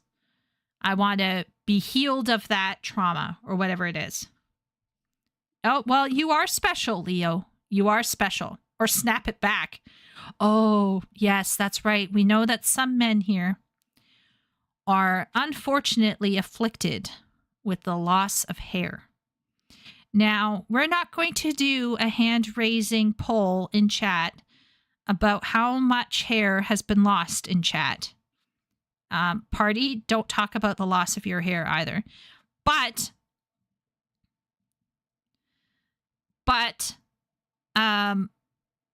or the loss of my hair at one point, because I thought I was losing hair, but Party told me I was just being a drama queen. Actually, your hair is really, really, really, really good. Party's hair is doing great.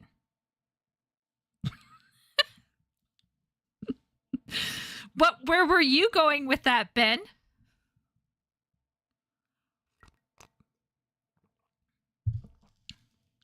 Where was Ben going with that? What would you snap back? Oh, yeah. Oh, right. Yeah. Yeah. I get it. Yeah. Rest in pieces. Okay, yes. So who would choose hair over some debilitating psychological problem? I gave it a second. I got there, Ben. I got there. I lifted the heavy weights, but I feel you. Aw. Yeah. Ask the guys who go to Turkey for cheap hair implants. Oh, no. Anyway, long story short, I think there are tons of things that we have experienced in our lives. A lot of it is very private. And we are in danger of treating something as a surrogate activity. And Party and I talked about it as well, about how we have to be careful that something isn't a surrogate activity. That being said, we also defend playing a video game and enjoying our time together with all of you guys who play with us or who don't play with us. The other day, we were playing with Dane, and there was Miro who was doing some cute poses in like a ring in a pool, and Ben was there as well. He was a lot, and Ben went in the cannon and fired from the cannon like a little tiny peanut. It was actually kind of cute. But all of that to say, I am always going to champion my community and the friendships I've made here. I will always champion video games, but I can see how video games and books and all of these things can become surrogates when our lives aren't doing really well in other areas. I definitely think that is true. Video games can become a surrogate activity. For me, it was reading, actually. Reading was crazy, guys. I can't tell you guys how bad it was, but it got really, really bad. It got really bad. And when I would go to church, like I couldn't even make eye contact with people. Like I was like my brothers and sisters were socialized really well. I was like a complete, wow, 21 votes. So 71% people enjoy games more than films. We have 21 votes in here. Wow, that's insane. That's quite a lot of people, actually, comparatively to what I usually get. That's pretty cool. Welcome in every quiet person who is in here. But anyway, yeah. It was a sit pose, that's all. Yeah, it still looked... I have to say, Miro's Catboy is really cute. So it's the Catboy. See? Ben gets it. He knows. I'm instantly like Catboy supremacy. That's just the way it is.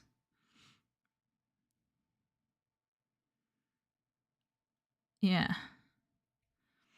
But anyway, I agree that there is like a level of investment, and there is some predatory or you know, like, what's the word where they were talking about it in Diablo Immortal?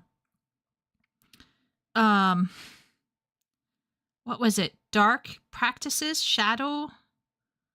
What is the technical term for video games that have like negative dark patterns? Was it dark pattern? Where like the buying the battle royale button is like buying the battle pass button was like right next to, was it called dark patterns? Okay, yeah. So dark patterns, like, I think take advantage of that quite a bit, whereas books maybe less so. But I still think there's a level where we can blame the game, and then I think there's a level where humans got to take responsibility. You know what I mean? Activity, but at the same time, I see why that potential exists. It's because we have a materially rich but spiritually poor existence here in the West, and that's... I agree. That's beautifully said. Very good, David. Materially rich, spiritually poor. People want fellowship. People want to feel that archetypal moment to a certain degree, or people even just want to feel like life has meaning, like I achieved something. It's not even about spirituality, although it should be. They should seek spiritual experiences, but I think even people aren't even settling for spiritual experiences. They just want to feel like they achieved something today that they think is important, because they literally are unable to see why their job is important or why it matters. And this is, for me, one of the huge reasons why I also think Final Fantasy XIV has one of the best approaches to a character ever. The Warrior of Light technically isn't the only one. He is not the only hero. He is not even the only chosen hero. But he acts like he is. And I say he because mine is a he, but yours might be a she. But anyway, like, they aren't chosen. They aren't special. Really, in the grand scheme of things, they aren't all powerful, but they act like they are, because as time goes on with the story, they understand their role in the cosmos, essentially. So I think that's an issue, is like, many people don't understand why they're doing what they're doing, and they have no calling attached to their job. Like, if someone, so there was this one young woman, I was helping her write essays to get into medical college, and in America, and one of the questions was like, why do you think pursuing this career is important to you? And she had no answer, because she was literally going through the motions, because her parents would only pay for her education if she chose medical studies. And so she decided to go the route of least resistance, and she just went into medical, simply because she didn't want to pay out of pocket to go to university on her own, which is what I did. Because I was like, I don't want my parents telling me what to study. And by the way, my parents never would. By the way, my parents were always hands off. They were like, you do what you want to. You know, if you want to go to uni, you can go to uni, study what you need to study. Good luck. Now, my mom would still have opinions. She would still have opinions. Don't get me wrong. She would be like, oh, I don't think this person's suited for this particular, set of studies. And guess what? My mom was almost always right. It was kind of crazy, but she was almost always right. So that was crazy. But one of the sad things is there's so many people right now who don't see the value in what they do, and they have no calling to what they do. They do not see, and since they have no religion, they don't believe God put them in that place for a specific reason. They don't believe that God is, there is something in control to give meaning to why they are doing what they are doing right now. They are just floating.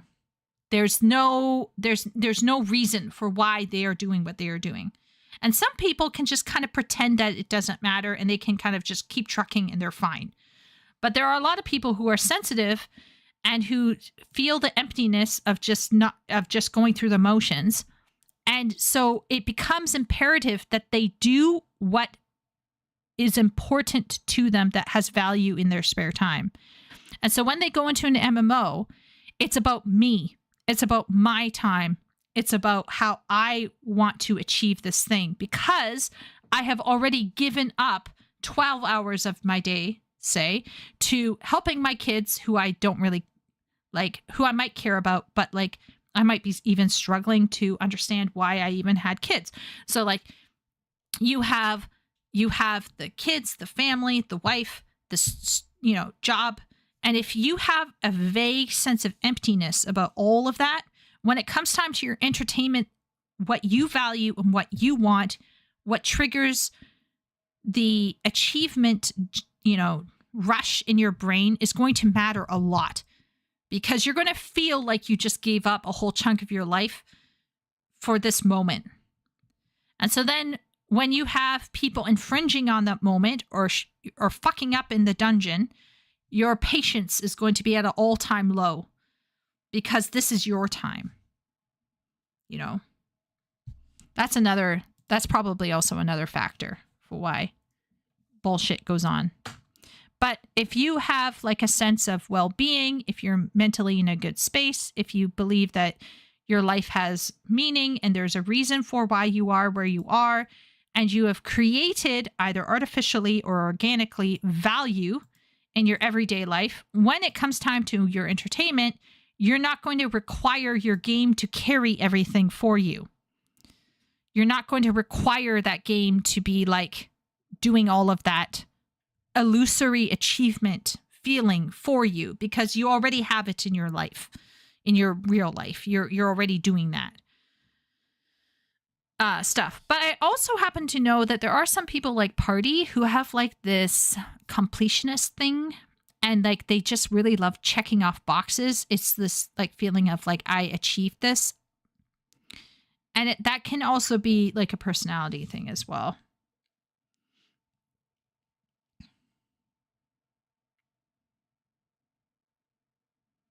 Spiritually poor is really saying lacking ambient motivation sources. Okay, well, you know, let's let him finish his sentence and see if he defines it further. Potential for the surrogate activity, but at the same time, I see why that potential exists. It's because we have a materially rich but spiritually poor existence here in the West, and that's definitely been the case for my generation. And I think that's also the case for younger generations like Gen Z. Materially rich but generally spiritually poor experience. So that's the worry about it. But I think a lot of what that worry comes from is the fact that gaming is such a deep and such an interesting and such a engaging experience that it has the potential for addiction. Now, the other thing I want to say is, like, if we're comparing this again to visual medium like movie. He does not define spiritually poor, so that's a shame. I mean, you could take it literally, as in they don't have religion, but in this case, it might have to do with the health of the soul. And so if your soul isn't healthy, if you aren't achieving things in your life, if you don't feel positive about your life, then there's a higher chance that you will be vulnerable to surrogate activities that give you the illusion of I'm in control, I'm valued, I'm loved, I matter. So this is, I think we could take it on face value as being, he could be talking about religion and faith, but I don't want to close this conversation off from people who are agnostic or even atheists. I want to suggest instead that if you are not able to generate meaning and value for yourself, self-respect, self-discipline, self-love, self-care, right?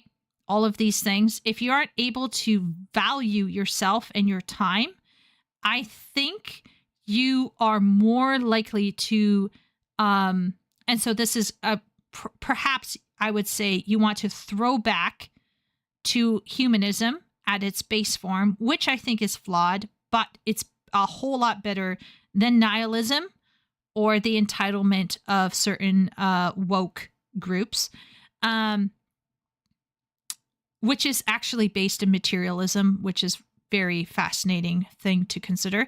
But all of that to suggest if you lack those intrinsic soul or psychological care for yourself, I think you're more likely to get sucked into surrogate activities. As I'm trying to finish, the last achievement for Terraria called out. Party is a quiet achievement hunter. When I say spiritual, I refer to things science cannot explain that occur in the world and influence it. Therefore, by saying spiritual, I also don't ask to debate me. That's like a whole absent ecosystem of skills and drives. It's not enough to just tell people to take control of their delusions. Let me just say this, Deck. There are two options. A person does not try to take control of a delusion, self-delusion, or a person does try and or may succeed. There's do or do not.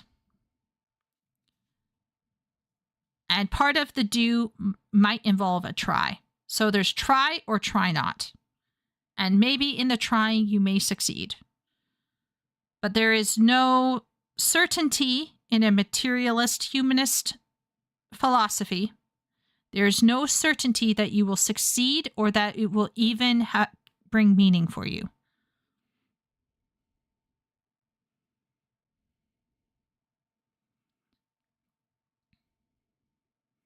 But the key thing here, Deck, is that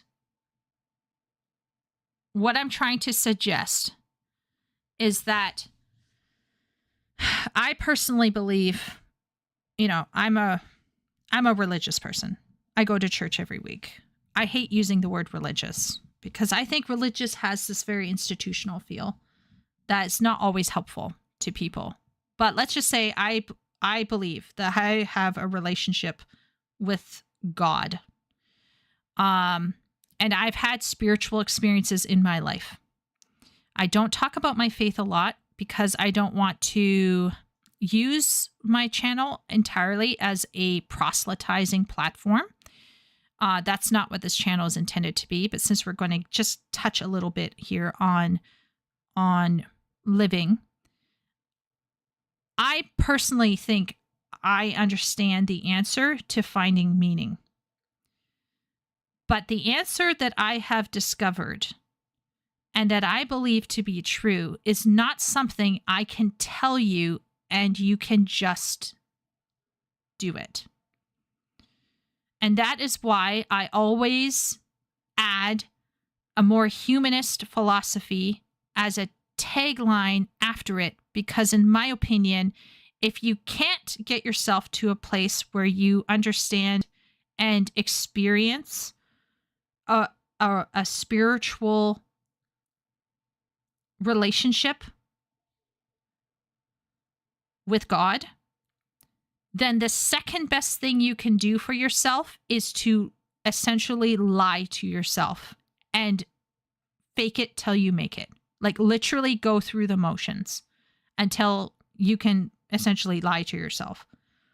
The only other option from those two options of either having a genuine relationship with a real spiritual being that I call God, the Christian God, by the way, not Buddhism or Islam or any other God. I'm talking about the Judeo-Christian one. The only other options, in my opinion, is to lie down and do nothing. At which point you might as well do one of two things. You might as well just fake it and lie to yourself because your life is going to be miserable anyway. Or in Canada, you can call maid. I hate that. I just think people should give it a shot. Like, give a shot of trying to go out and find their meaning. I personally think I know where ultimate meaning can be found from, can be derived from, okay? That's my personal belief. But I can tell you what I believe, but you're not going to believe what I believe just because I believe it. I hope you would never believe something simply because I believe it. What I'm trying to tell you is that you have to go out and travel and see the world and walk and communicate and rub shoulders and listen. In the words of Final Fantasy XIV, you need to hear, feel, and think. And when you come to grips with living, then possibly along the way, you will figure out what it is that you actually need and believe in order to continue functioning. But if you are at such a state where you're unable to even figure out a way to function, that means that either you are being coddled and someone is allowing you to not confront your basic human needs and figure out whether it's worth living or not at all, or you're basically going like you're letting someone be soft on you, either yourself or somebody else in your life. Because at the end of the day, if you are homeless or you're facing homelessness, like I was at one point, like if you're facing, I don't have enough of a money to have my own place, then you have to start thinking, is life even worth working for? But if you're coasting on somebody and you don't have to think about those things, then you won't have to really face the struggles of actually having to think about the worthiness of pushing onward in life. So that's why I'm saying you have to get out, you have to rub shoulders, you have to meet new people, you have to sometimes even travel to a new country to figure stuff out. Because sometimes where you are right now is not going to help you take those steps that you need to take. And sometimes having your foundations fundamentally pulled out from underneath you, like, and then you have to decide, do I have it? Do I have any survival instinct? And where does that survival instinct come? Why does that exist? That's when you start asking the big questions in life. No one asks big questions in life when things are going pretty fine and they have regular food on the table. People ask big questions from life when there's a war, when there's a natural disaster, or when they're facing severe financial difficulty. That's when they start praying. That's when they start saying, oh God, help me, right? So in my opinion, I think one of the huge factors for the spiritual poverty that is in the West is because we don't need external or internal help. We've been told that the state will just, and the economy and the free market and the entertainment complex, the military, industrial, blah, blah, blah complex, it's just going to spoon feed all of what we need. So we no longer have within ourselves, or we no longer can find the spiritual that exists out there in the world to be discovered. We have no abilities to connect outward or inward with ourselves. That's why Jung is being ignored in university, because they do not want you to find the path to true independence and critical thinking. And that is my tinfoil theory hat why Jung was sidelined. Because Jung is fundamentally, Carl Jung is fundamentally oppositional to the communist paradigm and to the paradigm of modern society. I hope I'm making I hope I'm making sense. I feel like I've entered into some weird philosophical twilight zone. I'm sorry, everyone.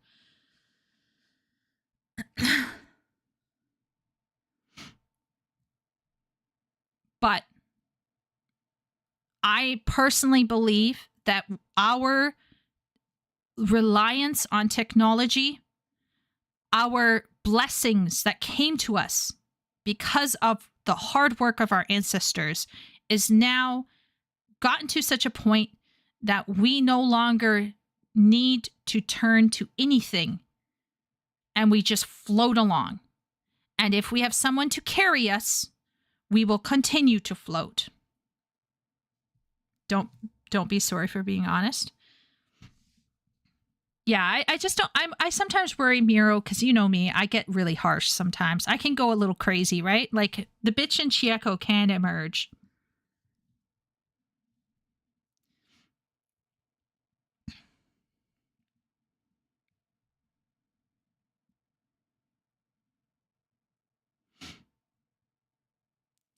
If they're just some animal who doesn't know or care, are they just damned? Once again, Deck, if you want to believe that humans are just animals and that there is no spiritual consequence or meaning, you can do that. You can believe that. But then you're going to have to decide, do I want to live? You know, I'm not saying that this is how you're living right now. Like, I'm not going to call out anyone in particular here, right? But let's say Chieko, right? Does Chieko want to live a life with zero creativity, zero impact on the world, zero self-help, you know, where I'm not taking care of my body anymore? Do you know what has forced me to suddenly really want to deal with my teeth, other than the fact that sometimes at night it's kind of hard to sleep because there's this one tooth that's starting to cut into my mouth and it's like not that great. But anyway, aside from that part, right? The reason why I really want to fix my one particular tooth is because I want to be able to smile confidently. You know? And I feel that because I communicate with people and I teach children. If I didn't teach children and if I didn't communicate with people at church, I wouldn't care about what's going on with my teeth because I don't have that impetus inside of me to take care of my body. That's my Chieko problem, right? I don't care about my body like some people do. Like it's abysmal. Like Party cares more about herself than me. And she's always like, oh, we should try to do this or that. And I'm like, yes, we should. But I'm not helping her because she's like, I'm a dead weight on Party's back, literally, because I can't generate interest. Like I really struggle at times to be interested in my body. So what do I do, right? And so I start thinking, I need to stop worrying about being a woman. I went over to China and I just focused on helping people.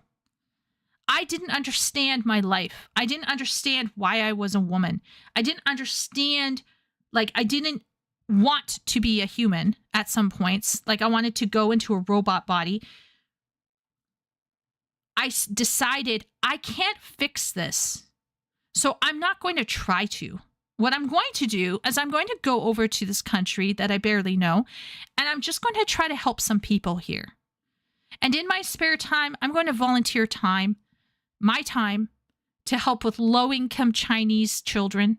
I hate children, but I'm going to do it because it's the right thing to do. I'm going to stop thinking about myself. I'm going to stop thinking about the meaning of my life, and I'm just going to do something good for somebody else. That's it. That's all that I did. I didn't try to, mentalize myself into a space. It's like the writing thing, right? There's only so much world building you can do, and then you got to just do your writing. And the same thing came with me, right? Like I came to a conclusion, like I got to stop. Like I could spend the rest of my life in Canada feeling sorry about being, stuck in the wrong body or whatever. Just go do it. Just do something. And I don't know what that will be for anyone in this chat. But that's why I'm saying is there's some people who are like, oh, I want to write a book. Start writing it tomorrow. Just get it out. That's why I don't shit on gardeners, because I'm not trying to shit on gardeners when I talk about architecture, okay? Like, I'm an architect, so that's why I'm going to talk a lot about architecture. But like, get it out. Just get out what you need to do. Go do it. Go do it. Anything else, after a certain point in time, anything else, any other questions is self-sabotage at some point. There's a point where you're just self-sabotaging because you don't want to deal with it deep down. And then, of course, then you have to decide, am I worth it? But personally, I always vote for religion. Like, I vote for faith. I vote for reading the Bible. I vote for seeking ultimate truth. That's where my vote goes. But of course, where you find your truth, where you find your meaning, it's going to be from listening to people, talking to people, and not talking to people online. Also going out and being with your friends and doing whatever it is, right? Going to your job every single day and just showing up in your community and paying your taxes. And that's where I think there's this huge over focus on being special and being unique and standing out and being different. And maybe all that we're called to be is morally responsible human beings in our society. And if you can get married and have kids and carry forward this lifestyle into the next generation, even better. But like, generally speaking, like, just try to be a good person and help people in need. And then you've done what you can do, right? And that's it. So that's where I'm saying is like, don't just analyze yourself, but don't overthink it to a point where you feel like you can do nothing. What a profoundly human decision to help people out in spite of all of that. Yeah, I mean, I had to also get away from my mother. I had to get out of the house. I was 26. I was like, I needed to get out. You know what? My mom was driving me crazy. I decided to move across the planet to get away. And in the process of doing it, I thought, oh, I'm going to go help these people. Guess what? The people helped me. My students helped me. Emmy and Bree and all of these other lovely people who came into my life. You know, I prayed to God. I asked God, can you send me a friend? And he brought me Emmy. At the same time that I prayed to God for Emmy, Emmy had a call to go to Asia. I firmly believe Emmy and I were brought together for a reason. I don't know the full reason yet, but I definitely know that Emmy and I have always cheered each other on and helped each other. And Emmy was one of the people who helped me break free of some of my hangups. And so when I say that I went to China to help people, I am not suggesting that I was some sort of white savior coming in on a horse, saving the Chinese people. No, like I learned from them. I was freed as well from so much stuff because I saw there are different ways to live your life and to get out there and do something different. And also I learned that we're all the same, that we're all human and we all have the same kinds of issues, fundamental issues. It doesn't matter what society I'm in. I can also see the pattern of human behavior. It was comforting. It was really good. She's saying that I'm not loved and I don't matter. I love me. Herman's crying. Okay. Party. Ben is congratulating you on Dracula, but low-key, I'm pretty sure he's like foaming because he and I now have to beat Dracula.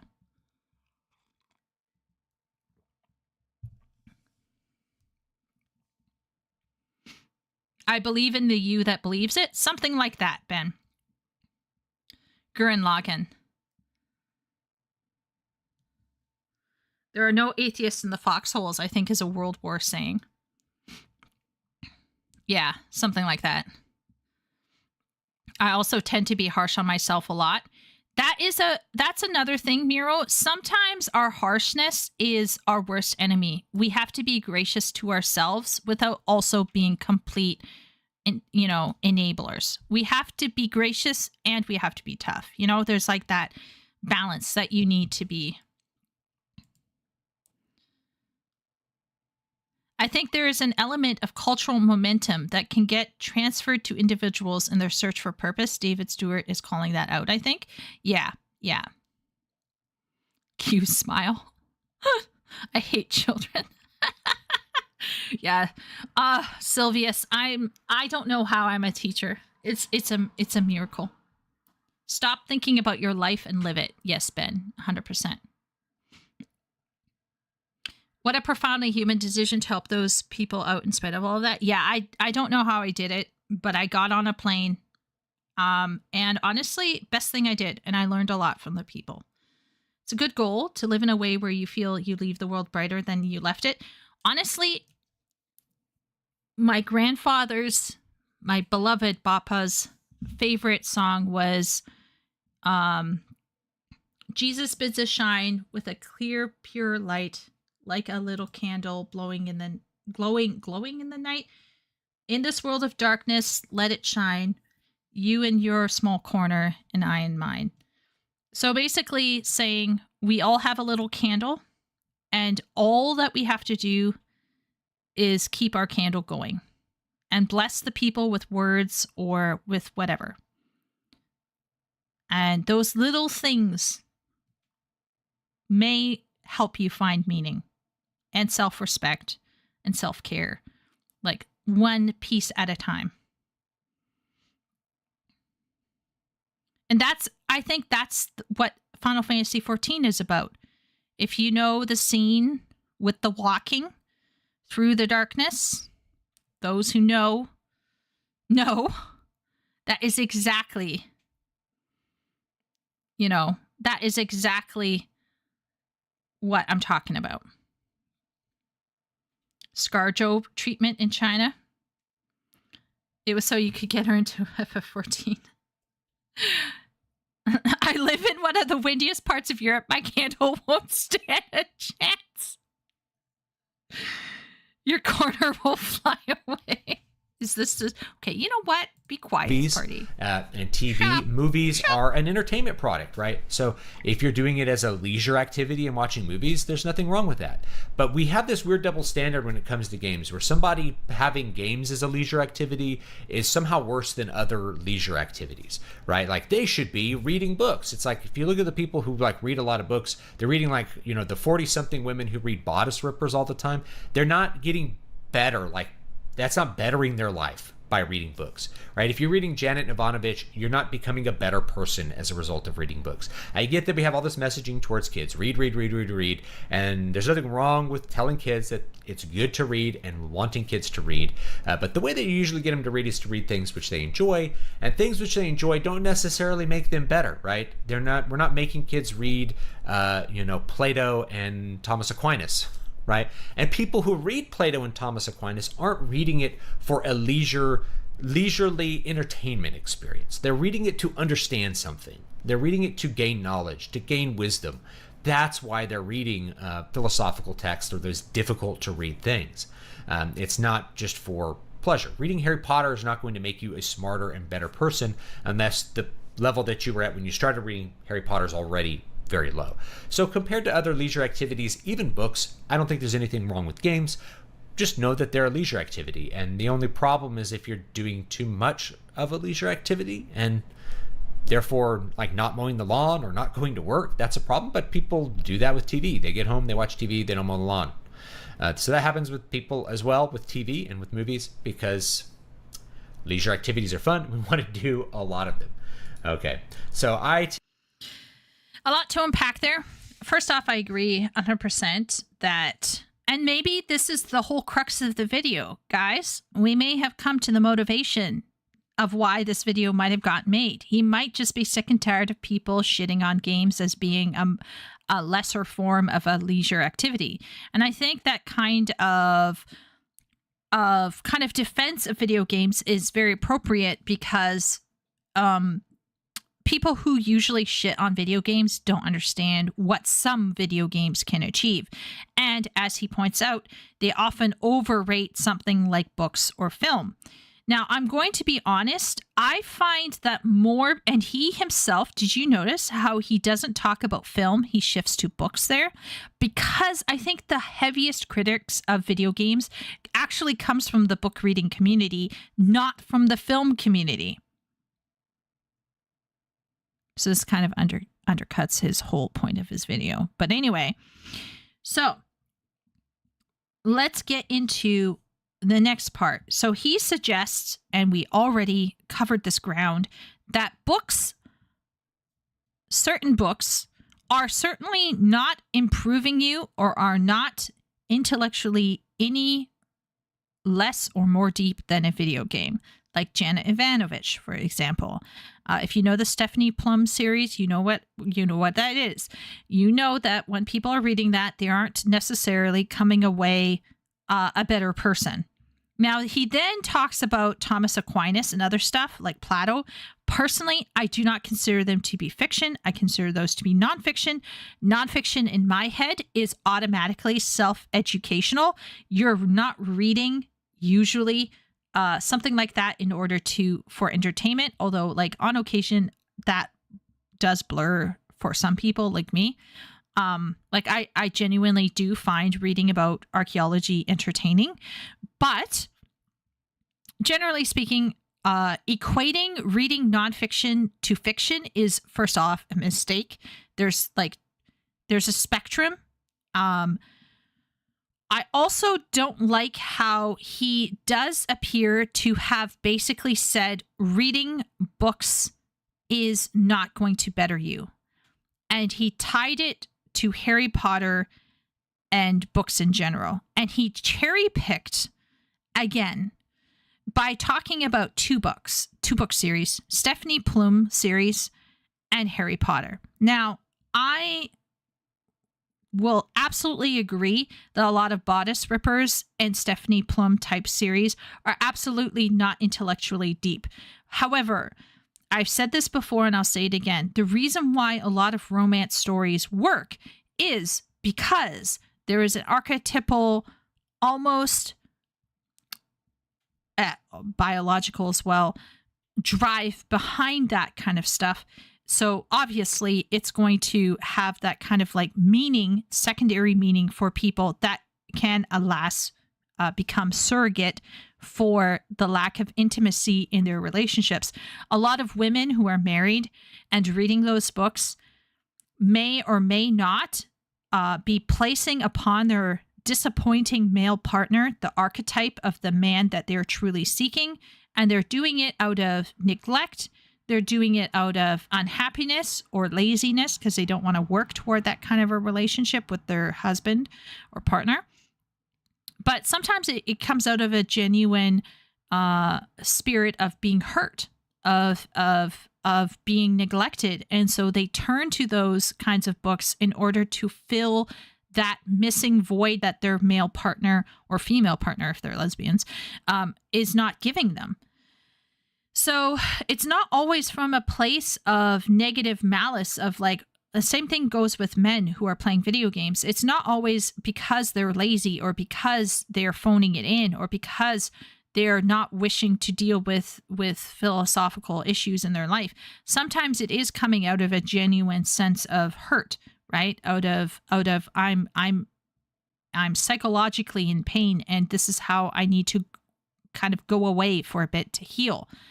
And because these kinds of forms of entertainment can be sites of healing, I think to wave away all books as being fundamentally unhelpful or because they aren't teaching you something, this is getting dangerously close to another YouTuber that we kind of love to criticize, which is Right Conscious. And this is where I'm like, bro, you are a writer who's writing fantasy. Did you not read Tolkien's seminal essay on fairy stories? Tolkien himself was facing academic and social pushback for taking the time to flesh out a world that he had been building for 20 years or so, maybe even longer. And he came out with his essay to say, hey guys, hitherto, leading up to the Edwardian period and where we are living right now, the World War II era, he said, hitherto, basically, the TLDR of On Fairy Stories is up until a certain period of time, people thought that fiction and fantasy were the stuff of childhood, that they were frivolous, superficial, and meaningless with zero value for an adult.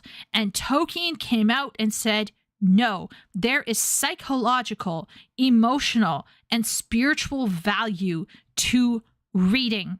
And so I fundamentally disagree with this man in how he verbalizes this. This is very unfortunate because he is not, he at first he started out with saying the Bodice Rippers are not meaningful. And I'm like, that's fair. That's fair. Okay. I still argue that for some people it is meaningful because it is a surrogate activity that is providing meaning in an unhealthy way for those people. But it's kind of detracting the emotional value that those books might have for women. However, let's throw all Bodice Rippers and all romance stories under the bus. Let's throw them under the bus because they're all shit. Okay. Let's say that. Okay. But now you're conflating Harry Potter in there. Now, I'm not a Harry Potter aficionado in the slightest, but to suggest that there's zero value in Harry Potter, I don't know. Like, I'm not saying Harry Potter is the best book, and I think some of the messaging is incredibly muddied, and like there are some severe issues with it. But really? Are we going to go with that? Because then the next thing he's saying, would you give a kid Aquinas? No, but I would give them Tuck Everlasting, and they'll be like, Mommy, I don't want to read Tuck Everlasting. Well, that's too bad, Sonny. Before you read a single chapter of Naruto, you're going to read a chapter of Tuck Everlasting. Because the whole point of reading from an early age is you give them a little bit of what they like, and then you give them a little bit of what they don't like. Because the whole point of life is you're going to do a little bit of what you like, and you're probably going to be doing a lot of what you don't like. Let's all be real here, guys, right? Am I right? So what I'm trying to say is, like, the whole point of reading isn't just the reading, isn't just the information in it, isn't just, I'm reading Aquinas to learn the thing because I'm smart, because Plato. No. The whole point of fiction and reading fiction, read On Fairy Stories by Jared Tolkien. There's like multiple reasons why you should read fiction to begin with. And even for a kid, there's more than just the reading. It's more than just, oh, I learned the story and I know what happened in Shakespeare's Hamlet. It's more than I even read, on a third level of hermeneutics, and I now can, understand the whole theme of, let's say, death, or the whole theme of personal responsibility and agency. Like, no. Like, just the act of forcing yourself to read something you don't like, to discipline your mind, to engage with something you dislike, is an education in and of itself as well. That is an experience that is worth knowing. And that's one of the reasons why, like, I also sometimes in certain video games, like, I do try to push myself. I do try to understand, why do people like this? I'm going to try my best to understand that. Sometimes it works, sometimes it doesn't. But like, I don't like, we can quibble about the romance stuff, but literally don't shit on the very thing that you're trying to make money from, Mr. Stewart. Because I think there is value in a book. Now, do I like how some book readers get very, shall we say, pretentious and a little bit, holier than thou, comparing themselves to a video game player? Absolutely. That and that actually is a generational issue. I think, and a gender issue. I think a lot of women look down on men for playing the games that they play, and then like shuffle off in the corner that one book that they really like. That's absolute dog shit, right? Like, like, the hypocrisy is real. Let's be honest. But I'm going to say this as well. Guys have recently started coming out and shitting on women for enjoying their romances, while they themselves are going for these like G-stringed, G-cup chicks who are running around with improper support, and then shitting on a story that involves a woman carrying a big sword, and they're like, but my immersion. Yeah. Okay. The double standards are real on both sides, honestly. Like, I also I'm not a fan of how some guys also are losing it and basically are becoming incels. There are femcels, there are incels. I dislike them both. So I'm not a super fan of how I think he could have verbalized this section a bit better. I would have said there are many books that have no intellectual value and are simply entertainment, but many books, like many video games, do have intrinsic value. And some of that intrinsic value is simply experiencing something, walking away from life to heal, inspiration, role models, character building, challenging and testing, all of that.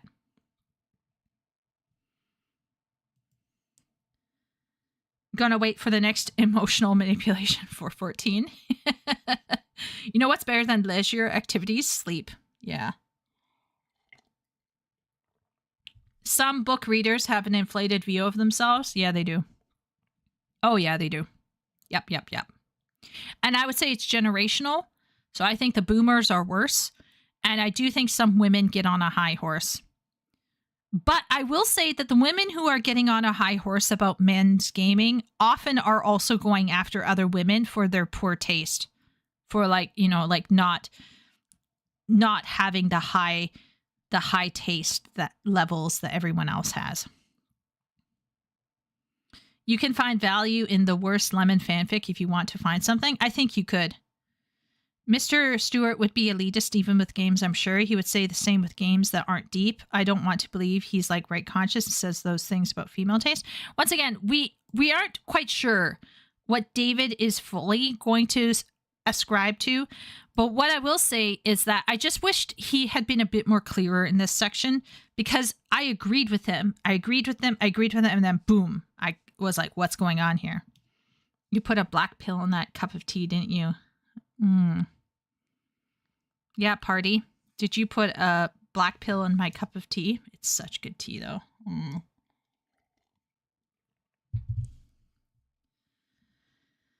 I never told on dates that I like video games. Most women absolutely despise men playing video games. Sitting on the couch watching football, they're fine with it. Drinking beer and staring at the wall, fine. Turning the PlayStation on, instant moan. What? That's sad, Sylvius. I'm sorry for you. That's sad.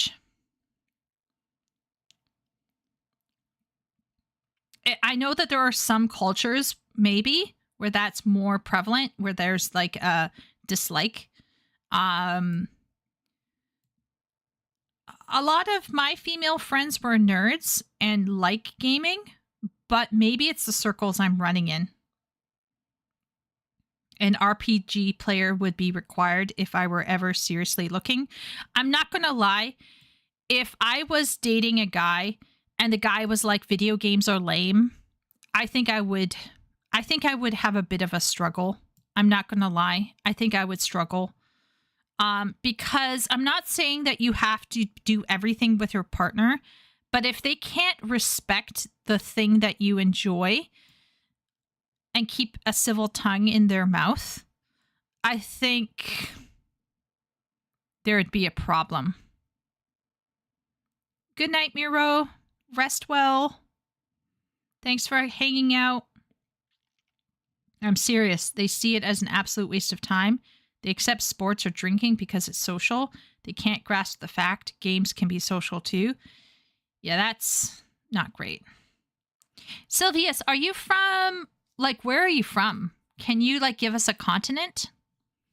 It would be hard for me to relate to a woman who isn't partially interested in nerdy shit like me. Yeah, it would have to be partial. Longest time I don't play video games, and there were years in there, was when I was in a relationship. I think that's gross. I knew a woman who gave up anime because her husband didn't like it.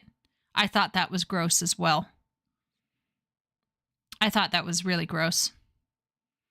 I don't expect the partner to sit and enjoy the anime, but let your partner go and enjoy an anime on the side while you're busy.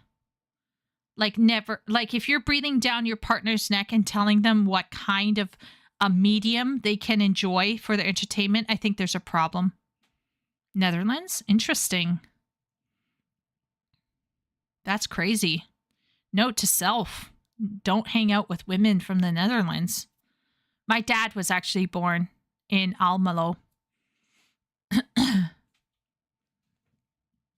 He's a Dutch immigrant. I have dated a religious woman before, and her failure to save my soul from the depths of hell was not the pre-go factor. Was it the lack of gaming? They have a funny accent, do they? I did not know. I don't know much of the Dutch. But anyway. Yeah. My father only, like, can barely speak Dutch because he immigrated when he was like 8 or 9. So he had a tough life though because of that immigration. It was tough for him. Poor guy.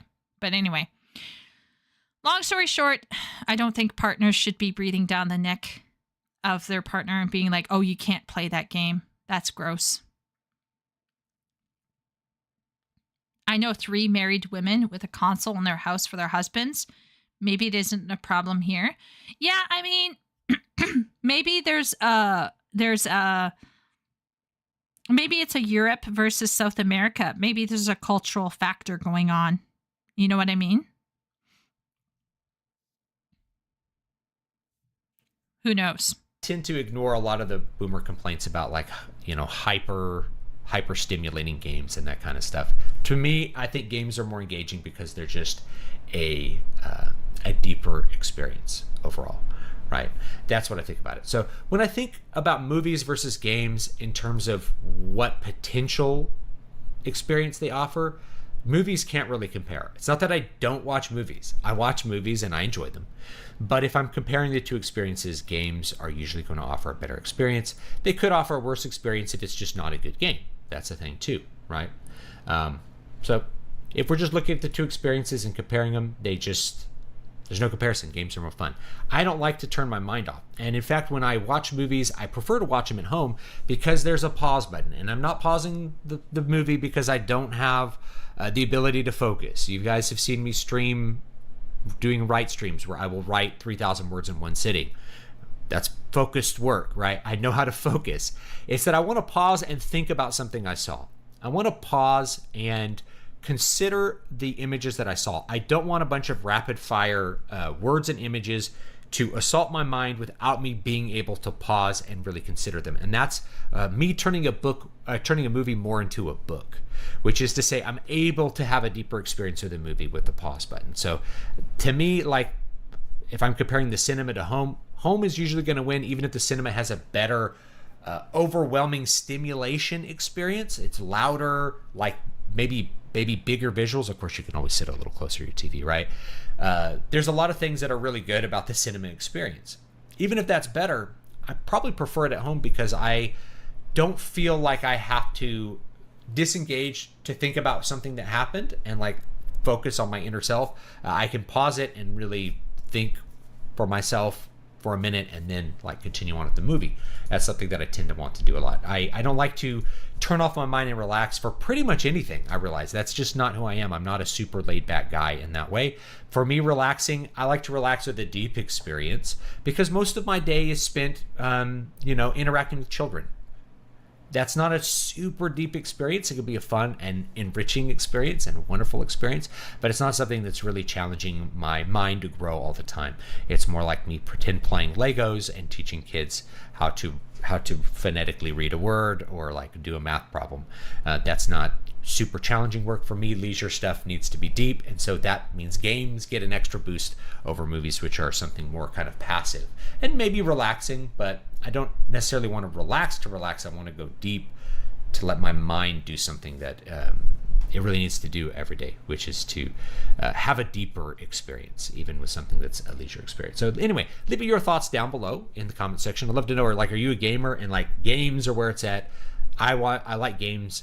I don't like to watch movies. I know guys who like watch movies while they play games because the game has boring stuff in it. They're grinding in an MMO to get something, and so they'll put on a movie. They're doing crafting and put a movie on their other monitor. I stopped doing that a while ago, and it changed a lot of my outlook on games. I changed what games I played because I realized a lot of them were just not a very engaging experience on their own. They were shallow. So that changed my thoughts, but I'd like to know, are there people who still do that? And what do you prefer? Do you prefer a good cinema experience? Do you prefer just general movies? Do you just like to have visual media? You prefer passive media? Or do you like to play games? Are games really where it's at? And then also kind of where books fall in this, because I read a lot of books and they're, again, a little bit different experience from those as well. I think books offer a really deep experience for people because you have to be active in pulling the words off the page and reading them and considering them. So I think that has probably the biggest potential depth. But anyway, leave me your thoughts down. Okay. So once again, he made a really good point, which we already made, which is that watching a film at home gives you much more control over the film, and it allows you to have this added engagement that might be missing from a theater. Now, I'm going to be honest. When I go into a lot of films, I am ready to be swept away and go to another world. I can project and immerse really well. I go in like a tennis player, ready to catch whatever ball is thrown to me. The problem is when the cracks start to show, that's when things start going sideways. And If there are too many cracks that appear, I will lose the immersion and it will just become a different form of engagement, which is more critical. My only thing is he qualified his statement about watching films, and then almost right after, he went back to just saying the word watching films. So I just wish he had defined what he meant by watching films as being in theater only at the beginning, and then qualified it early on, and then went into talking about everything else. One of the things I always recommend for writing essays as a teacher is that in university essays, you don't follow the standard hamburger model. You often will have a paragraph after the introduction paragraph where you define your parameters. And in literature, that might be like why I'm not talking about this, or this stuff over here that I could talk about, but I'm not going to talk about it because of this reason. And defining words or parameters is really helpful because then it contextualizes the rest of your conversation. And he defined his parameter within the last 5 minutes of his video, which is unfortunate. I would have put it at the beginning. And I'm going to be honest, I think teaching on some level is really shallow. So when you come out of a teaching session, yeah, you might want to kind of dig into what is more intellectually stimulating for you. On the other hand, when I was teaching elementary, I brought my intensity into the classroom. And I actually think that in many ways, because I taught my classroom kind of like how I saw my mom teach in homeschooling, it actually allowed me to enjoy at least, like, to actually have stimulation from my students at least a quarter to a half of the time.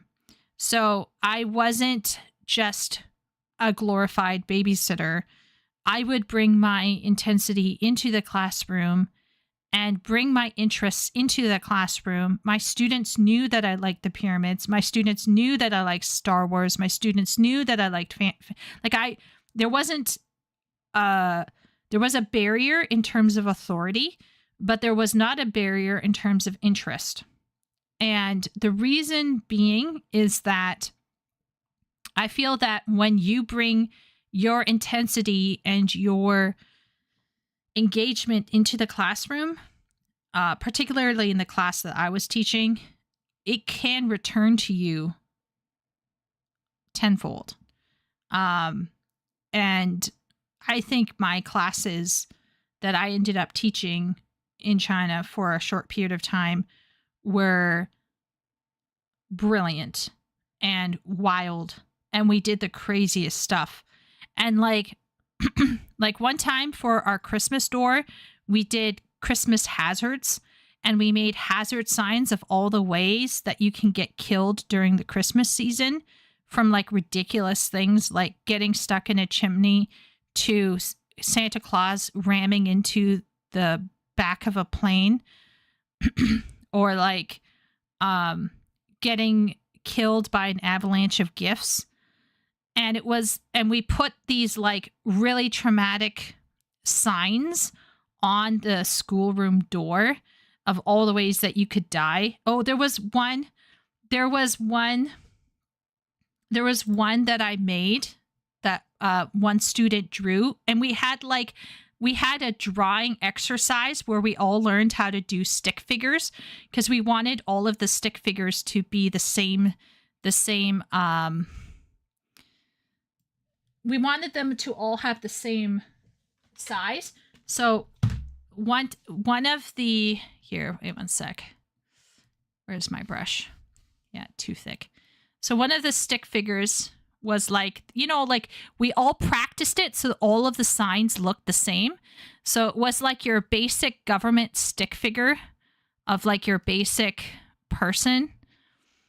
And then this one was death by choking on a candy cane. And so then what we did is we went like this. Like that. And then we put like, obviously we cut it out. And then the door, like the school door that I had. So this was like the classroom doors were decorated. So people were making it into like a fireplace door or whatever. Not me. We had like we covered the door in black and yellow to like be like hazard. And it was like warning, Christmas may cause Christmas, you know, like there was like warning signs. And then all over the door were various incredibly macabre ways to die from. And it was like all over the door. And it was like all of the ways that you could die from Christmas. Overeating, freezing, yeah.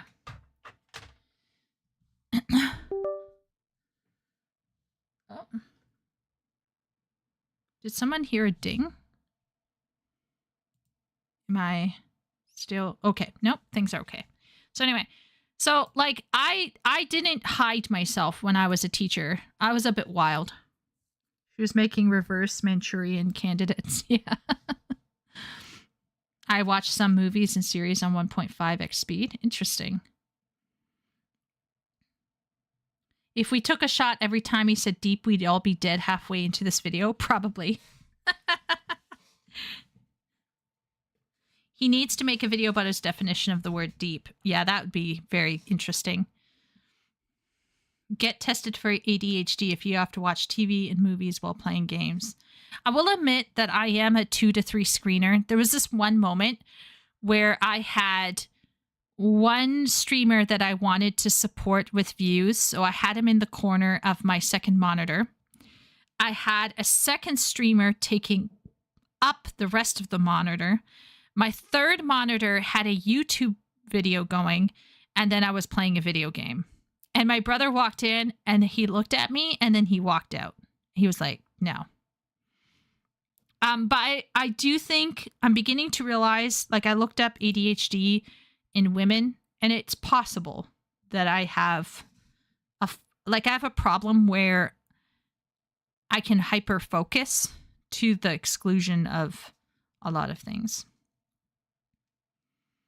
You are not wrong.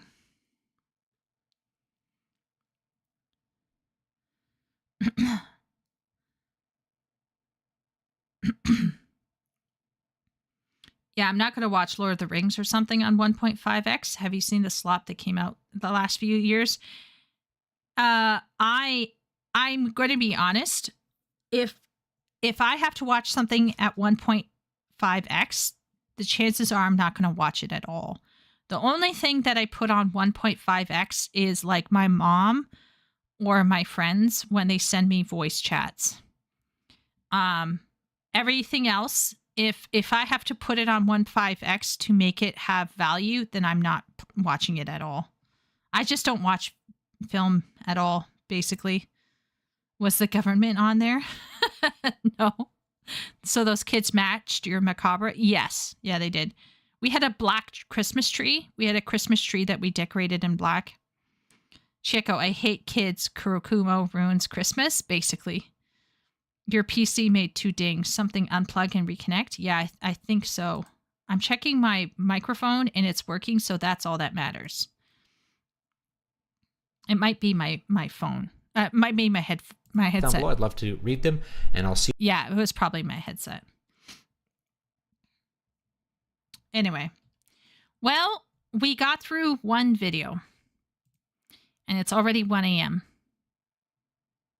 Willie may not be here, but I hope that he will agree that I've done his video justice. He waited so long for me to react to this. And we did chat, didn't we? We reacted a bit too hard. I have to say, though, like, I am subscribed to him. I did subscribe. I did give this a thumbs up. I don't know why I did. Oh, well, I'll leave it there. But I think this is this is a case where I feel like he maybe heard one too many times people shitting on a video game and he got really annoyed and he made this video. And I think it could just be tightened up a little bit. We didn't even get a deep definition. Yeah. Chat, did she react to the 7 levels of fantasy video that is spreading like crazy? 7 levels of fantasy? 7 levels of fantasy.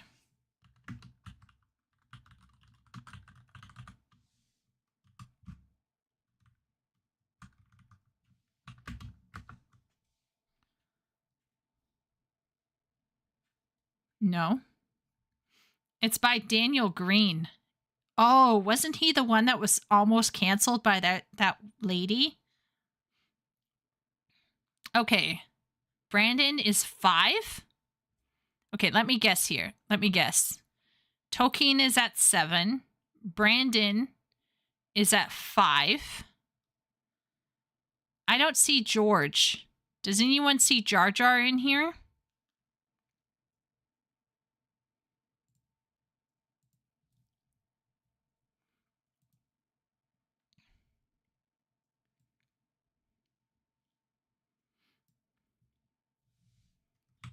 Is Jar Jar number 3?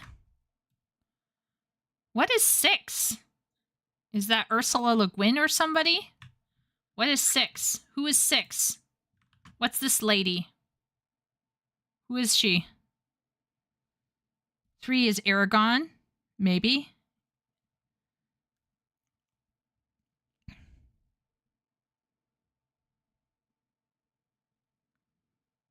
Robin Hobb. Okay, what about this person? Does someone recognize this person? I don't recognize any of these men down here. I think this might be Aragon.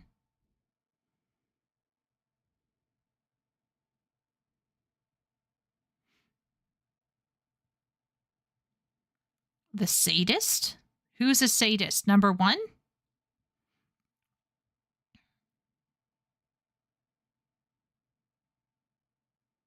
Where would... 4 kind of looks like Biden? It does, doesn't it? Like a young Biden.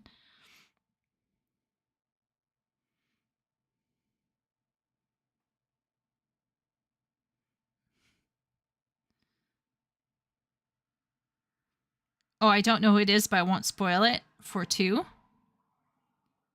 Okay. The Aragon movie was an assassination attempt and it worked. Sadism. I'm referring to what she does to her characters. Okay, interesting. All right. All right. What I'll do is it's 1 a.m.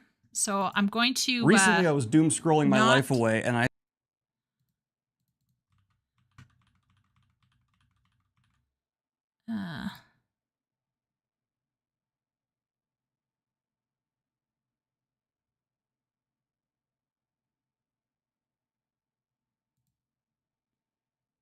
I'll put this in the content requests. I am a bit curious. We all know Daniel Green. He nearly got canceled by some lady.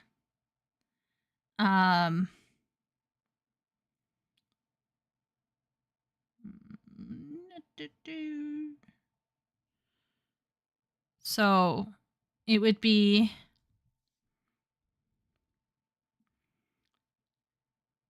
He needed a hair plug transplant. What did he do? He supposedly essayed a woman who repeatedly hung out with him and cheated on her boyfriend and helped him cheat on his girlfriend. And Party and Shay sniffed out her problematic aspects fairly early on.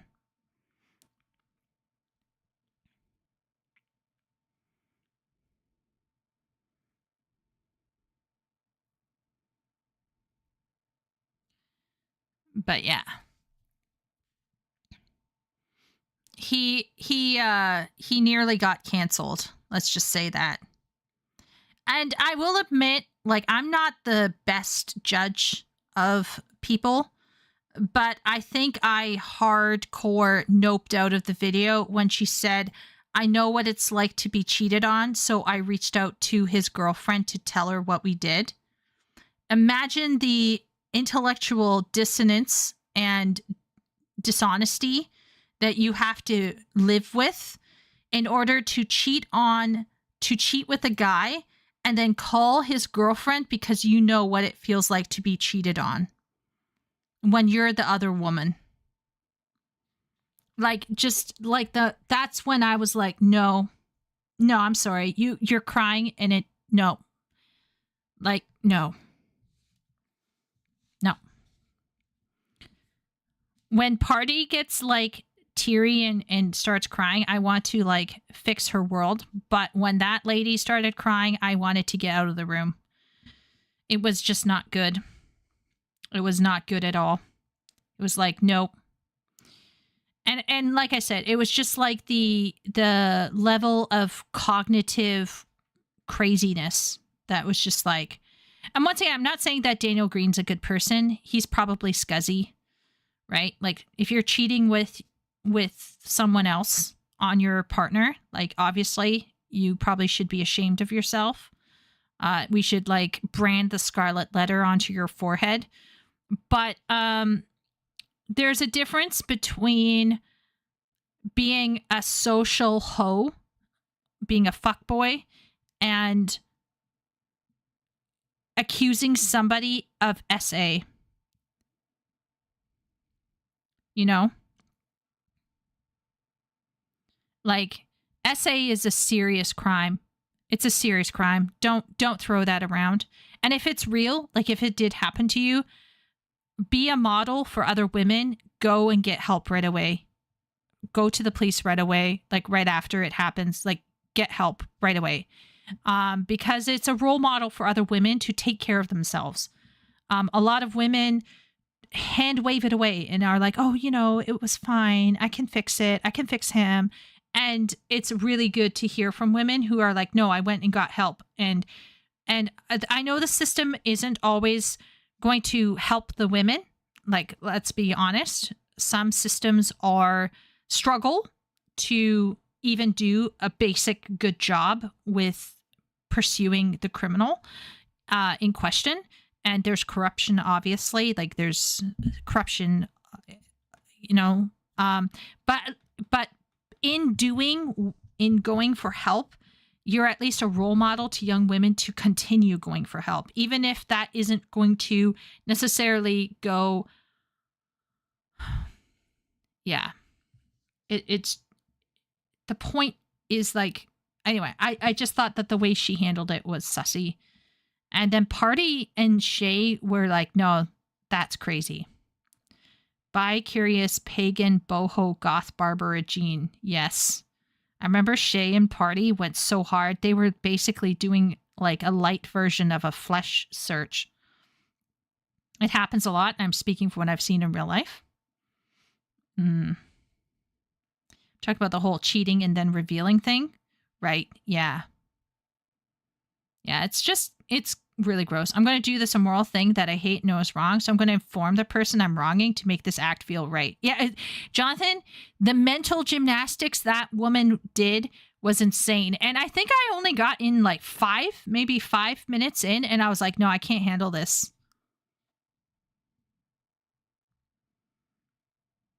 Like, like Party and Shay were champs.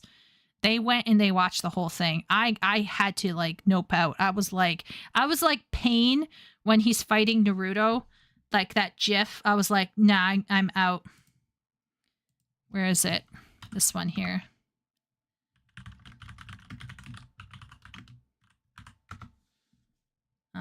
Let's see if I can find it.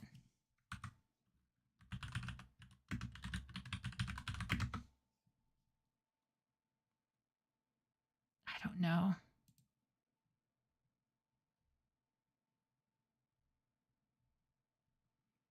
If I find it, I will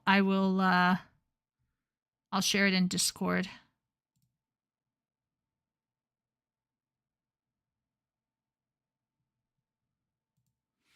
But if you know the fight, you know what I'm talking about. It's when there's like a massive blast and he like bends backwards with his hands clasped to avoid I think it was the fire that the almost Ninetales was firing his way.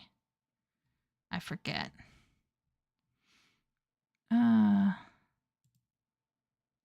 Anyway.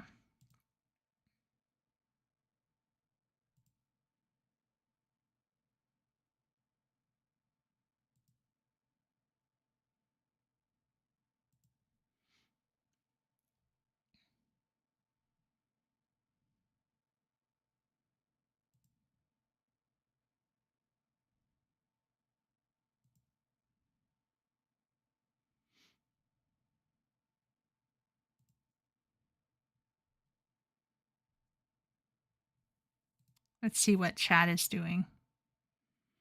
Must be really difficult. You can reach out and get help to try to ground yourself in reality. Instead, have people gas you up into making false accusations. Yeah. Yeah. It's difficult to take an essay accusation seriously when it's splattered over social media instead of being handed to police and lawyers. Exactly, Wooly. It's just really tough. Well, Party points out, if she does get essayed by someone, no one will believe her now. Yeah. No one, yeah. Rough. Yeah. Trust but verify being controversial in our time has ruined so much of online discourse on this stuff. Yeah. It's you just need to verify. Like, make sure you go get help. Talk to lawyers. Talk to your local law enforcement or whatever enforcement's nearby. It wasn't good before social media either. Now, like, once again, there have been lots and lots of women who've come out and said, hey, this bad thing happened to me, and tons of people didn't believe them, right? That completely happened, right? We're seeing that right now with the whole Epstein shit. There's a lot of women that came out and were like, hey, this is a problem. This is a problem. I think the huge issue is when the woman instantly goes to social media. That's where things get a little weird. And then when she's making a whole drama out of it, that's when things, I think, get really sussy. It's not the fact that a person comes out and announces something publicly. It's how they announce it and the appearance of what they're attempting to gain through that announcement. It just muddies the water. Lots and lots of people tell you that if you're really going after somebody legally because, you know, something serious is going on, you don't talk about things until you talk with your lawyer. And that's just really what it comes down to. Now, getting a lawyer, that's a whole other thing. Like, some people can't afford a lawyer. But you can get like a public defender. They'd probably give you tips on how to handle yourself in terms of discussing it online if you have an audience. It just felt like she was trying to go for a Me Too moment, and it just not a good look. Blowing up online can undermine your court case, yeah. Or being prepared to even talk. Yeah, how you talk about it is almost as important as what you're saying. I keep saying that over and over again. And in this case, her going after Daniel Green, it just, you know, in the wake of Neil Gaiman, it's a little bit of a problem. Like, what happened with Neil Gaiman might actually be legitimate and horrible, and he may need to face up for it. But I'm still holding out my judgment on that, and I'm not going to jump on a hate Neil Gaiman bandwagon until it is made clear by professionals who can actually investigate if something really bad went down. Until then, I'm not jumping on any bandwagon. Do I think there's some sussy, creepy shit going on with Neil Gaiman? Sure. Do I think Daniel Green made some unfortunate /evil /amoral /immoral decisions? Absolutely. Right? He cheated on his girlfriend. Right? No one should be like, oh yeah, he's fine. He's not fine. But neither should he be accused of a serious crime. Pedro Pascal will be next. Yeah, it's going to turn out he had a relationship with Baby Yoda. Or whatever it was. The baby thing. The little baby thing. He's into little green aliens. That's the truth. He's what's the version of an alien furry?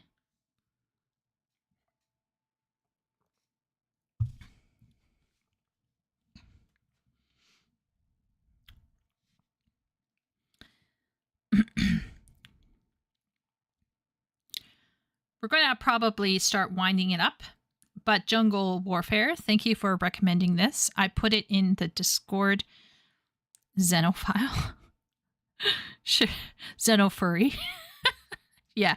Okay. Xenophile. Yeah, that's fair. Yeah. That would work. Like a hairy predator.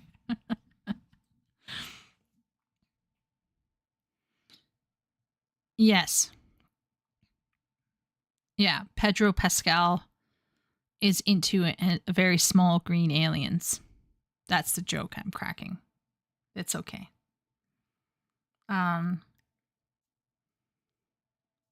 Yeah, we'll see what we can do next week. Sorry, everyone. We only got one video out. But in our defense, we gave such love to Wooly's video. He's been waiting for months for this.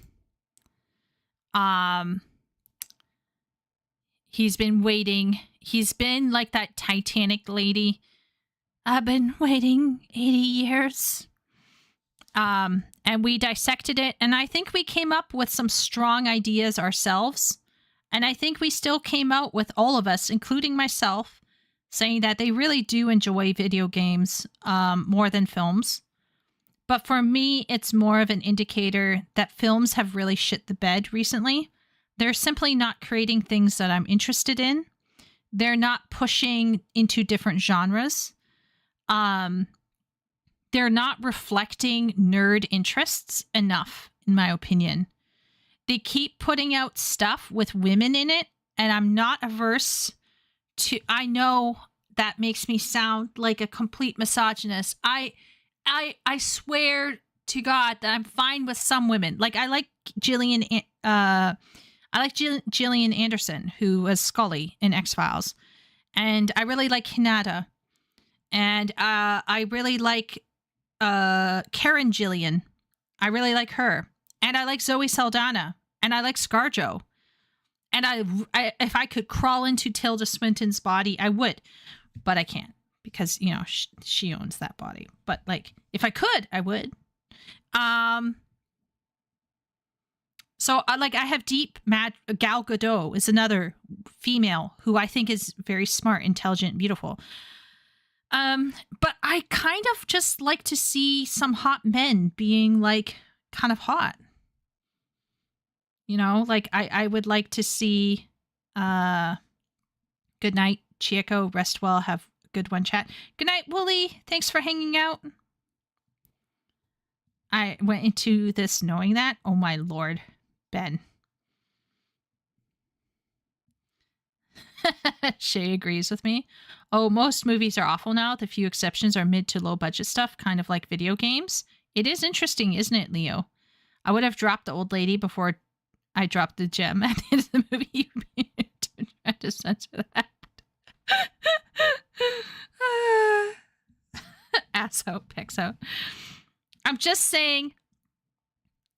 Yeah, I'm just saying it's like if a Warhammer 40K came out and there was like a whole bunch of men doing guy stuff and running around shooting aliens, I think I would definitely try it out. I could possibly see myself enjoying it. You know, I just think right now there isn't a lot in film that interests me. I did like and I did enjoy the 2 Dune movies, which is probably going to put Leo down on his back for just saying that. I actually did enjoy them. The first Dune film specifically, I loved it so much, and I loved the soundtrack. I enjoyed it muchly. I know that there's issues with it compared to the canon, but I liked it. And I remember walking away from the Dune film wanting to be a better writer. I'm wanting to do my own saga, which I'm working on right now. But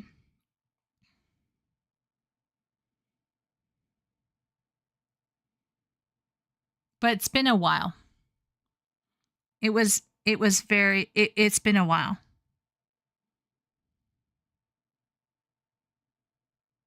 Selling the gem back to the company that owned it. Epic's on his own side quest over there. Henry Cavill would be the biggest thing in the world in the 90s. He would have been. It's not perfect, but it's so good. Exactly. Like, I could see where there's imperfections, and the last minutes in Dune 2 with Chani was an absolute disaster. And I hadn't even read the books, so even I felt like that moment with Chani was like, ew, brother. But there was just so much interesting things going on with the Dune film that it made me want to write my own Dune. Other than that, probably the last thing that really spiked my interest before that. Okay, so before Dune. I'm going to say something else that's probably going to put Leo in the grave. I'm just like stabbing Leo through the chest at this point. So are you ready, Leo? Are you braced? Are you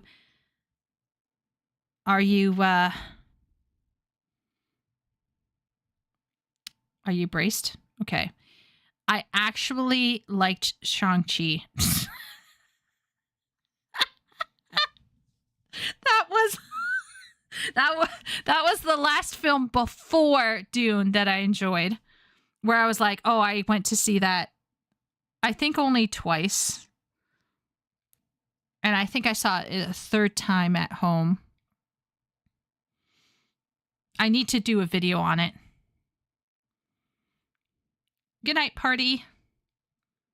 I'll be actually ending soon. But anyway, long story short, it's been a hot minute for me. Where I enjoy stuff. And as you can guess from what I just said, Dune and Shang-Chi, I'm not a film snob. I'm not a film snob, right? Not a film snob at all. Like, I don't watch art films to be like, ooh, I watched an art film because I'm so smart. I'm not like that at all. Like, I enjoy a good, film that's interesting. I liked Bunraku, for example. But I'm not a pretentious film snob. I'll say if I like something and I enjoy it, right? I'm not telling myself that they're fantastic, amazing, perfect S-tier films, okay? I'm not saying that they're good. I'm saying those were the last films that I walked away and I felt like I had fun. I felt like I was in another world. I felt like I was one with the character. I could feel the themes, the thematic power of some of those moments were to me extremely powerful. But I'm not trying to say that they're great, okay? I just need to qualify that statement, okay, guys? I'm not saying that they're great films that I just said, but that's how bad it is, right? If Chieko, who can enjoy some very simple stuff, is saying, I don't find films to be compelling anymore, you got a problem. Oh, do you know what was a film that I really enjoyed? The Lost City of... was it Zed? The Lost City of... It was Sandra Bullock.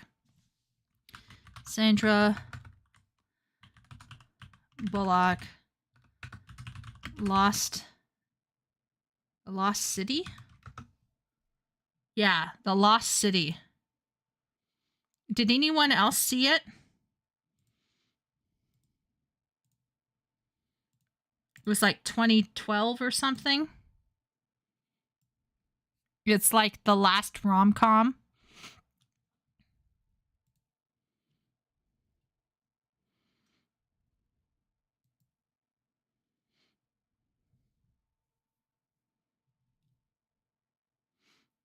Gonna go late night watch Dune instead of animated Predator movie. Shang-Chi doesn't have pretentious of being anything that it isn't. No. Shang-Chi is actually probably one of the pro-masculine films that came out in a sea of Marvel guy bashing. Bizarrely enough, if you take the time to watch Shang-Chi, it's about a man returning to his masculinity.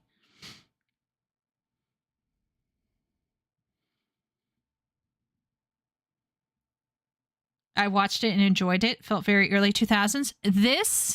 This film, everyone, was like I zapped back to early 2000s rom-com. This was the closest to an early 2000s rom-com, and it was so good. I laughed so much. Emmy introduced it to me, and I just laughed so much. It's about a man becoming a man and a woman becoming a woman regaining her femininity and her love, and a man learning how to man up, essentially, and be a man for the woman. It's actually a really, really interesting film in that if you look at the character archetypes that they start out as and then what they move toward, phenomenal. Brad Pitt, hilarious. And the villain is Daniel Radcliffe, Harry Potter guy. The villain for The Lost City is the Harry Potter guy. Is there a trailer? Was it 2022? 3, 2, 1. Here's a Here's trailer the for The Lost City. Here's a trailer for The Lost City. Screw you, man. This is probably going to get me like air The quote. Lost City. Now, prepare to die. There were just hundreds of snakes in this temple just waiting for us to show up. What? Why aren't they biting that guy? This is ridiculous. Delete. Delete. Delete.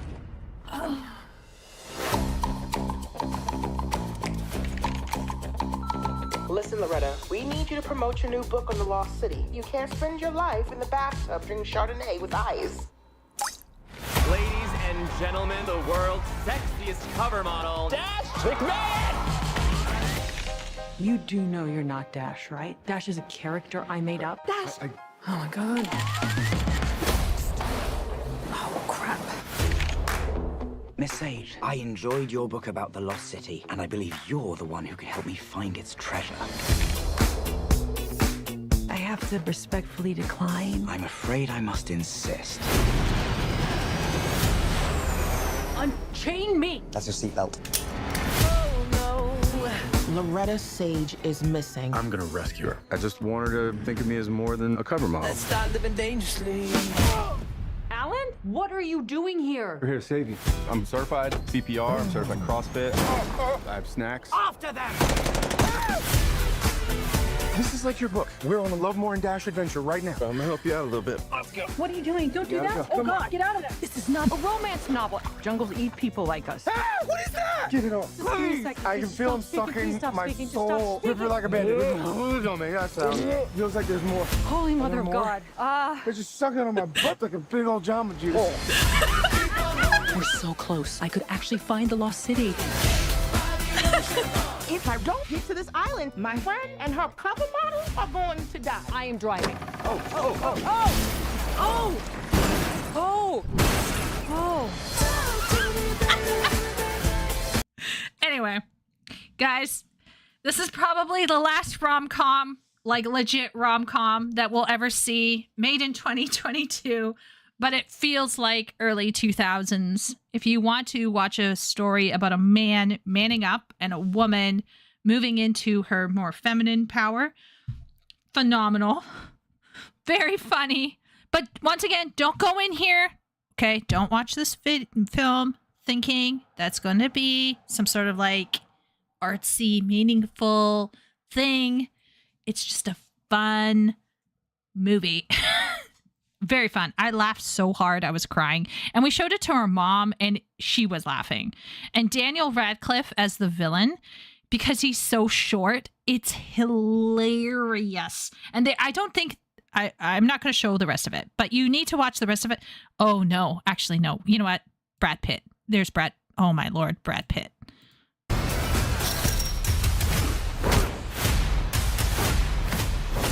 Loretta Sage, getting you out of here. Why are you so handsome? My dad was a weatherman. Hey, whoa, she doesn't need saving in there. Okay. What are you doing in there? If you like Sandra Bullock and you like a rom-com, you will like this film. Okay? If you don't like Sandra Bullock and you don't like a rom-com, don't watch that film. You will have a horrible time. But that was actually probably one of my last films that I saw where I had a good time. Like, I was laughing. I even, like, you know, felt a little bit of an emotion at a certain moment. Dear God, what is that? It is a rom-com. Lost City of Z was 2016. Yeah, this is like a funny romance version, I think. He's so short. Daniel Radcliffe is a tiny man. Friskus, welcome in. I think you're new. We are just wrapping up a stream of reactions to a video. We were talking about films. Are films more engaging than games, video games, or not? And I think most of us will say video games for us are more engaging than a film these days. And part of it is because films aren't compelling. But I was just sharing a few films that I thought were compelling and really fun, and time did not go by slowly. I was there. I was engaged. I liked it. Lots of fun. Lots of fun. And it made me think about, for example, with The Lost City, it made me think about like romantic archetypes and things like that. I personally thought that it was very interesting from a certain perspective as a writer. But once again, for some people, they get on this pedestal and they start saying, oh, well, you play a video game or you watch a film. It's not as good as a book. I think that's a little mistaken. This is the Red Notice of rom-coms. Yeah, kind of. Chico's trying to convince us to watch this. I'm only trying to convince you if you like a rom-com. Is the trailer really that funny? Once again, maybe it's because it's more for females, Friskus. But maybe like you just have to have a certain level of humor for that.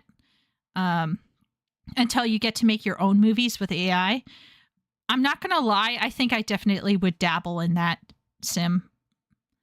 I'll watch it. Yeah, Leo. But Leo, just go into it knowing that it's a Sandra Bullock rom-com. Like, don't. It's not that. My dad was a weatherman. I dare say big IP and MCU killed rom-coms. I celebrate the day comedies make a comeback. I think it's not just that, because the MCU became increasingly jokey and quippy. Did you notice that, Jonathan? Like, the MCU did get more quippy. So I think it's not that people don't like comedies. I think that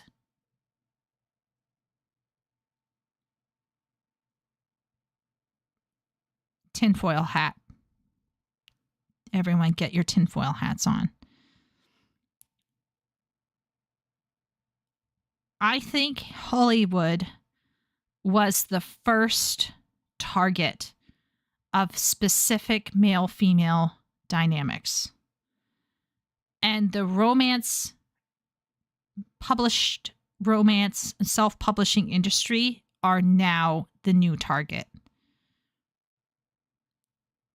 Because rom-coms and romance are still big, but they're called K-dramas now.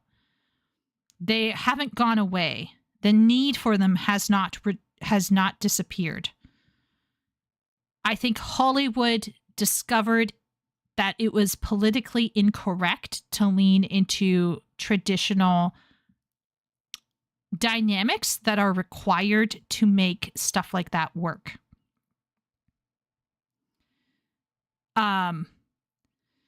In fact, I would argue that toward the end, Marvel's Cinematic Universe suffered from comedy Like what happened to Thor: The Dark World. Alan, the director, I forget his last name, but he did work. Alan Taylor.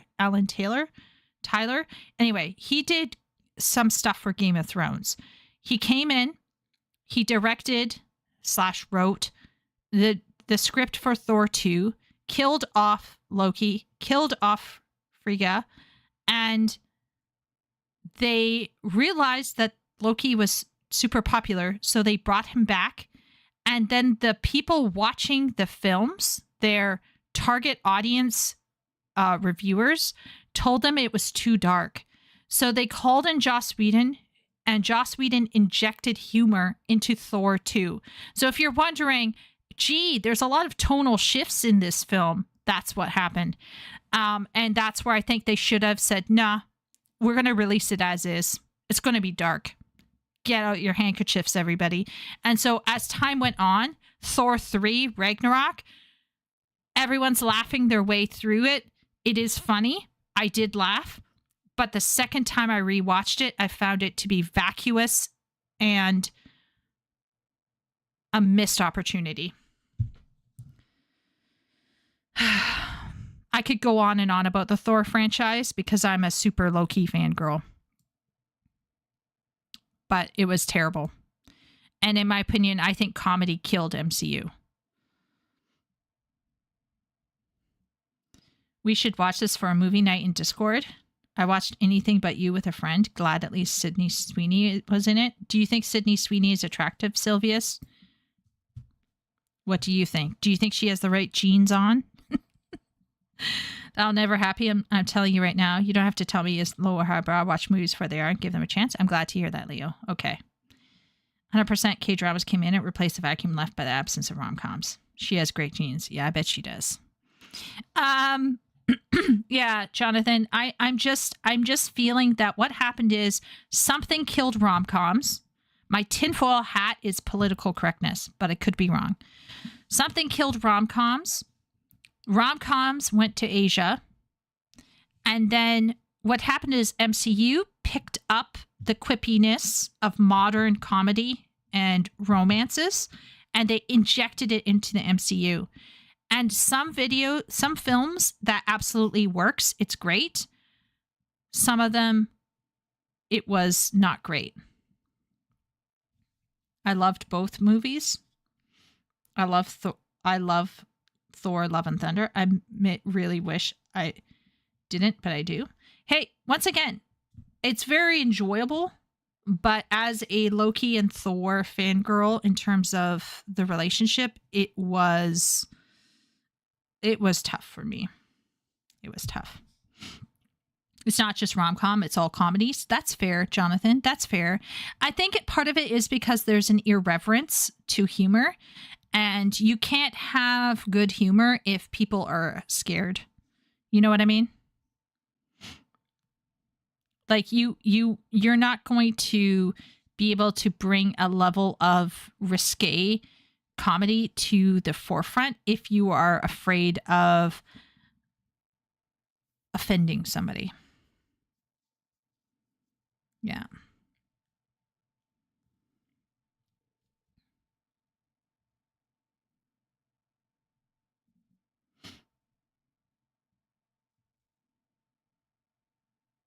Oh, by the way, Shazam was filmed. Oh my gosh.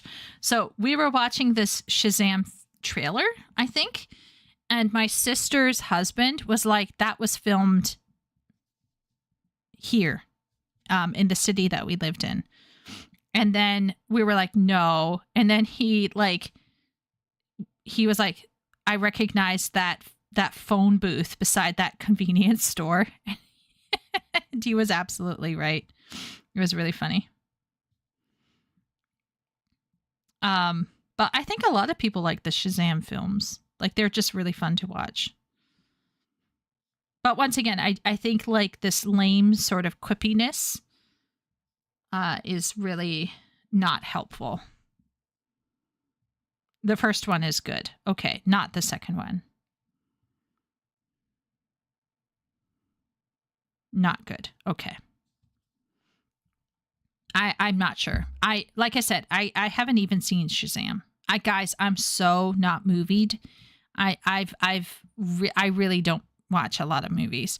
The one thing I did recently watch was the new Netflix Unsolved Mysteries, and I watched their coverage of Mothman and people having ghost experiences in Japan after the tsunami. Anyway, like I did watch that, but I don't have yeah, it takes a little bit for me to sit down and watch a film these days. I watched that one last week. Which one? The second Shazam? You watched the second Shazam?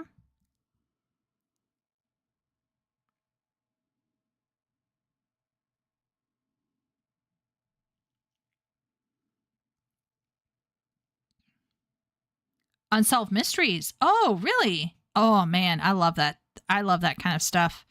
It's like, are people lying? Were they all like deluding themselves as a whole? Was it like some sort of like mass psychosis? Or was there some like spiritual element involved? Like, I love that kind of stuff. It's very interesting to me. And the Mothman thing was crazy because some of the descriptions of Mothman was very interesting because I saw a shadow man one time when I was in Jordan. So it kind of gets me percolating about what the Mothman might actually be. What about Sandman? I liked the first season. I haven't watched the second season. There's a couple things. So the thing I was worried about with the second season is that they wouldn't be able to end the story properly because of what's going on with Neil Gaiman. But it seems like Neil Gaiman had a sense that things were going down. So he preemptively planned the season to end the way the comics ended. So I looked ahead to see how it ended, and it appears that they are indeed ending it properly as they should according to the comic book. However, the person they chose to cast for a specific thing at the end is throwing me a little bit for a loop, and I'm not sure. Yeah, anyway, I'm not sure if I'm going to commit. We'll see. I'm entertained and like to just think about the possibilities. Yeah. Yeah, I agree, Sylvius. Did you like the comic as well? Yes, I did like the Sandman comic. I did. I own one. I own Endless Nights in physical copy. It's my little treasure. I have the anthology. That's beautiful and incredibly artistic. Very well done. But it's not everyone's cup of tea. And I will say that if you are very sensitive to left-leaning progressive ideas, if you are sensitive to and don't enjoy representation of certain sexualities or gender expressions, you probably shouldn't watch it. It's definitely a more progressive show, but it does prove that you can be, quite left-leaning and still write really, really well. I genuinely think that the show is very well handled in terms of the first season. Second season, some of the reviews so far suggest that the main actor is carrying it, and they felt that everything was rushed, which I'm not blaming people's critique for that, because I honestly think it should have probably been extended to 3 to 4 seasons. The problem is that because Neil Gaiman is going to be facing a clusterfuck because of the allegations, I have a sense that he didn't trust Netflix to keep it going. So he decided to conclude the series on his own terms. So you have to give him props for that. The diner episode? Absolutely. Yeah. The diner episode followed by the episode about death and the episode about Hobbs. The fact that they did that back to back, it's like just perfect. I love the Corinthian. My favorite was Hobbs, obviously him and Hobbs, but I went to Archive and I read a whole bunch of Sandman / Hobb. And I actually love the soundtrack. I found the soundtrack and I downloaded some sections of the soundtrack. I genuinely recommend it, but I don't think it's everyone's cup of tea. And then I've watched Dead Boy Detectives on the strength of it as well. Once again, not everyone's cup of tea because it's, there's a slant, that's going on. You can definitely see it, but I don't care so much about that if everything else makes sense and it's well written. And I genuinely feel like the Sandman's battle with Lucifer was epic. That's all I'm going to say. Just epic. Anyway.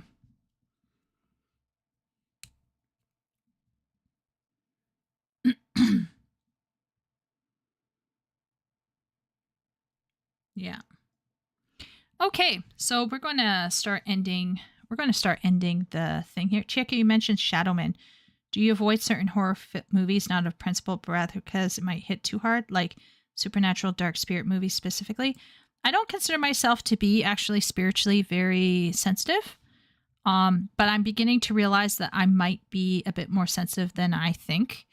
I cannot handle horror films, partly because of body horror.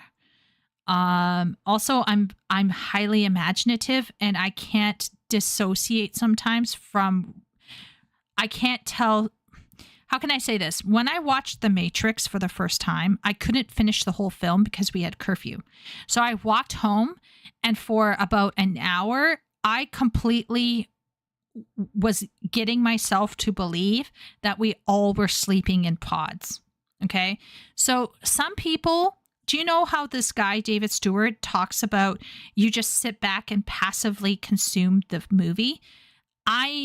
If the movie is really compelling, and a lot of horror stuff is also very compelling, to me, it feels very real. And I stop being able to differentiate between what is real and what is not real. So it becomes very hard for me to enjoy it because I'm not able to remove myself from it. And so I'm very sensitive to horror because when I see a character cutting their hands open with glass, I instinctually get this just like this, like it's not fun. It's not fun for me. So I have like a sensitivity to horror stuff. And then if it's darkly spiritual, if there's something weird going on, like let's say the creator is spiritually oppressed or there's a spiritual vibe about it that's wrong, I will actually react negatively to that story or that film. So for example, The Never Ending Story bothered me. Neil Gaiman's book, The Moon at the End of the Lane. What was it called? Neil Gaiman. The Ocean at the End of the Lane. The Ocean at the End of the Lane. That bothered me. That actually bothered me. What other books? There were actual books and films where I felt heebie-jeebie. Like I just felt wrong. And I was like, oh, that's not right. Like, it's more than just getting scared. It's different from cutting your hands open with glass or from getting drills being drilled into your body. That's a whole other thing. That's like body horror or stuff or like grossness. But actual spiritual terror or uneasiness is much more insidious. I don't feel it often, but once in a blue moon, I'll feel something and it will not feel right. There was something recently I thought that I saw and I was like, guys, it doesn't feel right. Does anyone remember? I'll try to remember. So Sylvius, I think part of it can sometimes be like spiritual sensitivity, and sometimes it's just body horror, like just being a sensitive, nervous Nelly. You know what I mean? Because I'm I'm the type of girl who will like cling to the guy when she gets scared, because I'm very sensitive to that. But sometimes when I see something, it just disturbs me on this like weird, odd vibe, and you just get a vibe. Like the vibe is like a bad vibe, and I can't explain it. It just feels wrong. So hopefully that answers your question, Sylvius. Watching Aliens with all the lights on in the middle of the day?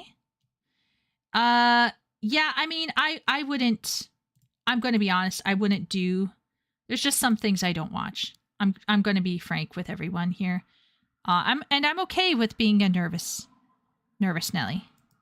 Sylvia says, yeah, I know what you mean. Did you watch Barbarian? No. Maybe, are you asking Shay?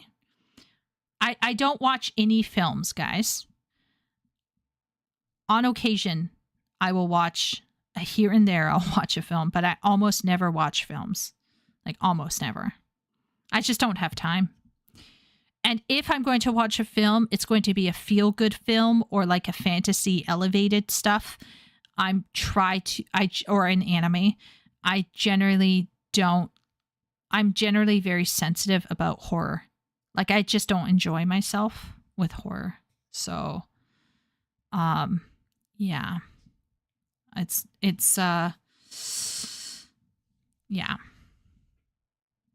Horror is just tough for me. But I'm okay with that. Like, you know, I'm not saying that people who watch horror are bad. It's just not, yeah. I have to watch horror with the lights on. It has to be way too improbable. Yeah, I feel you, Shay. I feel you. Yeah.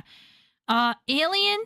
Okay, so the guy behind the Alien concept, or the guy who helped kind of inspire the aliens in Alien and Predator, I think, was Henry H.P. Geiger, who struggled with insomnia.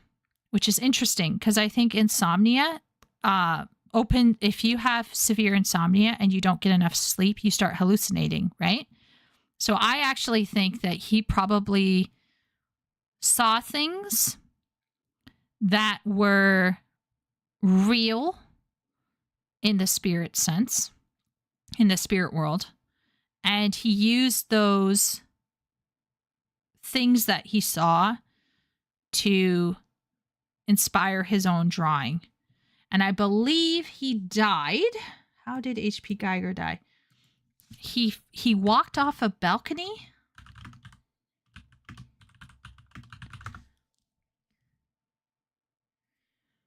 Yeah. He walked off a balcony, I think, while he was...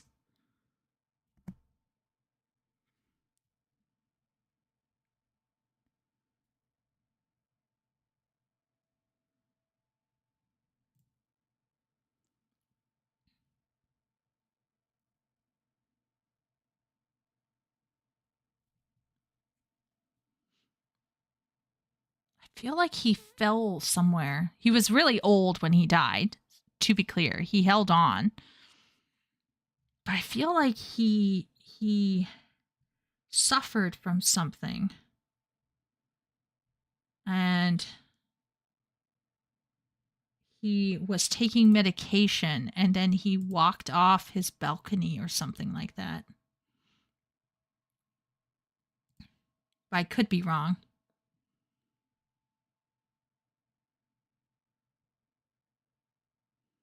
Okay, he fell down the stairs. Which, I mean, at the age of 74, I mean, but still, 74, dying from a fall in 74. Like, that's some fall. What kind of stairs did he have in his house?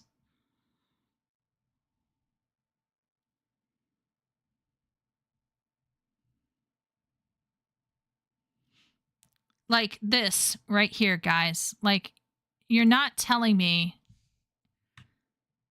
something, you know what I mean? Like, you look at this and you start thinking, I don't know, maybe sleep paralysis demon. You know what I'm saying? You know what I'm saying? Good night, math teacher Josh. Rest well. I watched The Northman in the middle of the night. Wasn't even a horror and was a terrible idea. I couldn't finish Shutter Island. I couldn't finish Shutter Island, and that's not even a horror film. That's a psychological film. It got a bit too real. Oh, you know what was also really scary?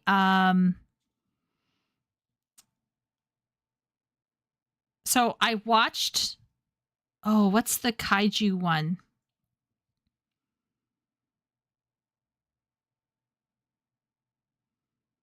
With the big robots fighting the kaiju.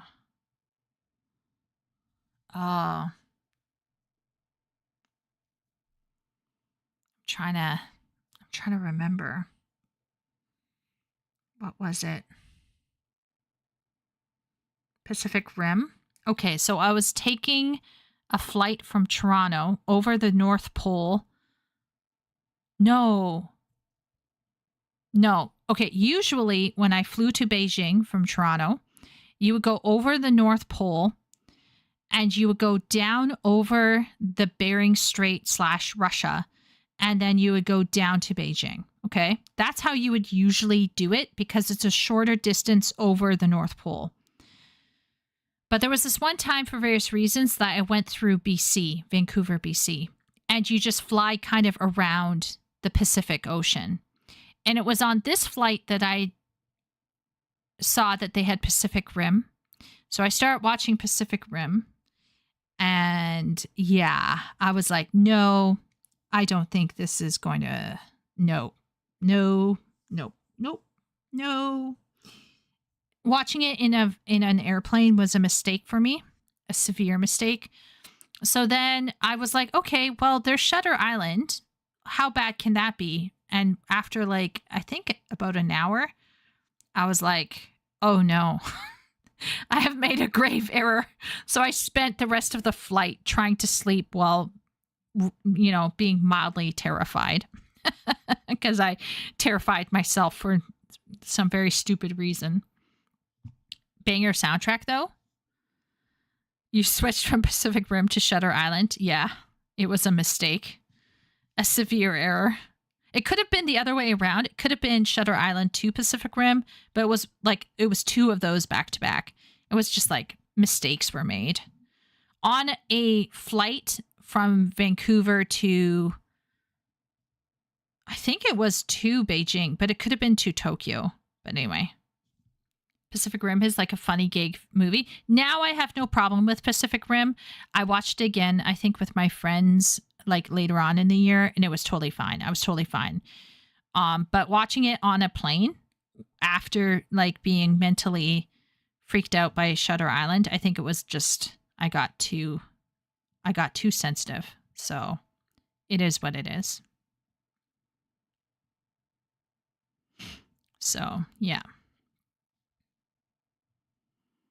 I might not want to watch it over the ocean. Well, especially because I was very much aware we were closing in on the Pacific Rim. So then I was like, it could rise right out of the ocean, start flying up and impale our plane. And the rest of my brain is like, Chieko, there's no such thing as a kaiju. There never was anything as a kaiju. And if anybody scientific thought that there was a kaiju, they would have told people and it would have leaked long before now and it would be totally fun. And, and I had all of these rational reasons why kaiju don't exist. But yeah. Watch Jaws on a cruise ship once. That was a terrible idea. Exactly. Yeah. Pacific Rim is one of those movies that is not a good movie, but still an awesome movie. I agree. Yep. It's just really fun. I think my favorite was The Asian Girl. I know. Surprise. I really liked The Asian Girl. I forget her name. But I thought her sword was... She had a sword, right? There was a fight scene with her in it? I keep forgetting. But anyway, I liked it. I recall liking it when I was watching it. Anyway, let's see what time it is now. Oh, almost 2. So I'm going to end it here, guys. Thanks for coming in. Once again, apologies. It's only one video, but I think we had a great conversation today. At least I feel like we did. I just want to say thank you to everyone who showed up. Yeah, there were some highs and lows. I think I got a bit emotional at one point, but you guys helped me through it. And I really want to, Tab, thanks. And, hello, Tab. Thanks for chilling and listening. But maybe I'll see you around on Discord. In between all of my, I won the #1 PvP crown. OMG, Jonathan. Congratulations. That's awesome. I'm going to have to, one day when I want to get into PvP, I'll come to you for advice, Jonathan. But yeah, thanks everyone for coming in. I will dream of Catboys, maybe. I might do a little bit of work. We'll see. But thanks again, everyone. And I'll see you all next Sunday, I think. I think next Sunday will be this live chat. Oh, you got #1. Oh. You got the #1 crown, Jonathan. Yeah. Oh, Herman, thanks for coming out tonight. And everybody, Ben and Tab and Leo, Shay, everyone who's been chatting so much. And I'll see you all next time. Okay? Bye.